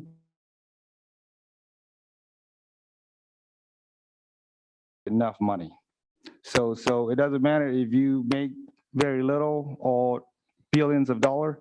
I just never heard it's enough. But, you know, so to me, it's not how much they make, but it's like the money they make, is it cover the essential things that we all need as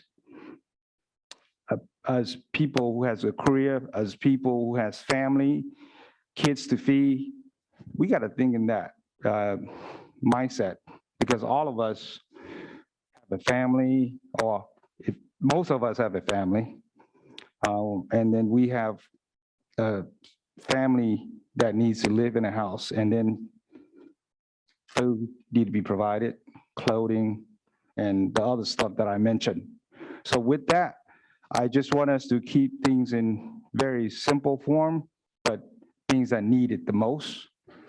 And when we do that, I think that the people that are not happy, I think they could see that we concern about them, and we put in comparison of datas to other school districts that are very black and white.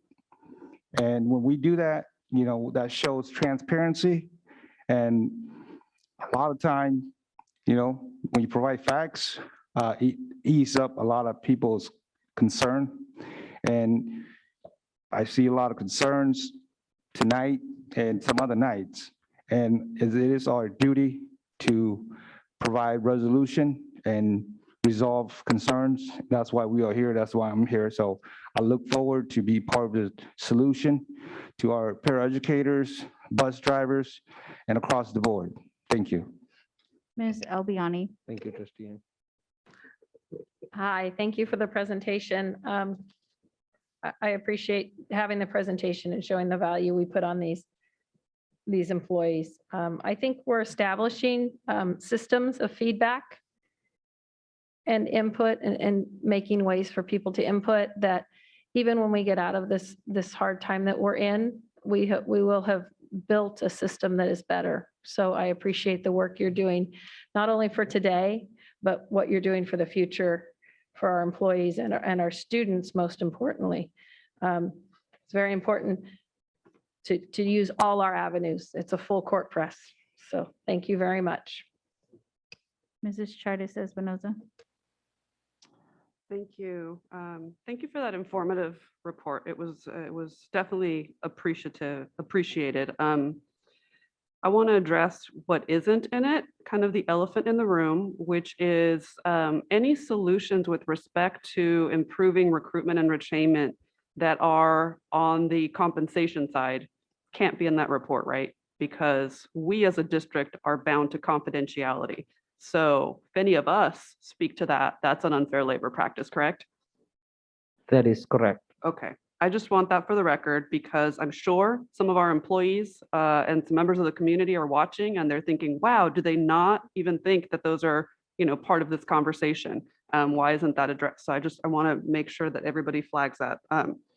You know, it's not fun, you know, being one of the folks who knows the rules, is bound by the rules, and respects the rules. You know, you don't get a lot of applause lines that way. But I just want to make sure that it's just clear to everyone that those of us who don't speak in detail to what we want to accomplish with respect to compensation this year, in future years, it's certainly not a reflection on the value of our employees, or you know, our commitment to them. So that's all. Thank you.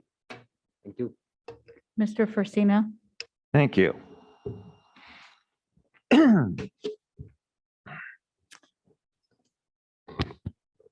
You know, recently we've been getting beat up pretty good by ATU and CSEA with respect to, from their perspective, the way we value their work.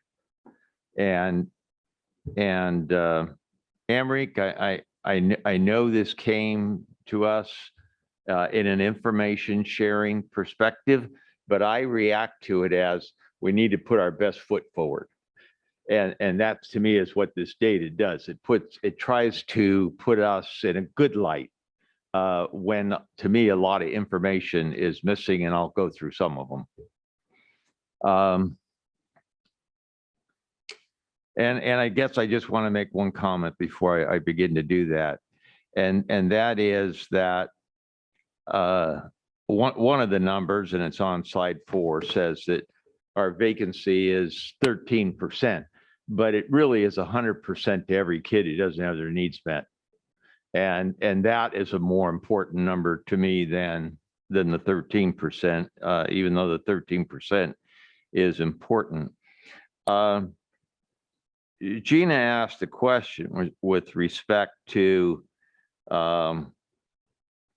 the personnel that are paid by MPA.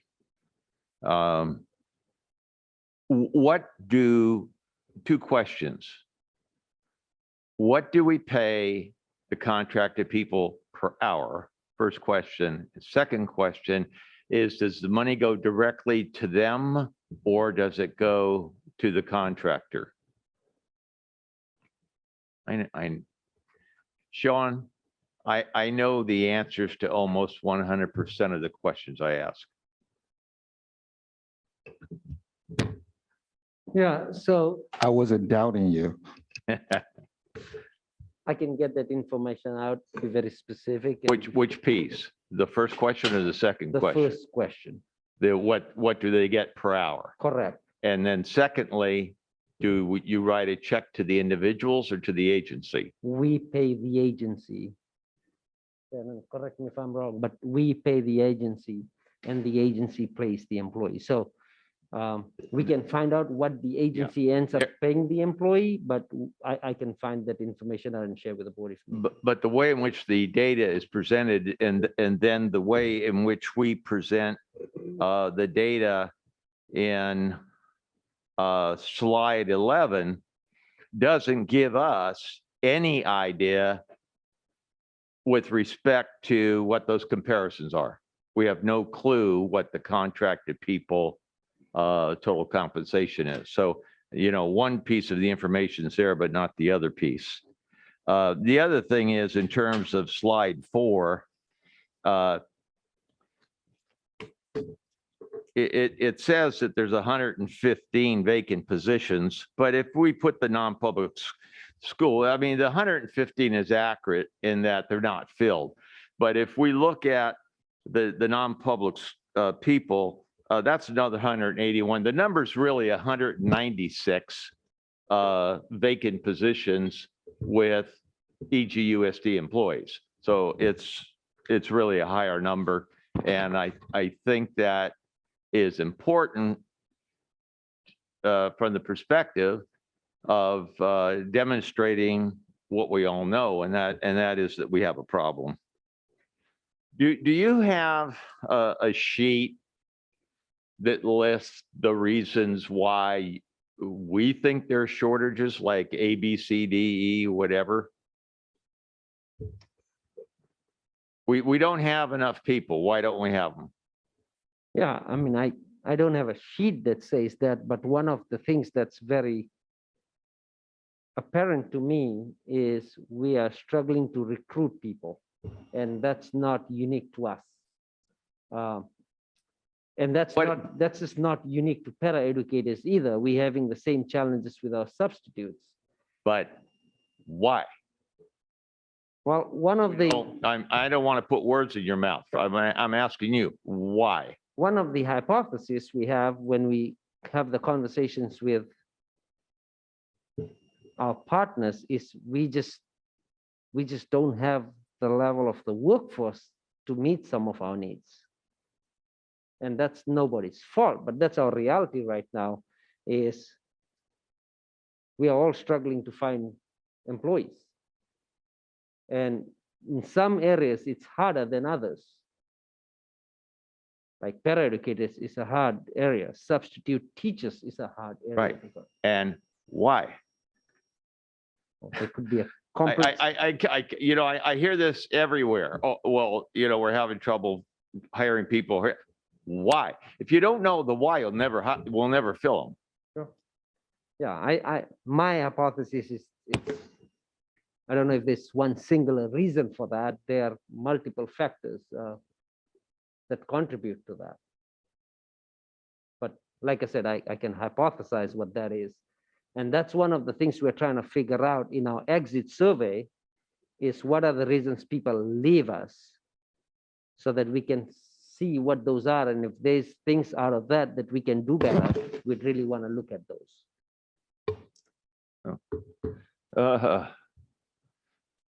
Steve, I'm having one of those problems. I lost my entire agenda and I haven't even done anything. Hold on 1 second, please, Emery, while I get back into the system.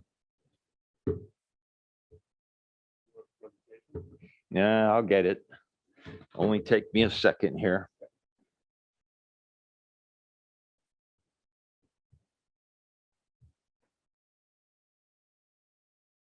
Yeah, I can come back to you. No, What? please, please Okay. don't. I'm almost back in. And I am in, and I am pulling it up.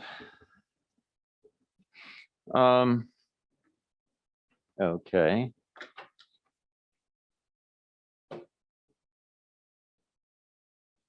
There we go.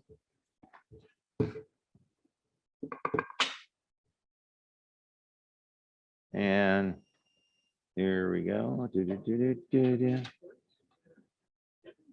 Oh, I lost everything, Nancy. The whole website closed out. So now I got to get back to the presentation, which I am on. And get my attachments. And I'm back in business. Okay.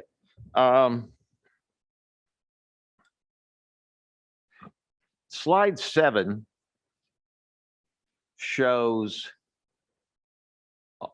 our comparative position with respect to vacant positions. And it says, you know, we're in greater shape than all these other people. Do we also have the comparative data for those districts that goes along with the data that was in slide 11? No, we don't. So we don't know what the other people pay their people. We've done comparability studies. We did, I don't know if we have the latest up-to-date version of it, but we do comparability studies, and total compensation is the measure by which we use when we're comparing to other districts. And when we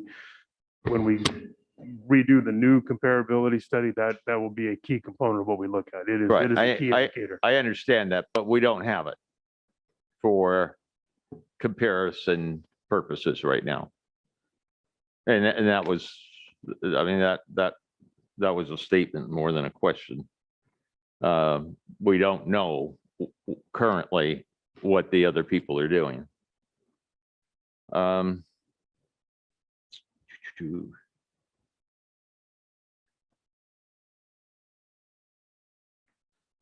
You know, with respect to vacant positions that we have across the board, and everybody has the same information, and it was certainly shared tonight by one of the parents. Almost the first part of the year is over. Half the year is over, and we have all these vacant positions. By the time we get anywhere near filling them, school year's out. And we start the new school year with the same problem unless we identify the root causes and try to do something about it. Is that fair to say? Well, it's complex because we are ongoingly hiring. So it's not that we are just going to say we're going to now hire for the next year. Hiring is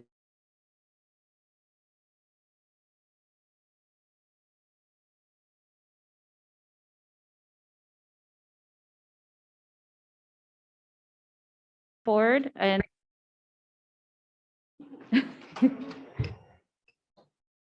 So I think we had stop recording. So next I'll call on Mrs. Hayes to present the action item, adoption of the Educator Effectiveness Block Grant 2021 plan.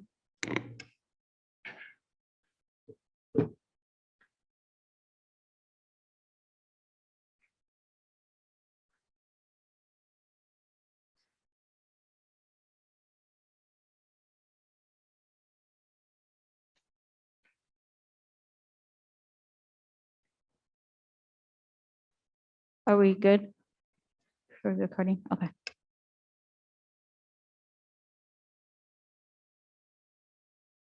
Good evening, President Martinez Alier, members of the board, Superintendent Hoffman and Ms. Avalos. Tonight, I bring to you for your approval the Educator Effectiveness Block Grant. This plan requires, in order to receive the funds, that a plan be developed on or before December 30th. What you have before you tonight is the same information that we presented at your meeting on November 16th. And we ask that you approve Elk Grove Unified's one-time funding of $14 million and Elk Grove Charter's funding of $45,000 to be spent through 4 professional development days by the end of June 30th of 2024. I would like to call for a motion to adopt the plan to use the Educator Effectiveness funds authorized by AB 130 and amended by AB 167. So moved. Do we have a second approved by Ms. Albiani Second. and second by Mr. Forcina? We'll conduct a roll call vote. Mr.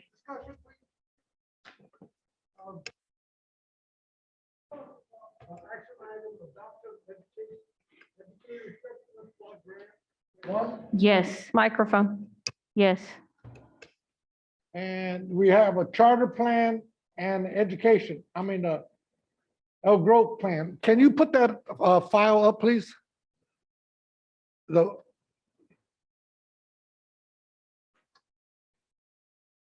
Elk Grove Unified School District plan.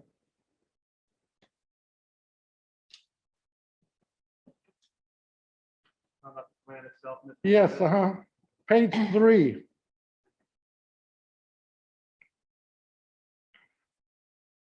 Well, first of all, I'd like to say that I didn't see very much on data reporting and what kind of data that we're going to provide to the feds or the state. So can you clarify that? What actual data sets that we're supposed to provide the state? So we're supposed to report out to the state of how many employees were trained and in Right. which category. That doesn't happen until after the training happens. So at the end of each fiscal period, we have to report out. Okay, great. So anyway, on page 3, you'll see that I noticed that the number of following educators who receive professional development, and you have teachers, administrators, paraprofessional educators, and classified staff. So how many people in each of those categories are we going to train? The entire Elk Grove Unified family. Okay, so that means our paraprofessionals are also going to be in that. That's correct. Okay, and how much money is dedicated for each category? Do we have that particular line item? So we're allocating per diem pay Per for diem? each individual employee to complete those hours of training. And there should be outcomes also? Yeah, I would think there would be outcomes. The intention is to have people trained in the category 5 that we've selected. And that the outcomes would be what happens during the training period and probably surveys. That's usually what we do with our employees when they go through training to get their feedback and input. And then the CDE actually is looking for numbers of people trained. Literacy, right? We Hey. said in section 5, it's kind of not, I don't want to say catch-all because that's not fair, but item 5 addressed all of the areas that the board has expressed interest in, as well as our bargaining units. Well, this, Yeah, this is a very, page 2, I like, well, all 3 of them, 1, 2, and 3, but especially 2 and 3. With stage programs that lead to effective standards of line instructions to improve instructions and literacy. That's exactly what I mentioned earlier, K-3 issues, reading issues across the subject area, including English language arts, history, social studies, science, and everything. Technology is another big concentration that we need to establish. I think that's a So, Great. Mr. Perez, we chose option number 5 because it was all inclusive of what we're trying to attack, because we haven't had the monies and the means to do so in this particular area. Those other areas that you've described, we do have professional development plans that run through CPL to address those issues. We have a reading initiative that's $1.25 million that deals with early literacy. So we didn't want to funnel more money into areas where we already have something or we've started something through other means. Right. So that's why Perez, we've used option 5. the other advantage of 5 is it allows us to have all of our staff participate.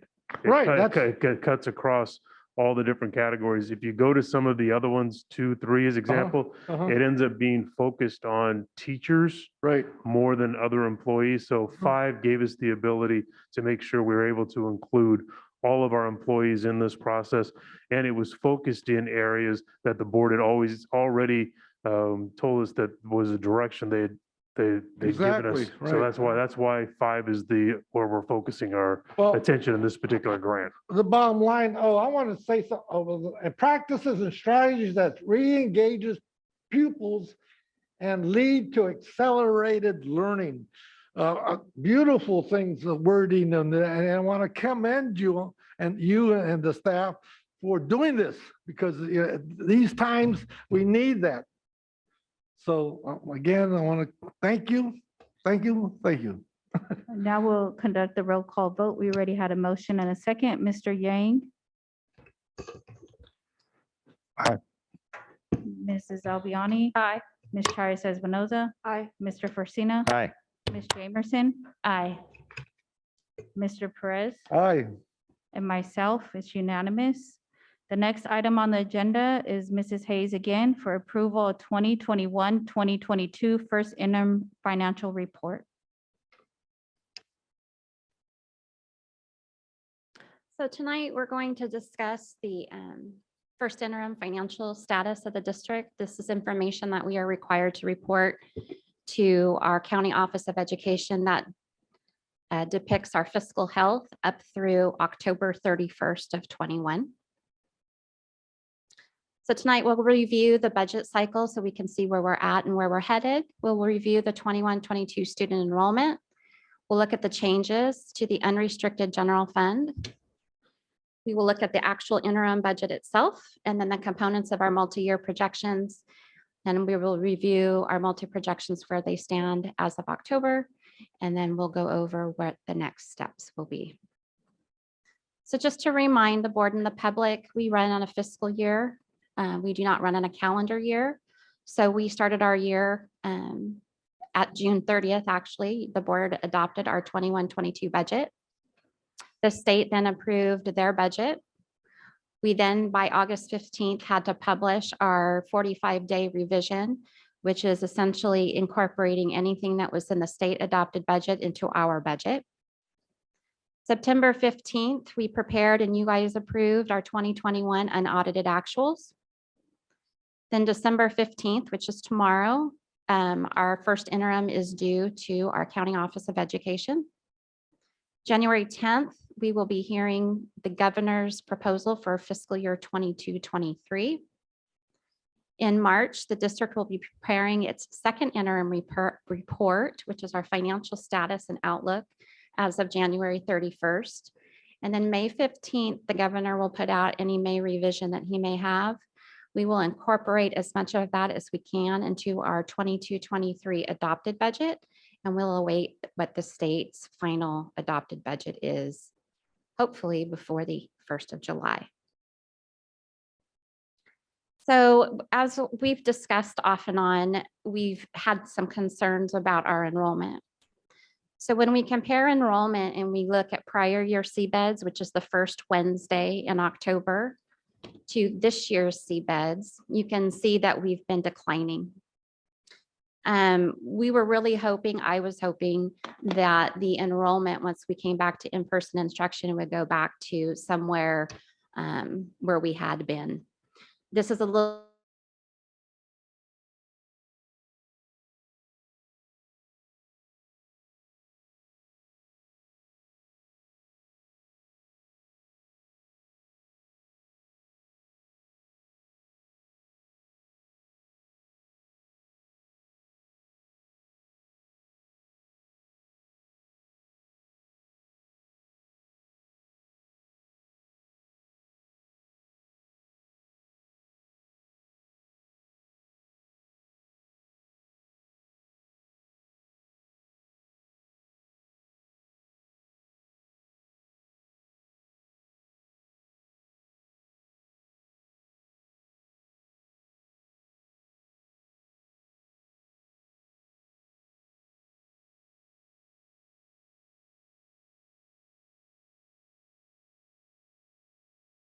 the priority. That's the priority because those monies are designed for the higher needs schools.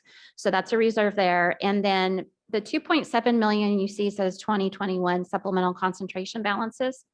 So we've been keeping track of how much we spend in accordance with what's generated through the LCFF for both supplemental and concentration.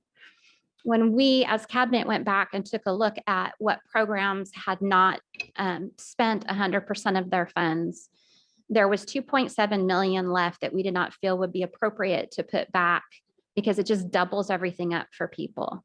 So because we know that we're going to have an issue going forward with our UPP, the thought is that both those pots of money, the 7.9 and the 2.7, would be used then for our high needs schools in the event that we decline to a point where we would have to lay off staffing, that maybe we could keep it. But those would be decisions we would bring back to the board. Again, it's just to provide a soft landing. If for some reason we didn't need to do that, let's just say our enrollment all comes back, the board does have the option to push those monies back into another program at our high needs schools. All things being equal, have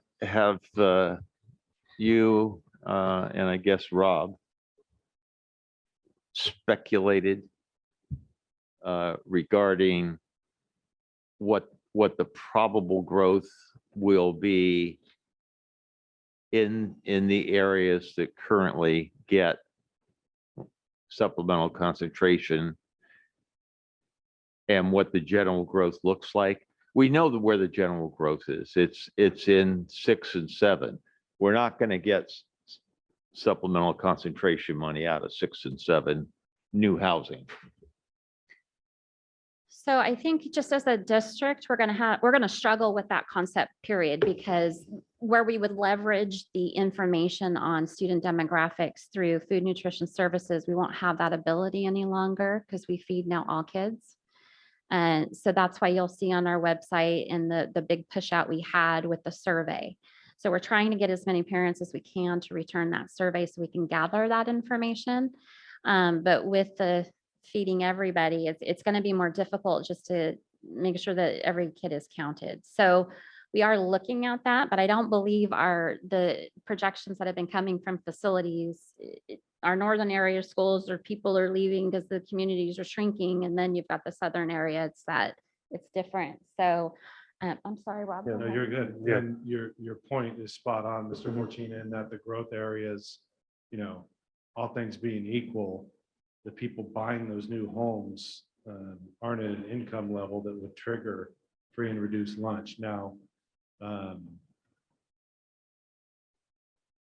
the issue currently is, unfortunately, the more mature portions of our district in terms of the age of the homes tend to be where those numbers come from.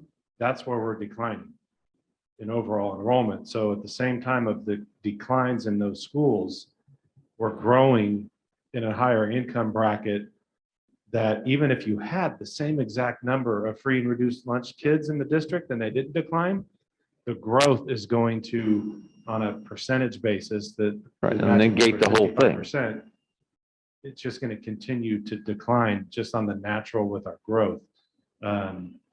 Superintendent Hoffman and I and Ms. Hayes, it is a priority of ours. We have tried to educate the legislature and other advocate groups about this issue because it's a statewide issue. Everybody's in that decline mode that Ms. Hayes referenced. So I don't have any illusions that anyone's going to change the LCFF and how that formula works. What would be great is if, because of the overall state decline and districts losing a substantial amount of money, but yet still having those kids with the same level of need, of kind of freezing that formula at the date and time before this decline hit. Again, that's a big ask. But what's going to start happening is districts like ours are going to lose a tremendous amount of money and then need to make associated cuts, which doesn't help those students who the dollars are focused on. Right, but those are issues that we should be addressing yesterday. We have been. So that's the piece. You know, We've been pushing, we've We've been known. pushing the legislature, Correct. but you know, you also have, I mean, there's no secrets. We're at the bottom, we're near the bottom in our per pupil funding in the state. That's created issues for a long time. Our state legislature hasn't really cared about that in any kind of a major way. They care. Go look at the numbers, Tone. They care. And unless they have new revenue sources to provide the education, I don't see them taking away from existing programs in a significant way to do what we're going to need to have done. If we look at going out to the community for support, as we did with facilities, that's also an issue that we should have been putting on the table yesterday. And it's not necessarily a cost to the state, it's just a It's already redistribution allocated. of those funds. Yeah, it's a redistribution, Right. and that would be more than interesting. Yeah, so there's a big push right now. The legislature actually understands this. They had a hearing 2 weeks ago and kind of the conversation on there's money also. I mean, that's the other piece is the coffers are actually full right now. So there's conversations around the idea of do you do it by enrollment versus ADA? The other piece is we've known for a long time that our unduplicated count was going to run up against growth because our growth is in areas that don't produce those. So that's been on the radar for a long, and it's why we do, 3-year, multi-year projections in everything that we do, and we're always paying attention to that third year because we have to make sure that we're not making decisions today that already put us in a tailspin in that third year out. And it's why we pay attention to those. So we have time to be able to make adjustments. But the bottom line is they're going to need to make adjustments to how they identify kids that we used to identify for unduplicated count. What we want is an accurate number. And when kids aren't turning in free lunch forms because they don't have to, because we want all kids to be fed, that's a great thing. But you have to come up with a different mechanism so that you accurately identify the actual unduplicated counts within the district. And they that's on their radar. They get that. The other piece that I've been on the radar for 5 years is the concept of either expanding instead of a 3-year average, you give districts a 6-year average or some other type of mechanism to give more time for that. Or if you're a district like Elk Grove, where we won't have fewer unduplicated kids to serve, our percentage will be lower, but our actual total number of kids that still need the service will be the same or larger.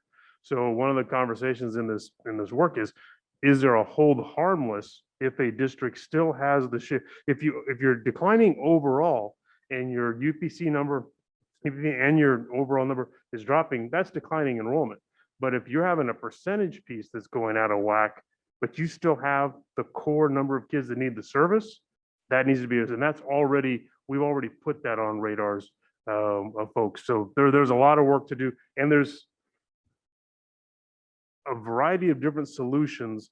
And there's actually, we believe, we'll make sure in January, that there's dollars that the legislature and the governor will be able to actually address some of these problems that are district by district across the entire state. Everybody's dealing with this, not just Elk Grove now. Yeah, and while we deal with the educational implications, that there's also employee implications from the standpoint of what we need to do in many of the bargaining units to get their salaries in tune with the economy. And we know there's much more work to be done, so we appreciate your continuation of the presentation. Before you begin, I'd like to have a BC board communication on this issue. Can you provide one for the board? That'd be very enlightening. We got to be more specific. We talked about a whole bunch of stuff. What do you want to be seen? What you just said regarding, record it. Okay, As thank the you. budget's Shannon. developed, you're going to get a lot more of these presentations and any changes in the January proposal or the May revision. That'll be information we'll bring forward. And I know we need to move on, but it's really important. So we have kind of naturally weaned ourselves off of the concentration grant just because of that slow decline below the 55%. So, 5 years ago, we would have been sitting here saying, oh my gosh, it's $8 million. It's now down to 450,000-ish. Right. So as we've been able to work ourselves off of, not by choice, and we're not celebrating that, but the impact of not being concentration, we've budgetarily been able to fix over a slow period of time. But losing UPP with regard to supplemental starts becoming significant. And I don't want to get into the weeds of Prop 98 and how that works. But for a quick math, the entire state's declining. So let's say the Proposition 98 guarantee is $1 million. It's well over 8 billion in reality, right? $1 million divided up amongst, say, there's only 100 kids in the state. If that number falls to 80, you actually get more money per pupil based on the Prop 98 guarantee. We have yet to see what happens in the coming budget of what the per pupil allocation might become as a result of statewide decline. They could use that to their advantage and lessen the Prop 98 guarantee. But we have yet to see. So there's a lot of moving parts.